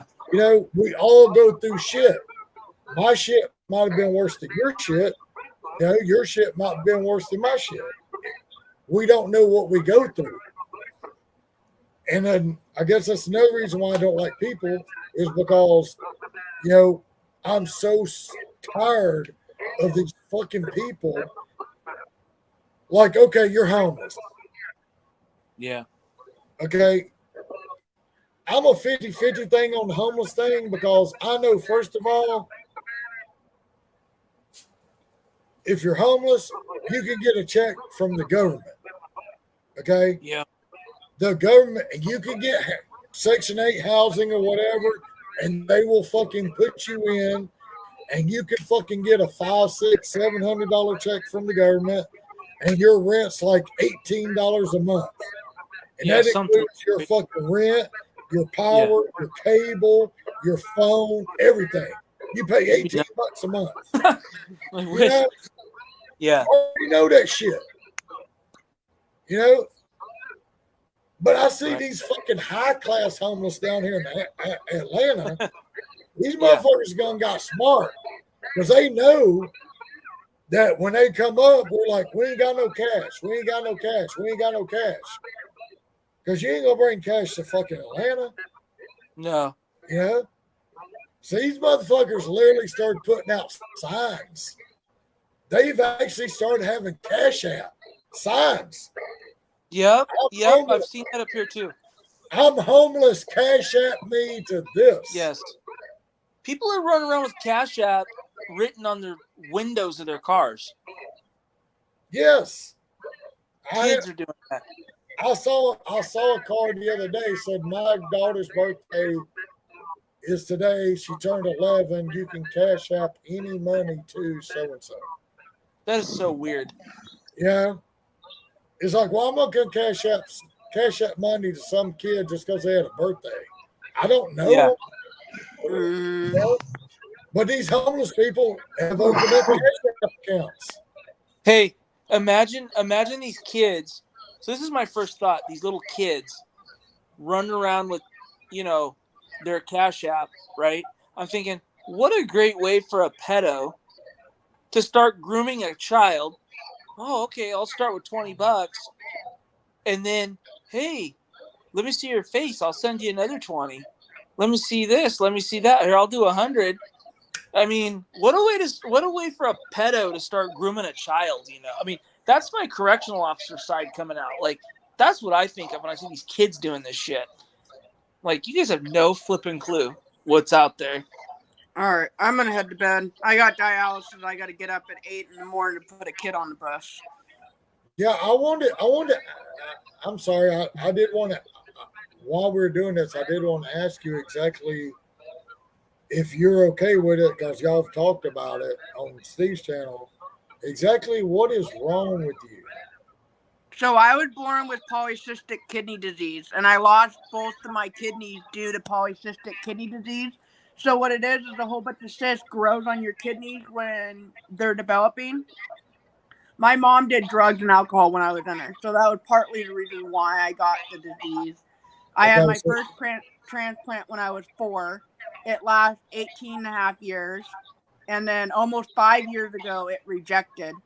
And I've been doing dialysis ever since. I had a catheter placed in my neck for, about a year and a half? About a year and a half.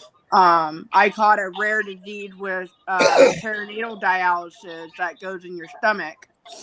And I can't ever do that dialysis again, because if I do, then it'll kill me. So now I have a graft in my leg, and I go and do dialysis 3 times a week for 4 hours, and it's a 14-gauge needle twice in my leg. Okay, so you understand what I was saying in my life about my parents doing drugs and alcohol and all that shit, and that's why you were shaking. My mom lived in the same neighborhood as me, walking distance, and I seen her maybe once a year, if that, because she chose alcohol and drugs over me. Okay, see, when I was like 20, 21, like I said, I'm 50 right now. When I was 20 to 21, I tried to bring my mom off the streets. I brought her to my house. She stayed there for a week. Her and my wife did nothing but argue, because my wife cooks for me every night, and then when she got there, she was off the drugs. So then she just wanted to do everything for me, knew everything, knew this, I know what my son wants. Mm-hmm. You ain't been around me for all this time. You don't know what I want. So she asked me to take her back down to clean someone's house. And all she did was go right back down on the street. She literally almost lost her life because she was running across an interstate to try to pick up a trick and got her leg run over by an 18-wheeler. And she caught gangrene in it. Okay. Whoa. All right. So she stayed on the streets for the longest time. My uncle literally got her a fucking Section 8 apartment. Got her a check started. She stayed there about 3 days. My uncle went over there and walked in, and there was these fuck drug heads, meth heads, crack heads, whatever they were just sitting there. And they called her Sexy. That's what she went by, Sexy. And he's like, where's she at? They're like, oh, well, she left. She told us she said the apartment's paid for the month. We just stay here as long as we want. Wow. And literally, I went down there and found her, and I told her, I said, Mama, come to my house. and live like a normal person. Mm-hmm. She literally told me I would rather live here under the bridge and smoke crack with my friends than live anywhere else. I walked Wow. away. I walked the fuck away. Okay. I tried. You know what I'm saying? I walked away. I didn't get a chance to really even help my mom. I was 17. My mom died the day before my son's first birthday. She had her second brain aneurysm. Walked out of the hospital without their permission. Went home, fell asleep, and never woke up. It's hard to hear you. My mom died the day before my son's first birthday. When I was 17 when she died, and it was her second brain aneurysm. She had her first one, and then her second one. She left the hospital without their permission and fell asleep and never woke up. Yeah. So about, I want to say about 4 or 5 years ago. Mm-hmm. Anyway, apparently, okay, before I say this, I want to go and tell you I'm not racist. Okay, you like who you like, whatever. Yeah. But apparently when my mom was on the street, she met a black man. Mm-hmm. And he actually got off the streets and got clean first. And, she's on the streets with a wheelchair, whatever, but he went and got himself clean. Okay. And he went and got a place to live. He did whatever he needed to do. Well, he has heart problems. He had he either had a heart transplant or liver transplant. Mm-hmm. He had both of them. So, there's only certain things he can do. But he went and got himself, and his problem might have been because of the drugs and everything. Yeah, my mom had liver failure. But I respect the fuck out of him because he was man enough to get a place to live. And for some reason, I don't know why. He loved my mom enough to go find her and get her off the streets. And right now they live in Ritzy Buckhead in a retirement community in like the ritzy part of Atlanta in Buckhead. But it's it's apartment complex based on your income. Right. But for the longest time before my sister passed, she wanted me to have something to do with my mom. I told her I ain't got time for it. Yeah. I tried 18, 20 years ago. She didn't want nothing to do with me. I said, look, I'm sitting here living my own life. I'm working. I'm trying to take care of my grandbabies. I'm trying to take care of my kids. I ain't got time for a part-time mom. Right. Do it. You ain't been here for 18, 20 years. I ain't got time for you. And literally, I guess me being the asshole that I am, my sister kind of called my mom on Christmas when we were at my aunt's house and kind of forced the phone up in my ear. Because I already told my sister, I said, if you make me talk to her, she's not going to want to like what she hears. Mm-hmm. And apparently she didn't understand. So she forced the phone up in my ear, and I'm like, hello? And she's like, hey, baby, it's your mom. I'm like, don't call me fucking baby. Mm-hmm. And I just went the fuck off on her. And I hung up on her. I've done that. I had to phone my sister. I said, don't never put me in that situation again. I already told you what I was going to do. Yeah, Well, my mom asked me a question. I blew up in her face, and then she hung up on me, called me back in a couple hours saying she's sorry. I'm like, yeah, the truth hurts. If you don't want to hear the truth, don't ask me the question. I was Well, like, you you know, haven't been in my life my whole life. Why start now? Don't start parenting me when you haven't been in my life. yeah, you don't fucking come in my life after I'm grown and take care of myself and act like you know what's good for us or you want to do this, you want to do that. I ain't got time Yep. for that. I'm raising children and grandchildren. Yeah. Yeah, Roy, we're still up. We're getting ready to jet. But We're getting ready to jet. I'll take you outside. I'll show you what it's like here at 1 o'clock in the morning. Well, All right, I'm gonna head out. I the gotta one get up thing- in the the one morning and do thing I wanted to tell- dialysis. The one thing I wanted to tell Autumn is my cousin. Mm-hmm. My cousin, she was, I want to say,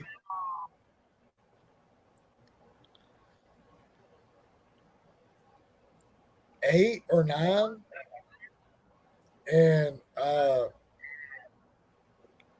heart started going out. Mm-hmm. So that's why I wanted to ask you, on a personal note, if you didn't mind, what was wrong with you? Because I've had to deal with this shit too. My cousin. Yeah, I don't mind. I made a YouTube channel just to really talk about it, but it's hard to talk about because it's like, I'm like you. I don't like the pittiness of it. Like, I mean, everybody has their baggage. Everybody has their health issues. Yeah, mine's a little more intense. If I don't do dialysis, I die. I mean, that's my life support pretty much until I get a kidney. I don't have any kidneys in me right now. My donor kidney got taken out. My original kidneys got taken out. So I'm living with no kidneys. And I had one person, they're all like, well, how much do you pee? I'm like, well, if you look at freaking what a body means, if you don't have a kidney, you're not peeing. Yeah. And exactly. then I had to explain it to him, and I was like, "You're too stupid for me to sit here and try to explain this shit to you." You literally cannot piss unless you go dialysis. Exactly. So, everything you eat, everything you drink has poison and toxin in it. So, pretty much whatever you do is gonna have poison and toxin in it. That's why I go and sit on a machine with 2 needles in my legs for 4 hours to get it all taken out. And so they explain a 4-hour dialysis treatment for us is like working on your feet for 12 hours and not getting a break. So that's what I was going to And ask that's what it does to my body.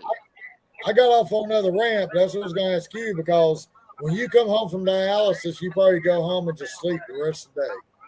Because you're like, so I do it in the evening. I come home and I'm like a zombie. I let the dogs out and I go straight to the room and I pass out. Like, everybody knows not to mess with me after dialysis. I'm ticked off. I have no patience. You leave me the hell alone and let me sleep it off. Because I know my cousin, like I said, she had one heart transplant, and she had it for a little while. But I know when she went to dialysis, she went like once or twice a week. Mm-hmm. And they like pumped her blood out and brought her blood back in or whatever. Yep. And when she got home, she was so tired that she just slept the rest of the fucking day. That's why I do it at night. If I do it any earlier than what I do, then I'm sleeping most of the day and I'm a grouch. And having kids, that's not a good combination. And at like 14 or 15, okay, her heart went out. It was going out. The heart that she got was going out. And literally, she got a call from the hospital at like 7, 8 o'clock at night. They were sitting there eating dinner. And they called her and said, we have you a heart. You have X amount of time to get here or we'll give it to somebody else. They literally had to fucking just stop eating, rush her straight to the hospital and let her go in for. When she got that second heart, she was in a coma for like 6 months. Whoa.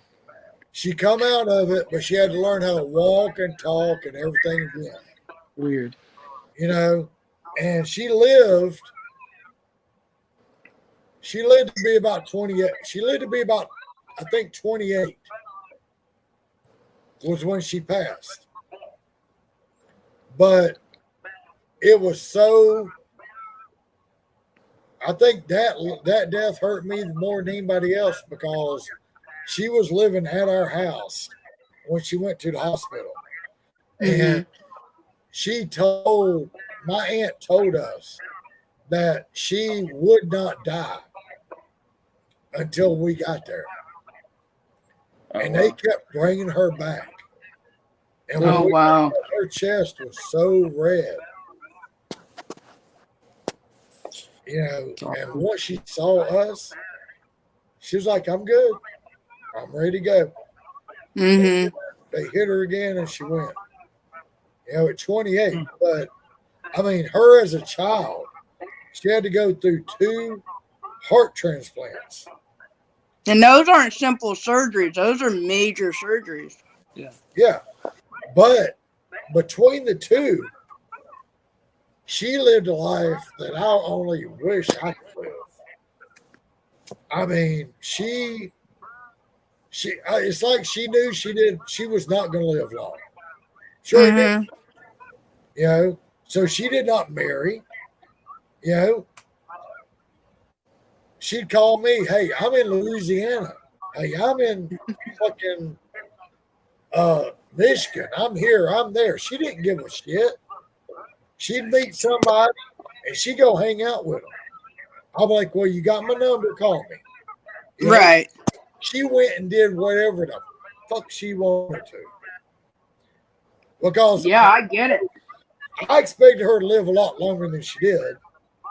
But then again, I expect my sister to live a lot longer than she did. Right. But when she went into the hospital, she told me after her second heart transplant, and we took her to the hospital, she told me, she said, you know, I'm not coming back. And I was like, yeah, you are. Yeah, you are. She's like, no, I'm not coming back.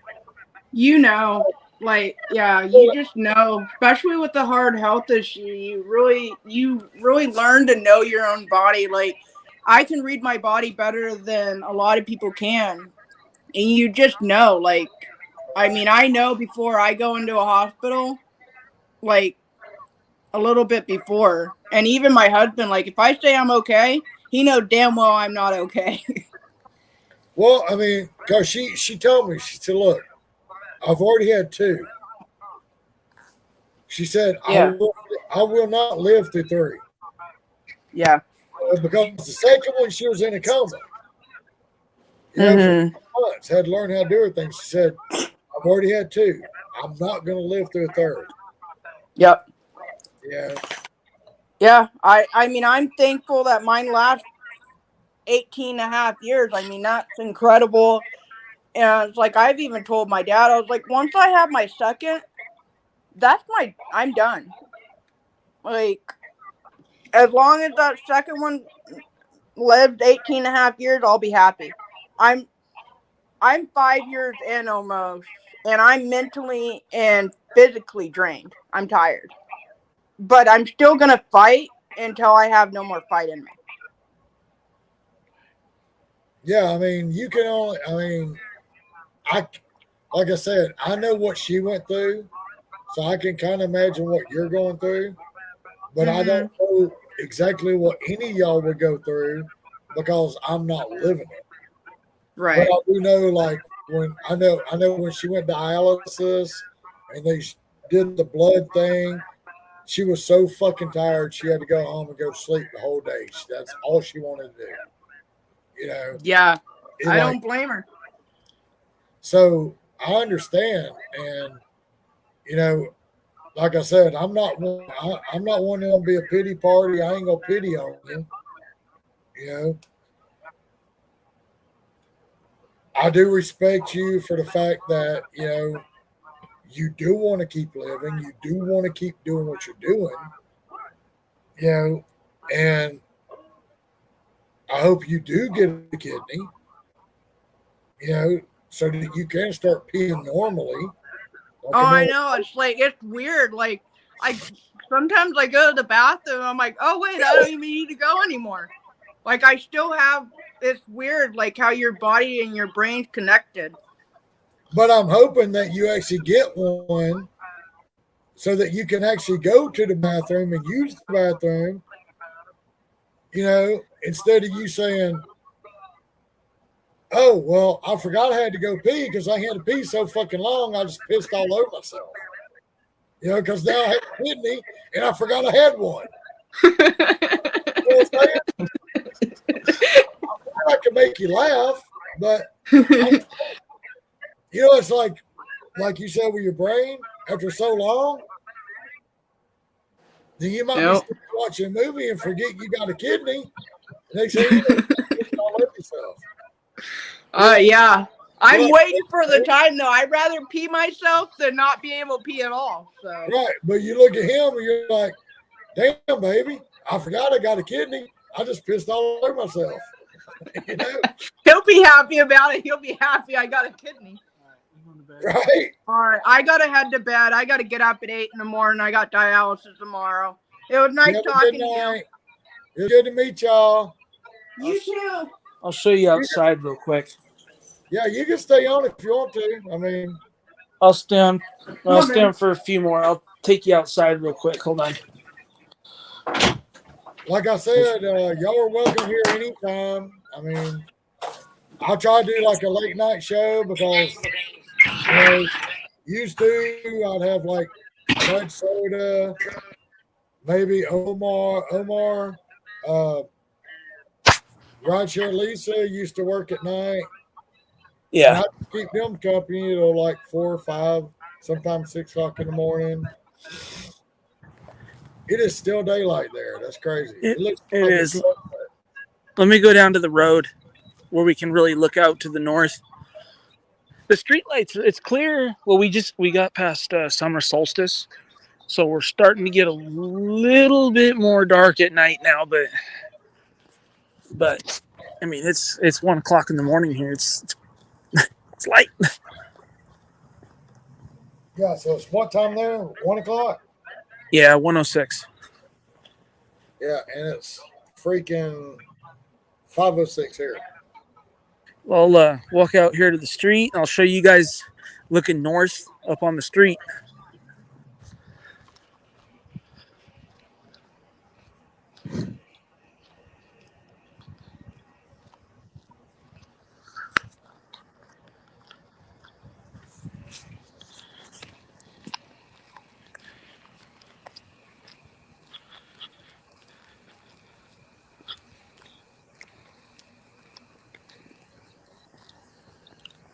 There's a lot of smoke in the air, so that's difficult to even see the mountains. So that's kind of why it's a little bit darker tonight too.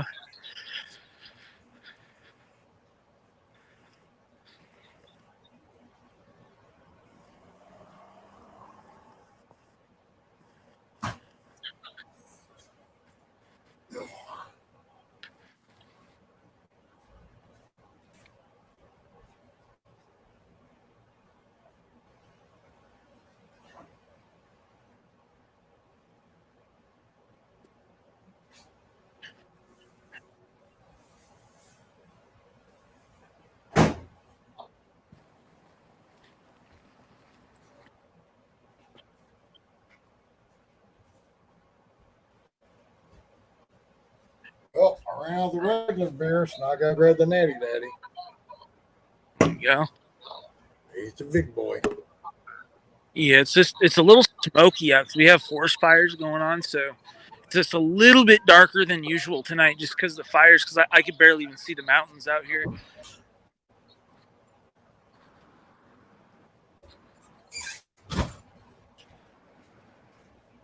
Yeah, it's still dark outside. Yeah.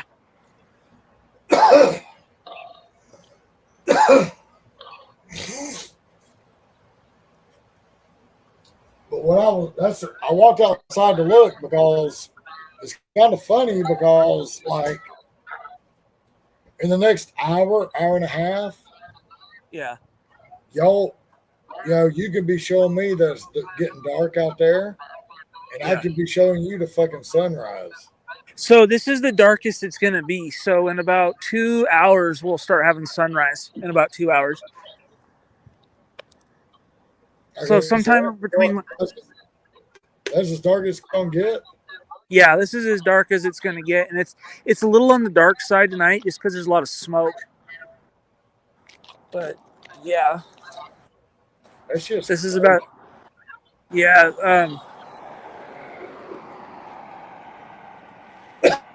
Just kind of looking off north.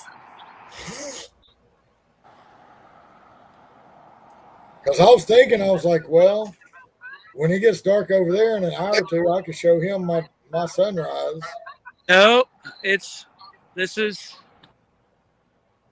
as dark as it's going to be, and this is looking south to Anchorage. Yeah, So in a couple hours, if I was showing my sunrise, you'd have your sunrise. yeah. So probably what time is it? A little after 1. So about between 3 and 3, about 3 a.m. it'll start getting sunrise out, and it'll start getting brighter. So we're at our darkest part of our night right now. But now, keep this in mind: in the middle of the wintertime, what you're seeing right now, this is what it'll be probably about 11 o'clock in the morning. Noon will be so at the darkest part of our winter. This would be about 11. This would be about 11 a.m. and then probably about 1 in the afternoon would be the brightest part of the day. So the sun would be just a little bit over the horizon, but barely. And then by 3 o'clock, the sun's down. So Yeah, because didn't you say that y'all have like 22 hours of sunlight and then 22 hours of darkness? yeah.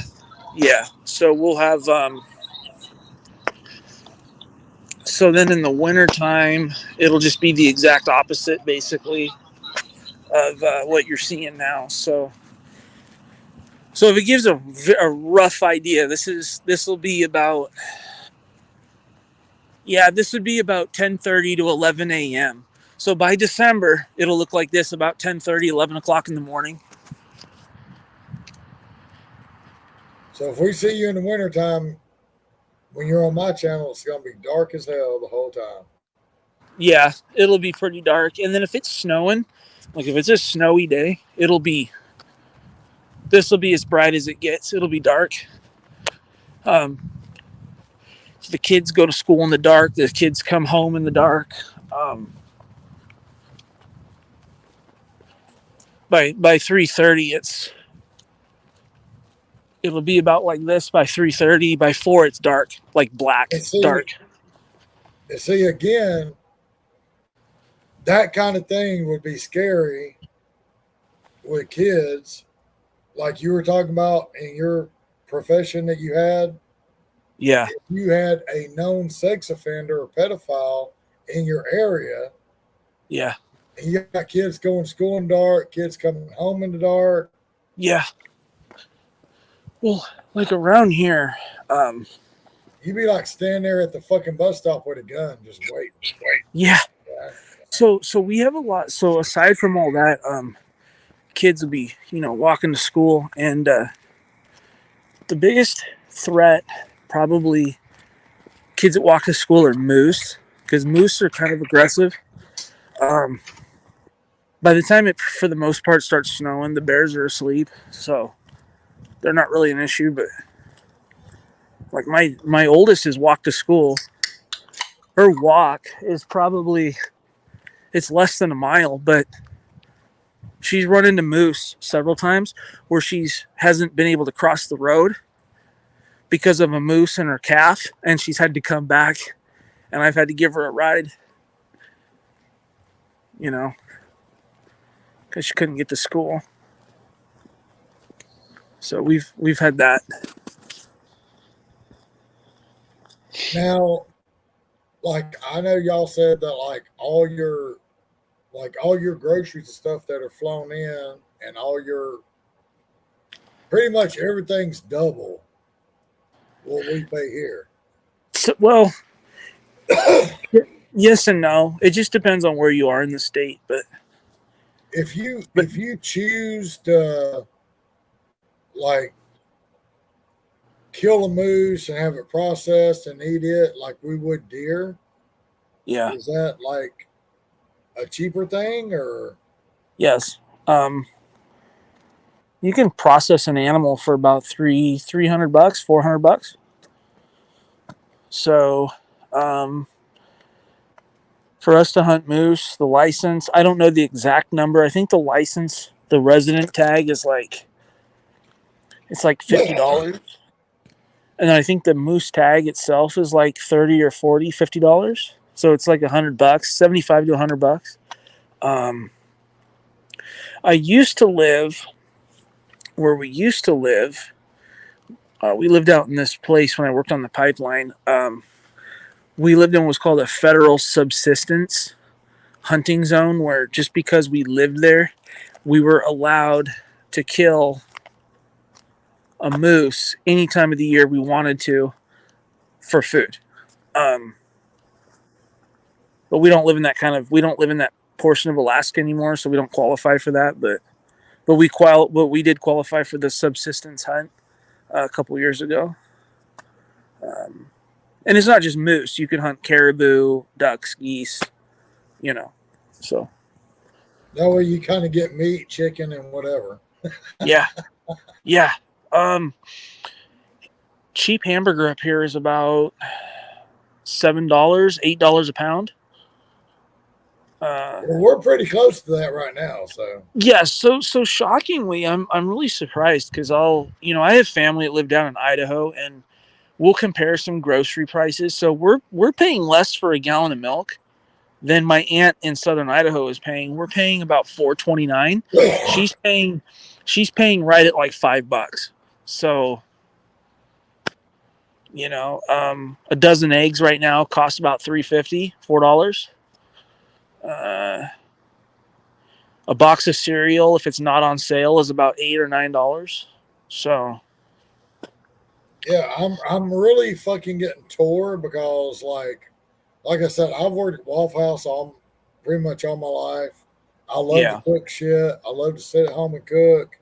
Yeah. But with the price of everything right now, right, it's difficult. I'm like, okay, well,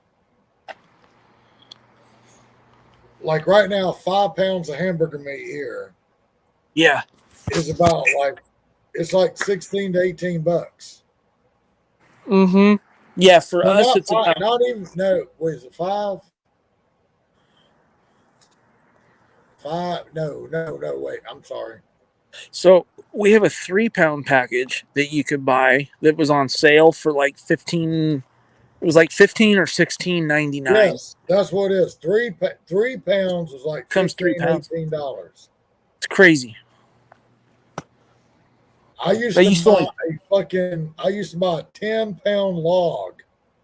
Yeah. I used to buy a 10-pound log and bring it home, put it in the freezer, freezer baggies. A 10-pound log for like $14, $15. Yes. Now it was like fucking 3 or 4 pounds. Right. Like $15. Yeah, exactly. And I'm like, I told her, I said, look, I think it'd be cheaper just to eat out. Because by the time I pay for this 3 pounds, yeah, I make 3 meals out of it.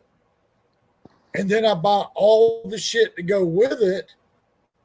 I'm probably going to be like $25, $30 into a home cooked meal, if Easy. not more. I mean, you could go fucking eat a Kentucky Fried Chicken for $18. So yeah, so the other night we made tacos. So we cooked 2 pounds of hamburger, because there's 5 of us in the house. So 2 pounds of a hamburger. We cooked 2 cans of refried beans. I bought the shredded lettuce. Just the stuff to make tacos with, sour cream, some cheese. I couldn't flip and believe it. We spent like $50 for the stuff. I'm like, for tacos, for some homemade tacos, and my wife and I have even said the same thing. I'm like, we could have literally just ordered. We could have ordered like 20 tacos from Taco Bell, and it would have been cheaper. And it would have saved us the time and the mess. I'm not even joking. Yeah, that's why I was asking you. Because it's about- $1.89 here for a taco at Taco Bell. Well, and then if you buy in a group, it's a little cheaper or whatever. But Yeah, that's why I was asking you about hunting shit. Yeah. And if it'd be cheaper to process it and just eat it. Yeah. It would be. It'd be much, much cheaper. So here's another interesting thing. This isn't as much of an issue now, but we went through that ammunition shortage where you couldn't buy any ammo. Because Yeah, you know everybody Yeah. went through that. Yeah. So there was an issue with I mean, obviously hunters, some of us we already have stuff. So but there's a lot of hunters that couldn't buy like 308 or 7 mag the rifle rounds that are needed for their hunting. So that means they couldn't go out and make sure their rifles were zeroed in, or they had to do less range time before they took the gun out to the field for the hunt. I mean, right now, I know right now to get 20 rounds of 308 up here is going to run you about $50 for 20 rounds of just some 308. If you shoot 7 mag, 7 mm, that's running about $70 for 20 rounds. I remember buying 20 rounds of 7 mag for like $25, even just like 3 years ago, Yeah, that's all that inflation that we're not supposed to have. Right. Exactly. Well, not just inflation, but the supply issue with the ammo. Well, it Yeah, also has to do with the fact of people trying to shut shit down. Too, so. Well, that too, exactly. So I shoot. So for handgun, I shoot 10 millimeter. I shoot 9 millimeter, 10 millimeter, and 40 caliber. So before all of this garbage happened, you could buy a box of 50 rounds of just training target grade, 10 millimeter, for about $25. Now I saw it today, the cheap target grade stuff for about $35. But to buy the good stuff that you want to put in your gun when you're out backpacking here, that stuff is up to almost $50 for a 20 round box. So think about this. To load, so my mags for my 10 millimeter hold 15 rounds each. So it costs. So for the rounds that I want to buy, I'm going to spend $80 to $100 to buy enough rounds to fill both of my magazines for my gun. Is that crazy? It's because they don't want you to have it. Exactly. But I think there's other bad things at work. I think that I think some of these ammo companies, I think they play games with us a little bit too. I think they kind of play on this too. Well, they're taking advantage of people because of what's happened. Oh, are you there? Yeah. There we go. We had a little glitch. I'll fix and bring you back in, and you just disappeared and pop back up. So they probably don't want us talking about ammo. They're like, stop it. Well, and the thing about it is, like, with everything happening right now, yeah, like with all the shootings and everything, the ammo companies are taking advantage of all that. And then with the government trying to stop the gun sales and ammo sales, that's just boosting every fucking thing for the ammo company. I agree. And they're taking advantage of it. Yeah. I'm sick of it. I miss the days where I could just go out and just buy So I got into 9mm. So my first handgun was a Glock 17 9mm. I got it when I was 18 years old. And I remember I could go out and buy a cheap box of 9 for I remember that $6. For $6 I could go buy target grade ammunition and go have fun. I could go buy tons of boxes. I could go shoot for a few hours. Now to buy a cheap box of 9mm will cost you $20, you know. Oh, by the way, I'm muted, Bud, Yeah. because I know he's asleep. So. Oh, is he? Yeah, he's asleep. I muted his ass. Oh If he, shit. if he wanted to sleep, he'd be all over this fucking topic. You already know that. Mm-hmm. He's asleep, so I muted him. But I just feel like I just miss the days where you could just, go to the store any day of the week, walk in, go buy a box of 22, 9mm, 40 caliber, whatever you want to shoot, and then go somewhere and go shooting. Now it's like, well, is the ammo even available? Because for the longest time, for like 2 years, we couldn't get any ammunition. So I didn't really shoot my guns for literally, like, I almost did not shoot my guns for almost 2 years because there was no ammo. So I'm like, there's nothing to replace it. And then now, see, I'm not a gun guy, but don't you have to shoot your guns every so often and like clean them and do all that shit just to keep them where they don't fucking where they don't like misclick or misfire? As long as they're oiled. I'm not a gun guy, so I don't know. But I do know that people like fucking go to shoot their gun and it don't fire. Mm-hmm. So I'm thinking, like, don't you? That's a million. Yeah. There could be a million reasons for that, but the answer is if you put your weapon away clean and oiled and you put it away properly, then it's fine. Every time you go shooting, you should always go through and clean it. So that wasn't the issue for us. It's just that there was no ammo, so I couldn't really go out and practice with my gun, Well, see, that's why I was asking you, because it was awful. I'm not really a gun guy. Yeah. I was more a fist and cuff guy. Mm-hmm. I wasn't really never a gun guy. That's why I was asking you if you don't have ammo available, does it mess up your gun because you can't click it? You can clean it, but you can't fire it and stuff. I mean, I know you can take the gun apart. I know you can take the gun apart. You can clean the gun.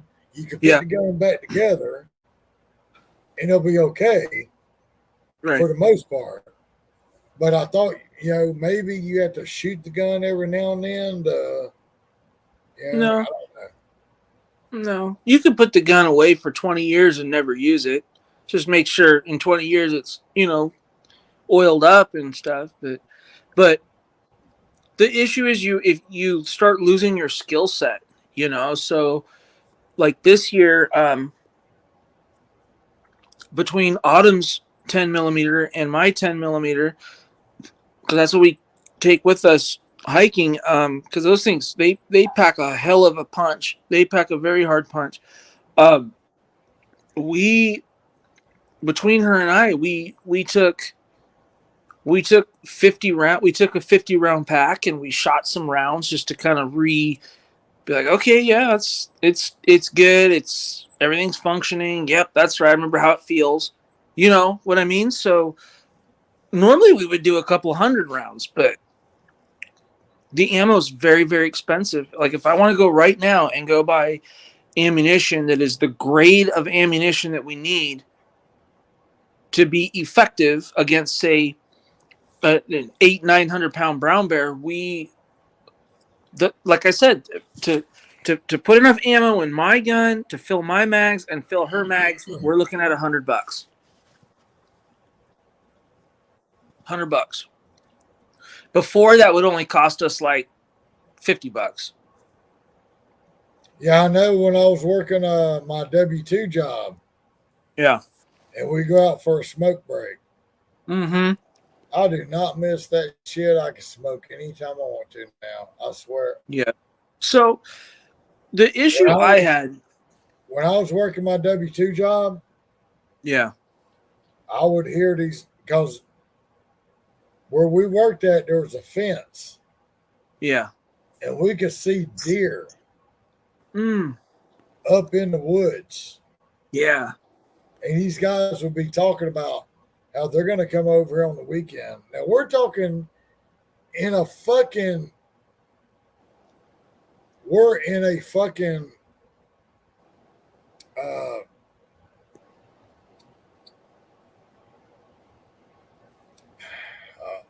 I misplaced the words right now, but we're fucking working in a place that has nothing but fucking businesses.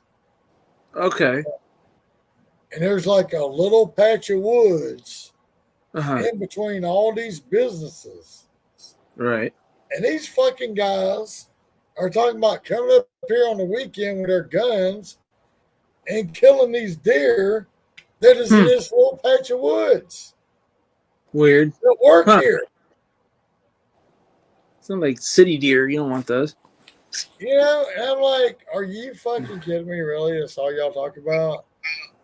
And they're sitting there talking, and you know, they started talking about how it was hard. They could only buy so many rounds or so Yeah. much ammunition a Yeah. week. I guess a week or a day. I don't really know. It was probably per day because they were these stores were rationing it out. Like, for example, only 1 box or 2 box per customer per day. But it didn't matter because you would go months and not be able to get a box of ammunition. Because you know why? Because let me tell you something. People that had a lot of money were buying shit up, and then they're putting on these websites like Gunbroker, and then they were scalping. They were scalping the ammo at like $2 a round, when it would normally sell for like 30 to 50 cents a round, depending on what it is. So one thing I will say, the 2A community really knows how to fuck each other over sometimes. Big time. Yeah, because they were talking, you know, about how they could only get so much here and so much there, and then how much it costed now. This one guy, I think he said he had 9mm, and Yeah. he could not. He said he'd been looking for 3 weeks for some 9mm, Yeah. and when he did find it, they would only give him so many. And that's all Yep, they could it's get. true. Yeah. So up here, I mean, if you wanted to buy, it didn't matter. Your limit was like, for example, like 2 boxes per day. It didn't matter what caliber it was. Whatever you chose, that was your 2 boxes. So what we did a couple of times, I went and bought 2 boxes, and then Autumn went and bought 2 boxes. So but like I was saying, through the pandemic and through the ammunition shortage, the ammo was always available. You just had to know where to go for it. But the problem was you were going to the scalpers that were trying to charge like $2 a round and just rip people off. 10mm is very, very popular up here. At one point, there was a scalper that was trying to sell it for $3 a round. I mean, that is just absurd. So imagine buying a 50-round box that would normally cost you like $25. This guy's selling it to you for $150, and people were buying it. Ridiculous. Fucking ridiculous. I never bought one single round of scalped ammo through the entire pandemic or to this day. You know what we did? We just didn't buy it. But the little bit of quantity that Autumn and I had, we didn't shoot it either, you know. So we just held on tightly to what we had. Okay, so you okay? See, I'm just trying to learn this stuff because I'm not a gun Yeah. guy. Yeah. My son, he's a gun guy. He's Yeah. went and bought him a gun, Nice. and he paid. I want to say he bought a 9, whatever that is. A 9mm, yeah. But the most widely commonly used handgun. okay, Yeah. I think he said he paid 500 for it. Yeah, that sounds about right, depending on what it was. All right, but when he put it down, he went and put it down on layaway, Okay. and he went last week and bought it and Yeah. actually finished paying for it. And he was like, "I'm so glad I went down there 3 weeks ago because he paid it outright in 3 weeks, Yeah. but he went and paid down payment on it, and 2 weeks later he paid it outright when he got his other Yeah. check." Yeah. He's like, "I'm so glad I did that," because he said that he paid 500 for it when he went and put it on layaway. Yeah. He said when he went back down there to pay it off, the same gun they'd raised up to $750. They raised it to $750. Yeah. So let me tell you something. That sounds right. So again, when the pandemic first happened and the riots across the country were happening, guns were flying off the shelf. When Autumn and I, so I had a 10mm handgun, and for about 9 months, her and I actually lived down in Idaho for 9 months. We actually got stuck down there. I want to ask you something. What the difference? Because you keep saying, okay, what's the difference in a 9 and a 10? Like I guess a 9 is a 9mm and your 10 is a 10mm. Yeah. So the difference is What millimeter? 10. So we have 9 and 10mm. We use 10mm when we're out hiking, and I carry 9mm when I'm out doing DoorDash and stuff. Sometimes I still carry my 10mm just because there's a threat of bear and stuff. But when I'm in Anchorage, when I go to our city, I carry a 9mm. I don't need a 10mm there. So here's the difference. So the difference is this. This is a funny little thing that I say. 9 for the hood, 10 for the woods. That's how you know the difference in the power. So a 9mm round will shoot at roughly, these are just rough numbers, okay? Because there's a million variants of 9mm that you can buy. This is just a very average rough number. It'll shoot at about 1,150 to 1,200 feet per second, and it'll hit with about 350 foot-pounds of force. A 10mm will fly out of the muzzle at about 11 to 1,300 feet per second, so close to the same, but the bullet is much, much heavier. So the bullet that I carry hiking is a 200 grain, where the bullet on my 9mm is a 124 grain hollow point, so it's substantially smaller. So that 200 grain bullet coming out of a casing that is quite a bit longer, that holds a lot more powder in it, that bullet hits with about 700 foot-pounds of force. So it flies at about the same speed, but because it's so much larger, it hits with about twice as much thump as a 9mm. The round is much wider, and the casing is wider and the casing is longer. So it's got a hell of a lot more powder charge behind it. Yeah, that's why I was asking, because I was like, okay, I've been hearing you talk about a 10mm all night. Yeah. Yeah, 10mm is just so much different, but around here, all I hear about is 9 mil, 9 mil, 9 mil, 9 mil. Yeah. Yeah. And So I've been hearing you talk about 10 mil all night. I'm like, what the fuck is the difference between 9 and a 10? I mean, quite a bit. Yeah, and yeah, I mean it's a fair question because it's weird. Like 9, 10, what? Quite a bit actually. The short of the long is the 10 millimeter has about twice as much ballistics as a 9 millimeter does. The application and the use is totally different. But what's crazy is these you can buy 9 millimeter ammunition that shoots faster and hits harder.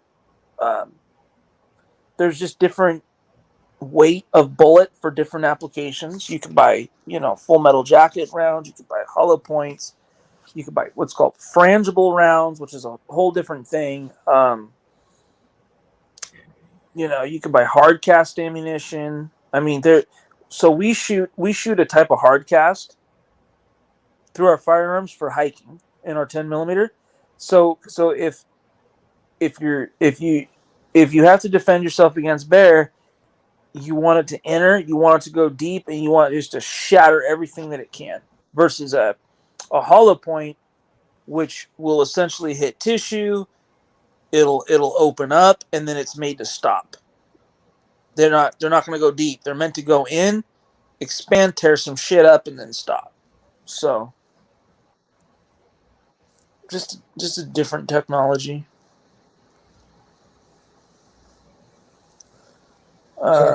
So basically, you could buy some 9 millimeter ammunition that would be just about as good as a cheap 10 millimeter ammunition.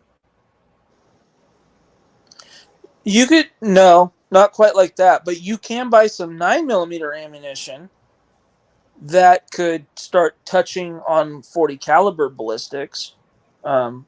That's a whole nother type of caliber, 40 caliber.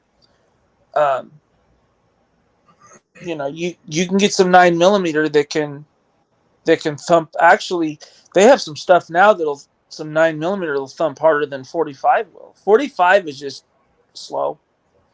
I mean, it's devastating up close, but long range, it's kind of no good. It's just slow. Now, I want to ask you.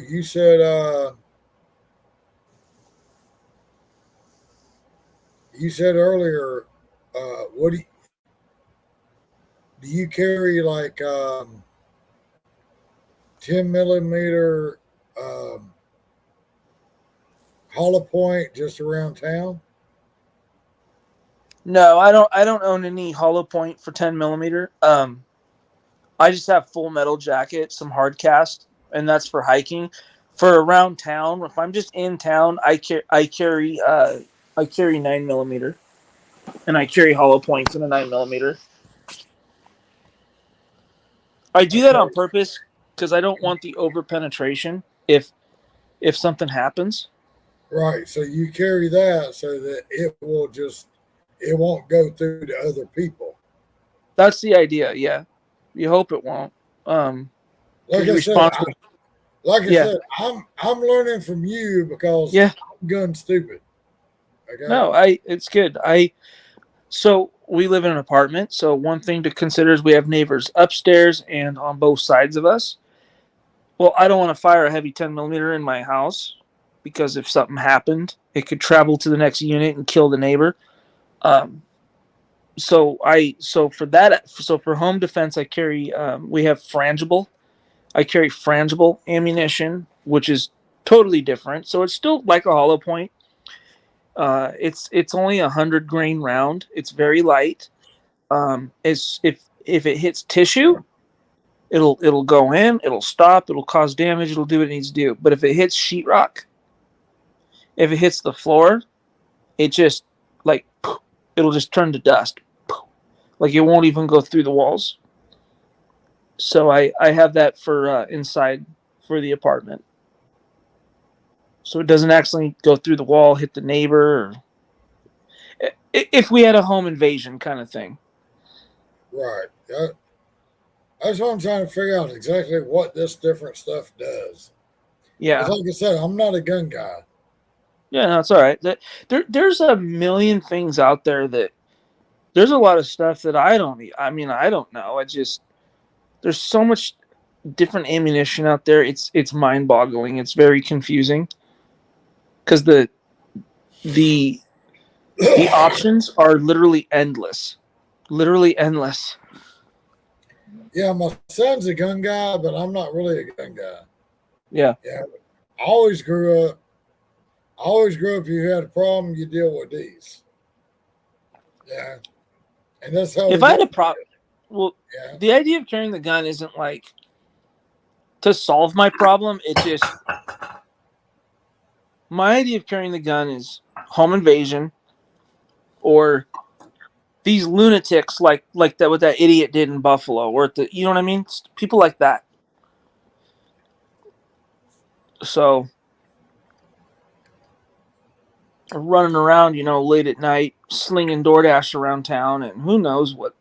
Because sometimes these people think we're carrying cash. I'm like, we're DoorDash drivers. We don't have any money to begin with.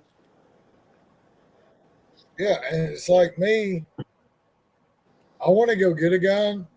Mm-hmm. I want to go do the thing. Yeah. Fuck, I don't know if I can. I mean, Why? hell, Uber Eats kicked me off for a DUI I had 14 years ago.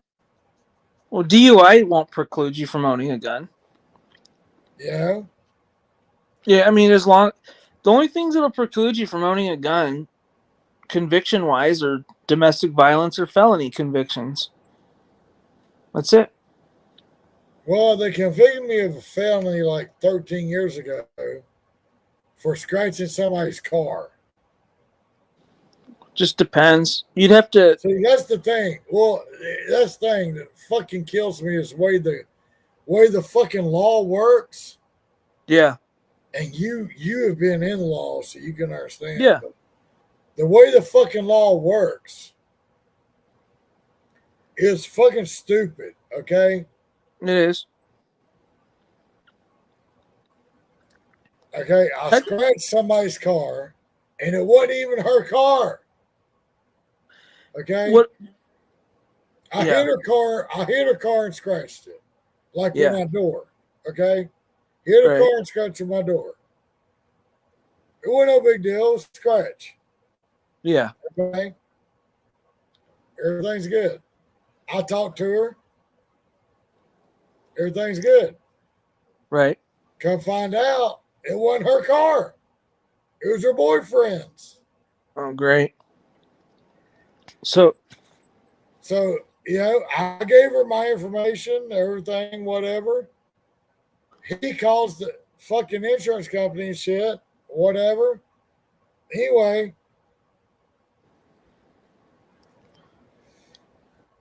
police come out to me. Yeah, and they're like, well, we got a call about this, that, the other, da, da, da. I'm like, okay, why are you here? Yeah. They're like, well, you looked scene of an accident. I'm like, I did not leave the scene of an accident. So they charge for a felony over something dumb like that? Yes, because they said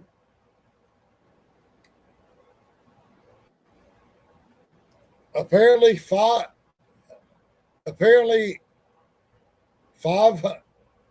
it's either $4.99 or $500, whatever it is considered a felony. Jesus. I wonder. So when he fucking pulled that shit out, they put me with a felony. It's ridiculous. So, and that's the come out to my fucking house and arrested me. So that's what I don't understand is with these laws, right? If someone gets convicted of a felony, it's like they're not always violent. Like it could be something stupid like this, or like a one and done drug conviction. It's like, so what does that have to do with a gun? And the Second Amendment is written, it says shall not be infringed. So if it says shall not be infringed, then it, to me, if you read the Second Amendment for what it is, it doesn't matter if someone was convicted of a felony or not. They should still be allowed to own a gun. I don't understand that. Yeah, so Well, so they fucking arrested me for a felony, and they charged me with criminal damage to property. and then they convicted on that for sure. Yeah, Shit. criminal damage to property and charged me with a felony So in some states you for can a fucking scratch. right. So in some Because they said I left the fucking scene of the accident, which I There's- didn't. I gave the girl my fucking name, my insurance, my everything. Yeah. And she said everything's fine. It'll be okay. weird, and then It they wasn't come even back. her fucking car. It was her boyfriend's. He pursued the shit. He Jesus. pursued the shit. And next thing I know, fucking police are knocking on my door, tell me I left the scene of an accident. See, and that's what I don't understand. Is it you leave, like if you write the information down, you leave it. Then to me that would be evidence. That would be exculpatory evidence. Evidence in your favor. That's because that's what exculpatory means. All evidence has to be disclosed to the defense. That would be a very strong element, like saying, well, this person didn't leave the scene of the accident, and here's the handwritten note with the contact information. How many times do people hit cars in the parking lot? I'll guarantee you, she gave it to him, Yeah. and then he made a police report and said I left, and there's Yeah. no evidence that I gave them anything. Yeah, they probably, yeah. So I don't know. Some states have the ability, depending on what the crimes are, to be able to be relieved of that crime, where you can have the restoration of your rights. It just depends on what your state does. But there are states, as long as it's non-violent and non-sexual, you can, after it's like a 10-year period, you petition the court for a restoration of your rights.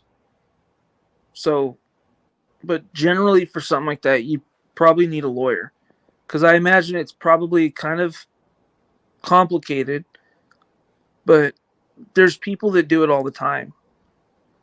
Yeah, but I Unless thought they it call was fucking stupid.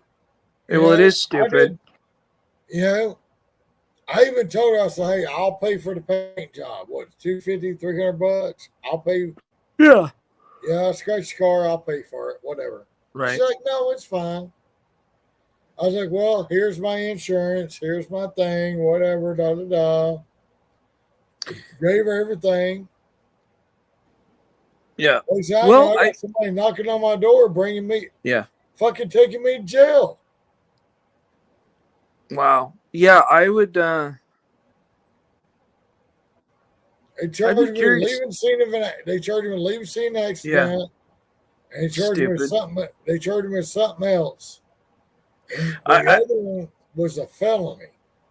I would be very curious to see what your state's procedure is on restoration of rights, because it may not be overly complicated. It could just be a process. You just go through the process, and then it gets fixed. And I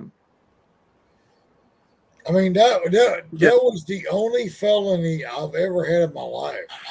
Yeah, no, I've never had a violent felony. I've never had a violent anything.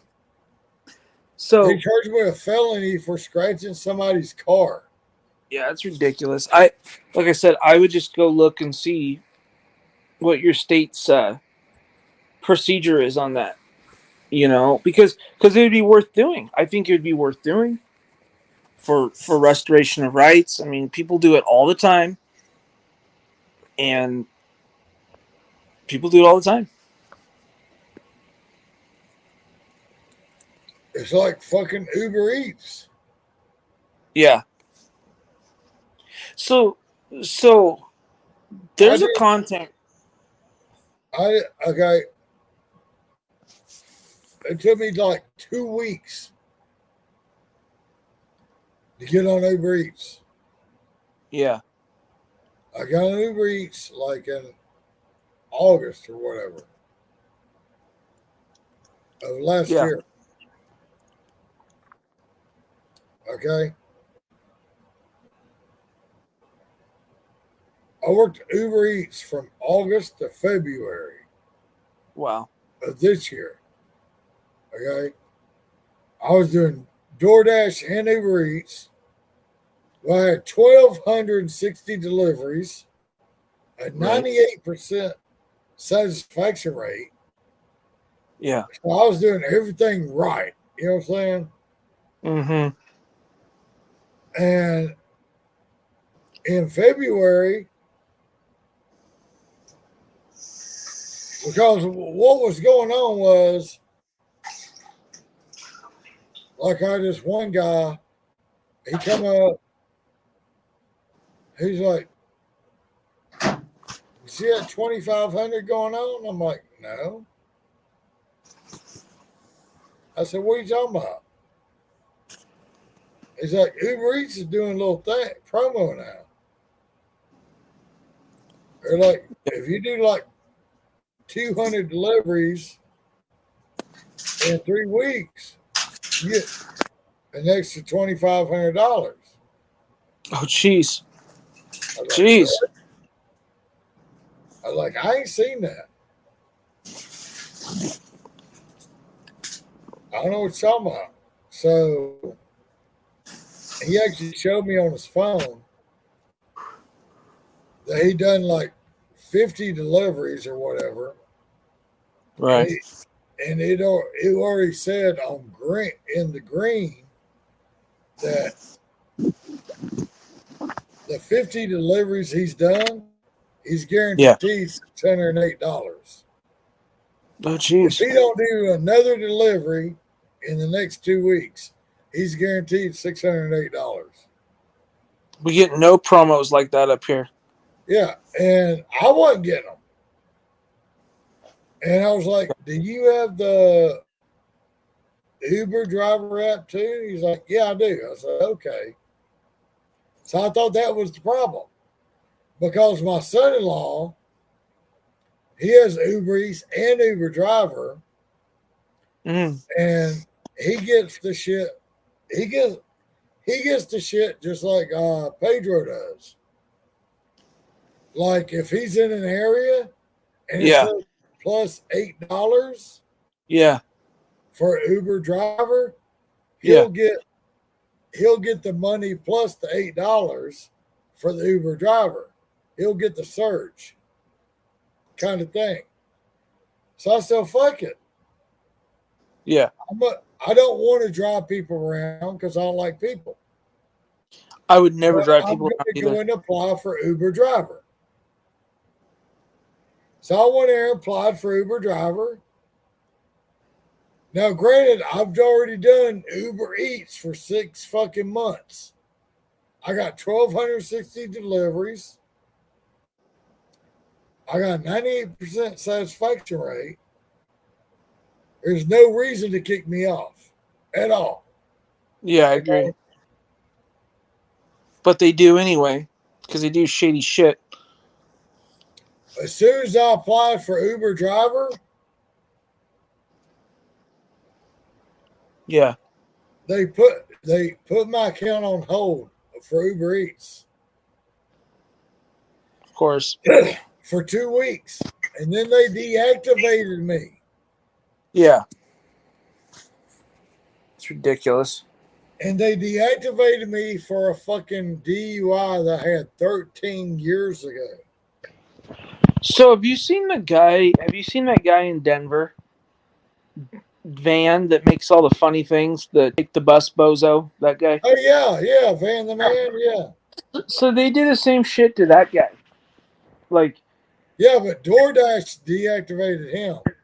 No, but there was something else that he was trying to get on, and there was something from like 20 years ago. Apparently, like he had something from 20 years ago, and I feel like it was I don't remember which app it was, but they were not letting him. They weren't letting him do the app because of it. Yeah, DoorDash deactivated him, but because I watched. It's like DoorDash delivery too, whatever. But Yeah. Well, yeah, I think the deal with that was because I've seen a lot of his stuff. I mean, he's using hot bags. He's on time. He's always communicating, and then all of a sudden, out of nowhere, he's deactivated. That to me, that screams lying, scamming ass customer. That's what that screams. and it is. And I keep saying this, and you know, like Roy was talking about, if you say things that aren't popular, you get kind of alienated, right? So I keep saying this. I keep saying we are just misclassified employees, because if we were contractors, true contractors, we would have a say in our price or have the ability to negotiate our prices with DoorDash, and we have none of that. They can just totally deactivate us without cause, with no due process, no questions asked. In the real world, if you have a contract with somebody and you just stop doing business and you don't honor that contract, someone's getting fucking sued. So, but with employees, with a regular traditional employee, they in general can be fired, and the employee really has no recourse. And I feel like that's where we're at with things like DoorDash and on all of these apps. I really feel like I feel like we're employees, but they call us contractors because if we weren't contractors, they would have a lot more fees they would have to be paying out.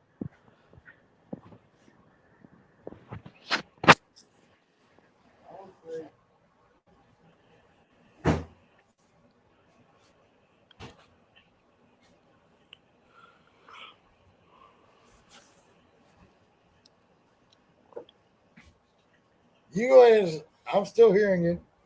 Yeah, Go ahead and get I another just oh yeah, I just think there'd be. I gotta go actually here in about 5 minutes, but I think that they would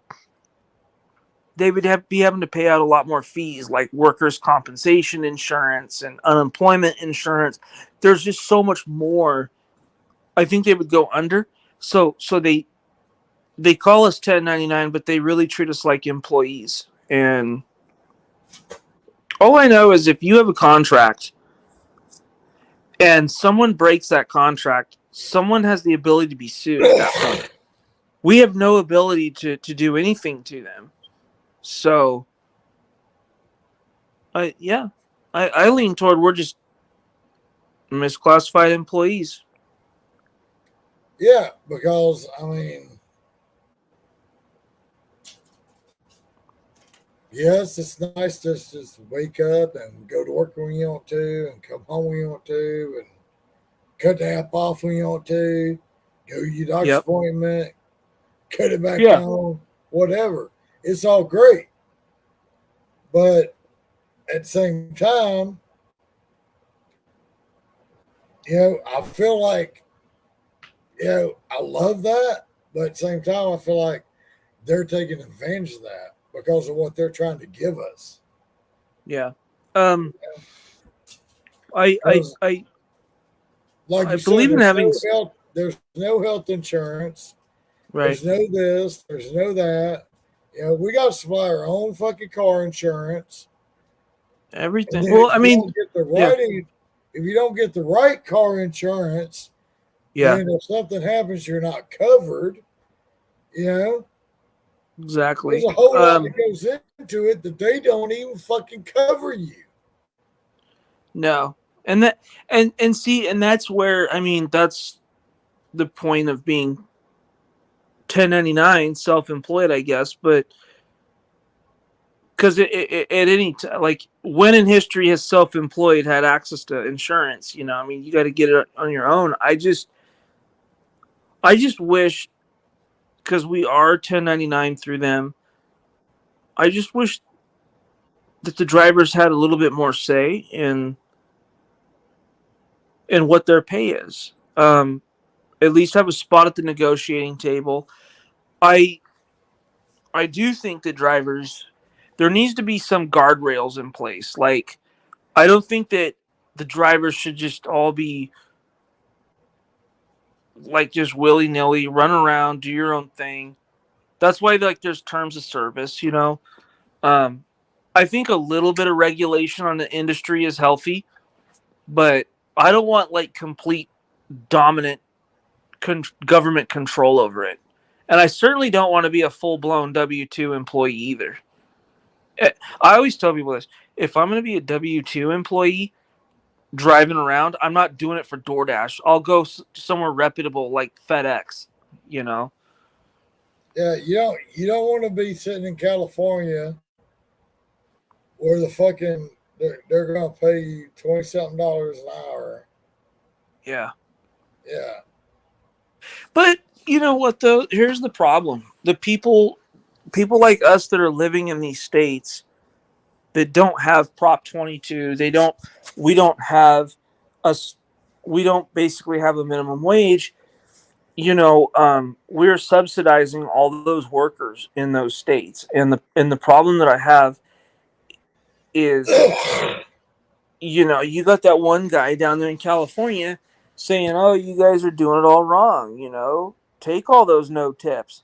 Hey, I told him in a stupid video, I said, I challenge you to come up to Alaska and take all those no tip offers you want, you know, see how that fucking works out, you know, good luck.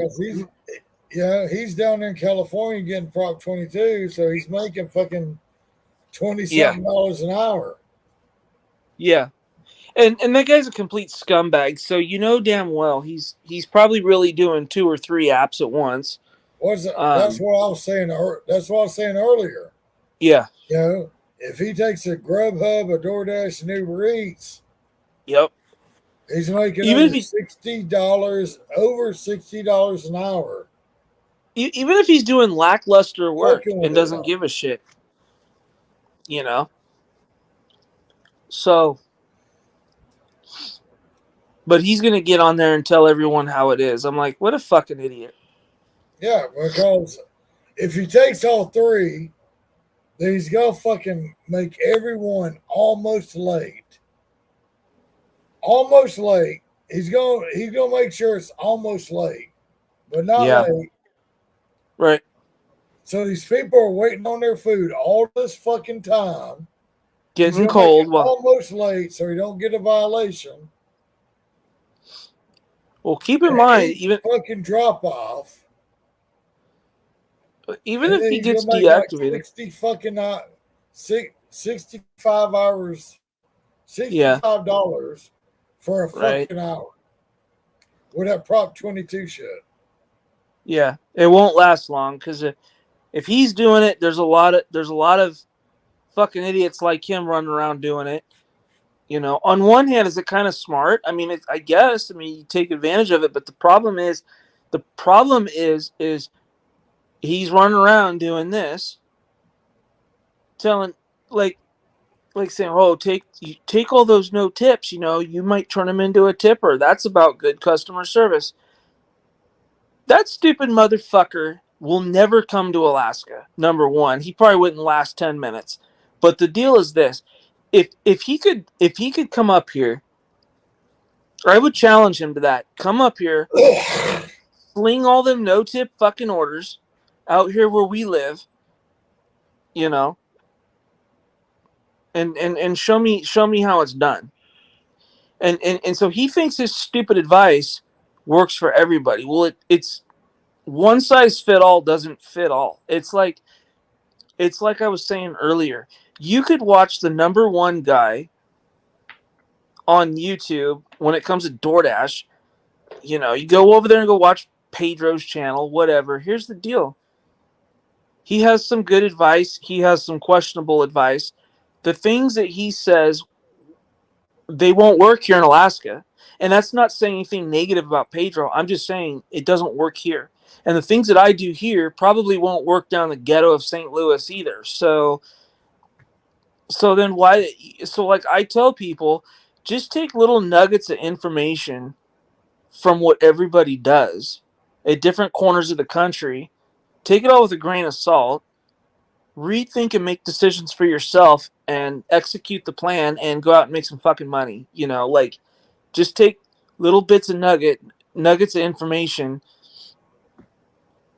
and I cannot understand what the advantage is of taking a no-tip offer. I don't, and that's the thing. Like, I guess I don't know if this is true.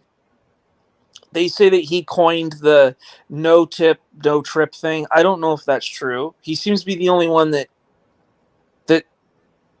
pushes out that mantra.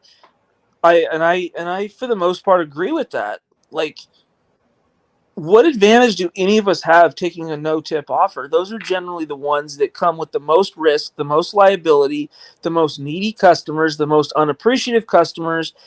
They don't leave the porch light on. They probably don't have addresses posted to the house. They don't leave you gate codes. They don't unlock the damn door. They're unresponsive, and then they're right there to give you a 1-star rating, and then of course it's a hand it to me. So why in the world would you ever want to take those?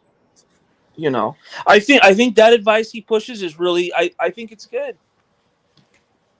But then you get that other idiot in California that harps on take all those no tips. And it's like, well, of course you could do that when you're fucking subsidized by every other gig worker in the country. Yeah, you can do that. So I'm not bagging on Pedro. My issue is I just wish that I want to see I want to see everyone in the gig community come together, and if everybody would just be on the same page instead of these factions against these factions against these factions. And, sorry, my bear. And everybody go after, like, say, these companies and say, hey, we're independent contractors, but last I checked, business owners and contractors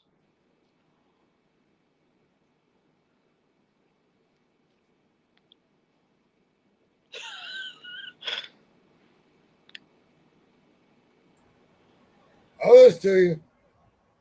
But last I checked, all the business owners and contractors have the ability to set prices and negotiate prices, none of which we have.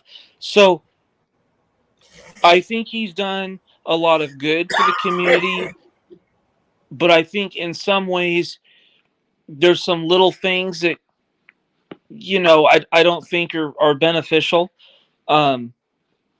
If I have a microphone with 25,000 or whatever, how many followers the person has, if I have a microphone with 25,000 followers, my message is not calling people clowns. It's not let me buy, red noses and send them to people. It's how do we get everybody on the same page?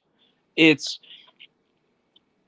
how do you use this gig conference to unite everybody instead of, well, this channel's followers versus this channel's followers, because I feel like that's really what it is. I don't know. And I also say this personally, I'm never going to knowingly take a no-tip order. I don't think anybody else should take them. But my thing is before anybody starts pointing fingers and saying, well, these people are clowns. You're a clown if you take these orders. Well, hold on a second. Not necessarily. Because inflation is at an all-time high. Gas prices are at an all-time high. there's a lot of scary things happening in the economy right now. There's a lot of desperation. People may be taking these no-tip orders because there is nothing else. They may work in a market where it's do or die. It's sink or swim. That's all that there is. They may have to maintain top dasher status in order to even get a shift. So, and there could be some people out there that are just trying to make a quick $100 to keep the power on, so they can buy, so their kid has lunch money for school for the rest of the week. Buy a prescription, keep gas in the car, pay the car insurance. Who knows what the hell it is? So that is like my one thing with him is that, and I just wish that shit would stop. And if anybody goes in their live stream and disagrees, they just get like fucking bullied and excoriated, and I'm like, all right, well, screw you fucking guys. Because here's what I say to that. Some of them are just kind of like really egotistical. I'm thinking, that's cool. So when 2008 happens again, and no one's got even a W-2 to buy this fucking overpriced food on these platforms, what are you gonna do then? Like what are these people gonna do then? So I come at it from a different perspective. And I just, I don't have a YouTube channel to compete with other gig workers. I just have it to provide another perspective from a wildly unique part of the country, that a perspective that you're not going to get out of the lower 48, because it's Alaska. I mean, there could be a lot of people thinking about coming here that are already gig workers. They could say, hey, you know what? I watch these videos. It looks successful. Some people could watch them and say, hey, it looks like shit. I'm not going to go up there, So, yeah, I literally got accused. One person one time in a comment told me, oh, you're just jealous because... So, I don't remember exactly what they said, but you're just jealous because you only have 100 subscribers. I'm like, I don't give a flying fuck whether I have 100 subscribers or 20,000 subscribers. I don't give a shit. I'd rather have a handful of subscribers that interact, that come to see what we do, than have 20,000 people that just lurk in the shadows and don't do anything.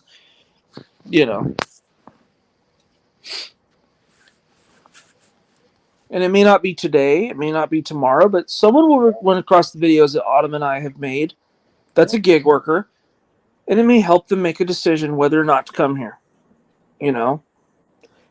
Because I've even said in some of my videos, I could do tips and tricks, but that's already been done by anybody and everybody. I could do 8-hour take every challenge order, 12-hour take every challenge, and it's like that. Everyone's already whipped that dead horse, It's just whipping a dead horse. It's already been done. It's boring. You want to skip my lap? Huh? You want to skip my lap? My big Oh, that's boy funny. skip my lap. Look this way. Look this way. That is so funny. Look this That way. little dog.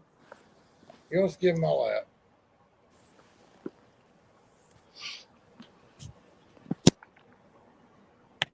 What? Lay down. He was over here begging to get in my lap. Of course. Like I said, I love my dogs, but more than I do Yep. more than I do people. No, lay down, big boy. Lay down. Yeah, like I said, they fucking irritate me so bad. Like I said,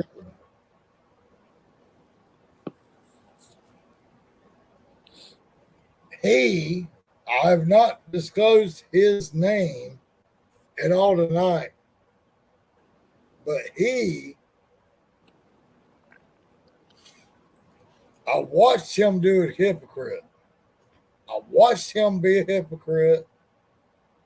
Yeah. I watched him tell people not to take these orders, and then Yeah. I watched him do a fucking live video where he took a no-tip order for science. That's why I said tonight. Okay, Yeah. why the fuck would you do that? Yeah. Why take the liability? I mean, if it was purely for content, like if it was purely for content, but here's the thing: we've all taken no tips, and we know what's waiting for us at the end.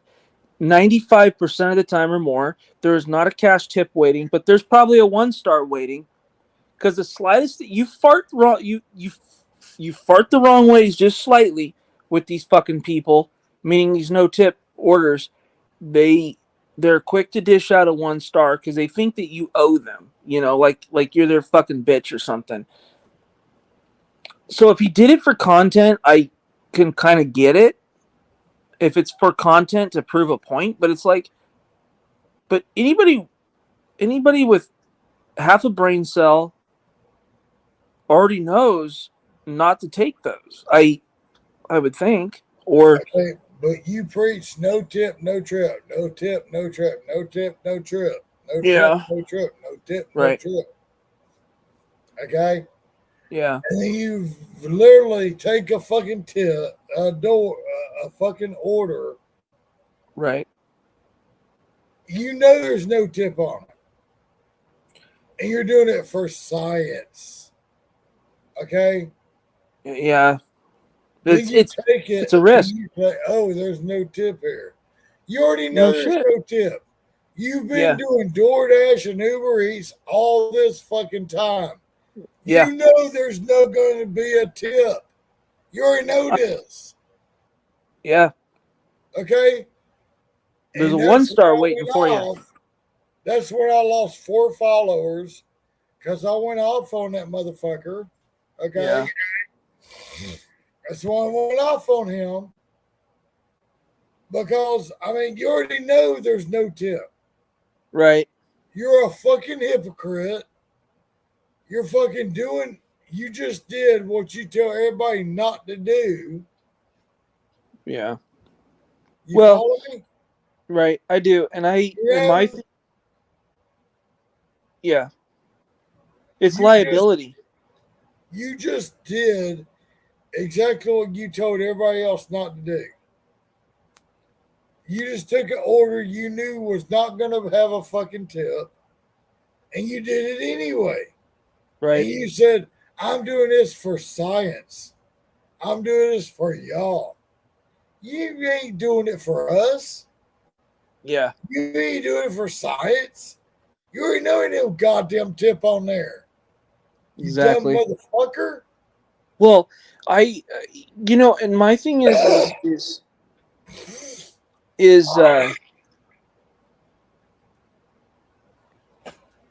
Go ahead, brother. just I'm trying to get my thought together. I'm thinking, and instead of stoking division and hate, it's like, how about use your microphone and get people to unite instead of these, using instead of having all this arrogance and whatnot. I mean, I literally had someone tell me, "Oh, well, if your channel will get taken down if you'll be done in this community if you say anything about Pedro." I'm like, I don't give a flying fuck about that guy. Like, he's in St. Louis. There's nothing he's preaching or doing that does a fucking thing for me here in Alaska. There's nothing I'm doing in Alaska that's gonna help anybody working in the fucking trashy ghettos of St. Louis. Like, I don't, like, he's just another fucking content creator that's just bringing another perspective to the table. All I'm doing is showing another perspective. I'm not right. I'm not wrong. He's not right. He's not wrong. It's just, we're just See two this, different baby? fucking, huh? You see this, baby? Yeah. He's here chilling. Yeah. But at the end of the day, it's just someone said that to me, and I'm like, I don't give a shit about any of that. Because if you were, why the fuck would anybody fucking care? I don't know. I don't. So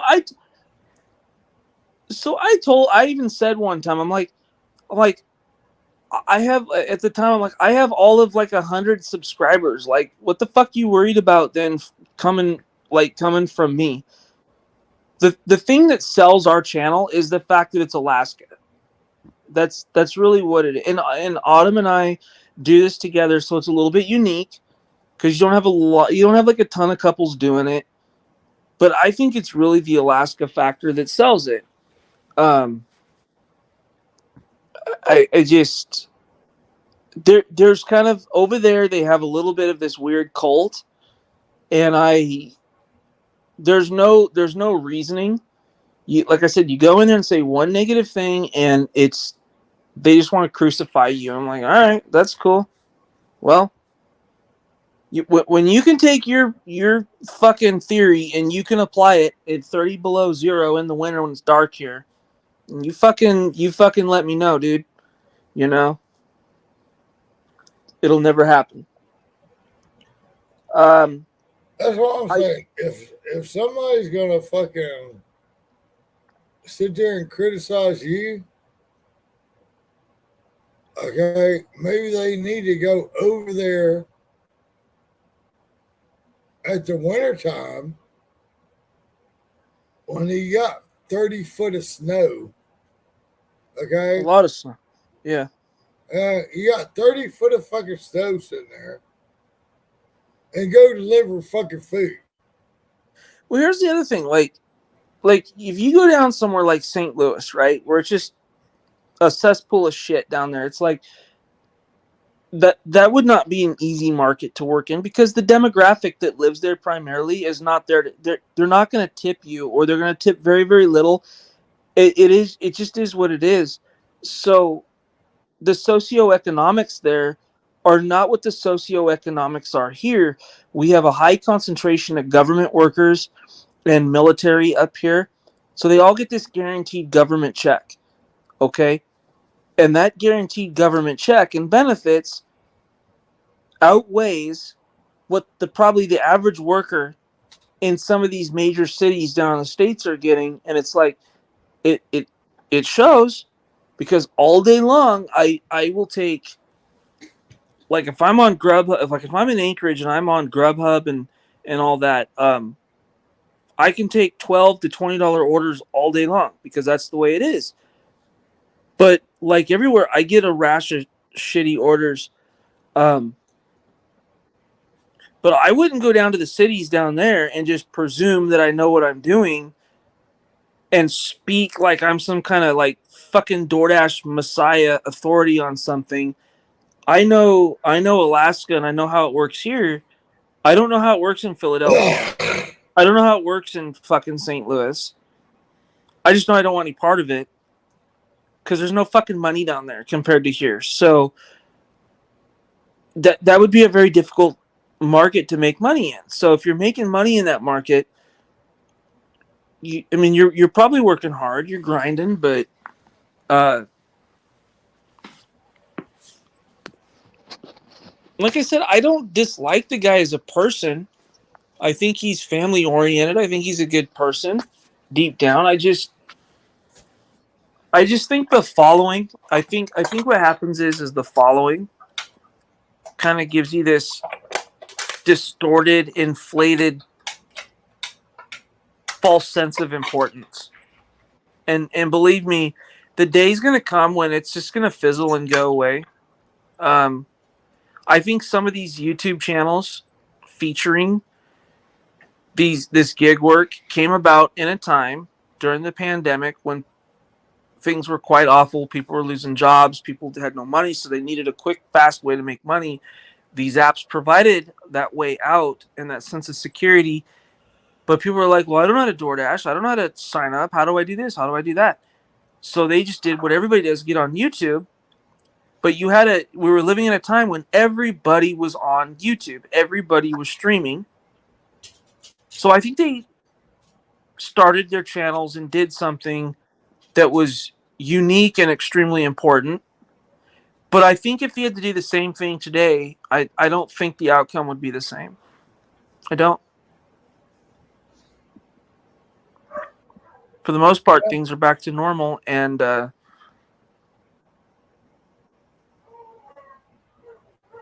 not everybody's on YouTube anymore. Yeah, and I understand. So so basically, to wrap this up, that chapter up, there's just those little things that bug me that he does, and I just like to see more unification instead of arrogant division. But you know, at the end of the day, it's like I'm here, they're there. I can only do me at the end of the day, and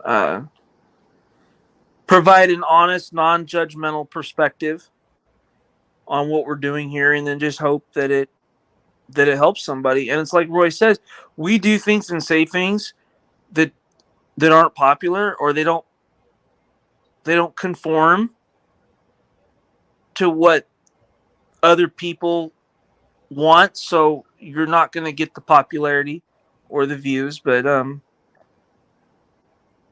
it's all right. And that's okay. You know what? That's what I do. Yeah. It's all you can do. I'm not here for clicks and vicks. No. I'm not here for people to click and people to like and people to subscribe. I'm not here for that. Okay? I'm here for people like you, like Roy, whatever. Speak your fucking mind. Right. I don't care. I'm not here for the money. No. I'm going to be here drinking my beer anyway. Or I'm going to be out working anyway. Exactly. So I don't if mind. I'm online, y'all are more than welcome to come hang out. Yeah. Because We'll I'm be back. either going to fucking be working or drinking. Yeah. Well, And if I'm we don't working, mind, like, I'm not going to be drinking. So, like in a video, I'll say, you know, like, share, and subscribe, because we want people to see what we're doing. We want subscribers, but we're not worried about monetizing. I still can't even tell you what it takes to be monetized. I don't even know.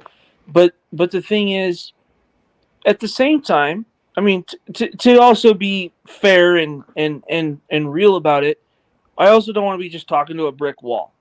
You know, I mean, you got to have a little following, right? And you know what? We have that now. It's just a little tiny following, but it's okay. It's a good group of people. It's a good, solid following. People, they interact. They some of them come into our live streams and say hello.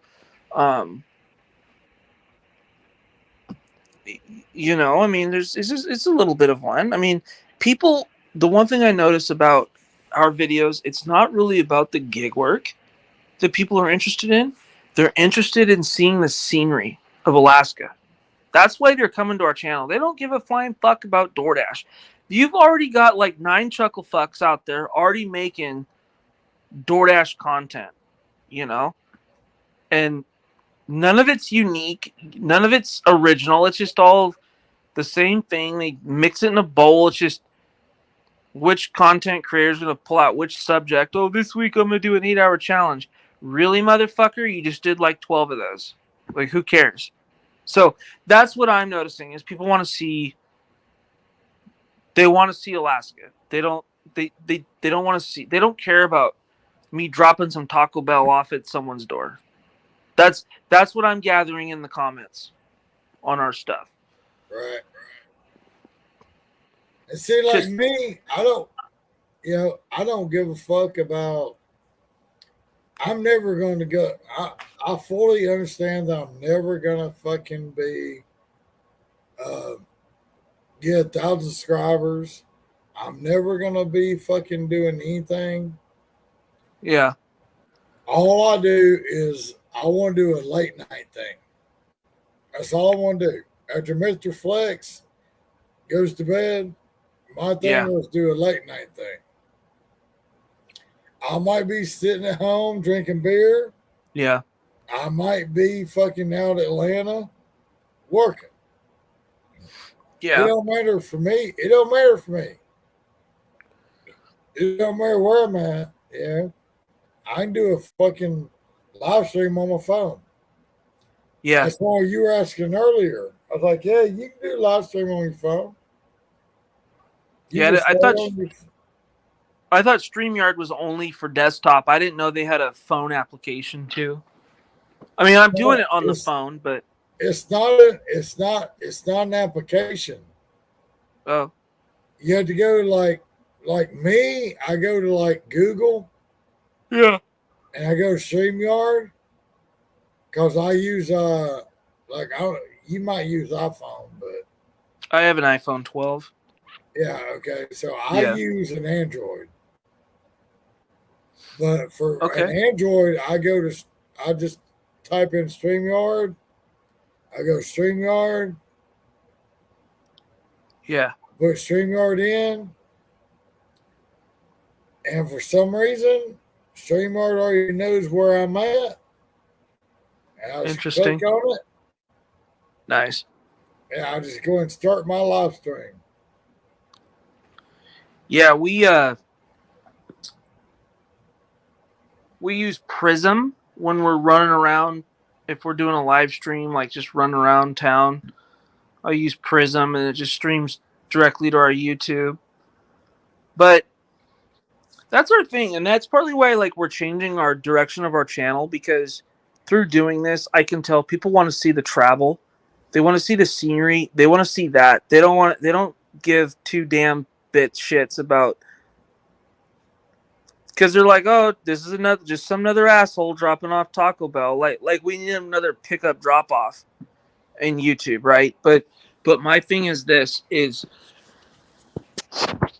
we want to do more like with traveling around where we live and do more sightseeing, more vlogging here locally. So we're gonna start. So we're moving away from the gig side of it, and we're doing more. We're gonna start doing more stuff with traveling. We're gonna be doing stuff with the flight schooling, showing Alaska from the air, and I think that would be cool. yeah, and because and the gig work just gave us kind of the shoe in. You know, it was a really unique way to kind of get a shoe in. But after about I Well, don't know, it's like Roy has the little critter things. right? I like to go watch that. I like to go watch what he does and what he Mm-hmm. finds and all that. Right, I will come watch that shit. You know what I'm saying? right. Yeah, and I and I at the end of the day, you have to be adaptable and know what works. And so when I'm constantly getting feedback on, wow, Alaska's beautiful, what about this, what about that, that's telling me what I need to focus on if I want to keep doing the YouTube thing. And I'll be honest, I'm getting kind of bored with the gig side, like vlogging the gig side of it, you know?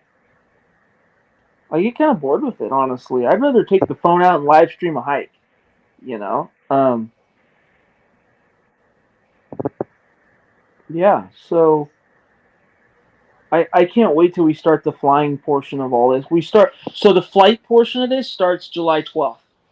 July 12th, we go up in a Cessna 172, and then we're going to go out over the Knik Glacier, and we'll be getting some aerial footage and whatnot, and we'll share it. We'll be sharing it on our channel. It'll be so much fun. I told you earlier, I've already subscribed to your channel, so. Yeah, thank you. That'd be cool. But yeah, I better get going. Shit, it's like 2:40 here. I gotta. Yeah, dude, it's fucking. I as lose we track were of time. It's like, damn, dude. Yeah. It's almost 6:40 here. Yeah, it's flipping bedtime. I got Autumn has I've been treatment. here so long. Yeah, I should have been in bed like 4 hours ago. Yeah. Well, normally, so my problem is because the daylight here, I have a very hard time going to sleep. I forgot I was supposed to buy some melatonin, and I forgot, but it's very, very difficult here to sleep. But surprisingly, in the wintertime, I don't. It's dark all the time, so I'll actually get up at like 7 o'clock in the morning, watch TV, make coffee, hang out, and then head out about 10 o'clock, 9 o'clock in the morning, start working. You know, I actually have more normal hours in the winter than I do in the summer. So, yep. All right. Well, we'll get a Well, notification next time you're on. again, again, I'll subscribe to y'all's channel. But with Cool. that being said, again, with us being gig workers, it really doesn't matter what time we go to bed or No. what time we get up. Yeah, we can work when we want to. So, Well, I like not having to be married to an alarm clock. I hate that. That actually stresses me out. exactly. That stresses me out because you know what? I've been late for work before, where I just didn't hear the alarm clock, and then when that happens, because I feel really guilty about being late for work, then every night that I'm trying to go to sleep, I would actually wake up several times through the night, freaking out, thinking, "Oh, what time is it? What time is it?" Yeah, it's a real thing with me. I'm not even kidding. So it took me a long time to get over that. That I Okay. wasn't waking. Okay. But now, if you work this way, Yeah, you have no alarm clock. right. You Exactly. work when you want to. Yeah. It's like I told you. I looked at it, I said, "Oh shit, I should have been asleep 4 hours ago." Yeah. It's not that big of a deal. I should have been asleep 4 hours ago, but I'm not. Right. You know Same, what? same with us. There's no boss in the morning that's going to Yeah. tell me that I'm late Yeah, for you're work. late. You Yeah. know? Thank goodness. So, all right. Well, we'll get the notification next time you're on. We'll jump in and say hi or something.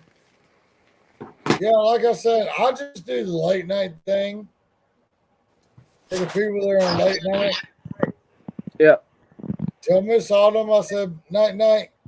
Yep. I'll let her know. She's probably already passed out now anyway. So, All right, y'all have a good night, brother. all right. Cool. See ya. Bye. Bye bye.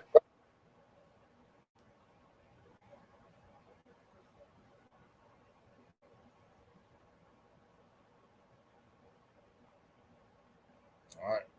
All y'all guys have a good night. I'm headed to the bed.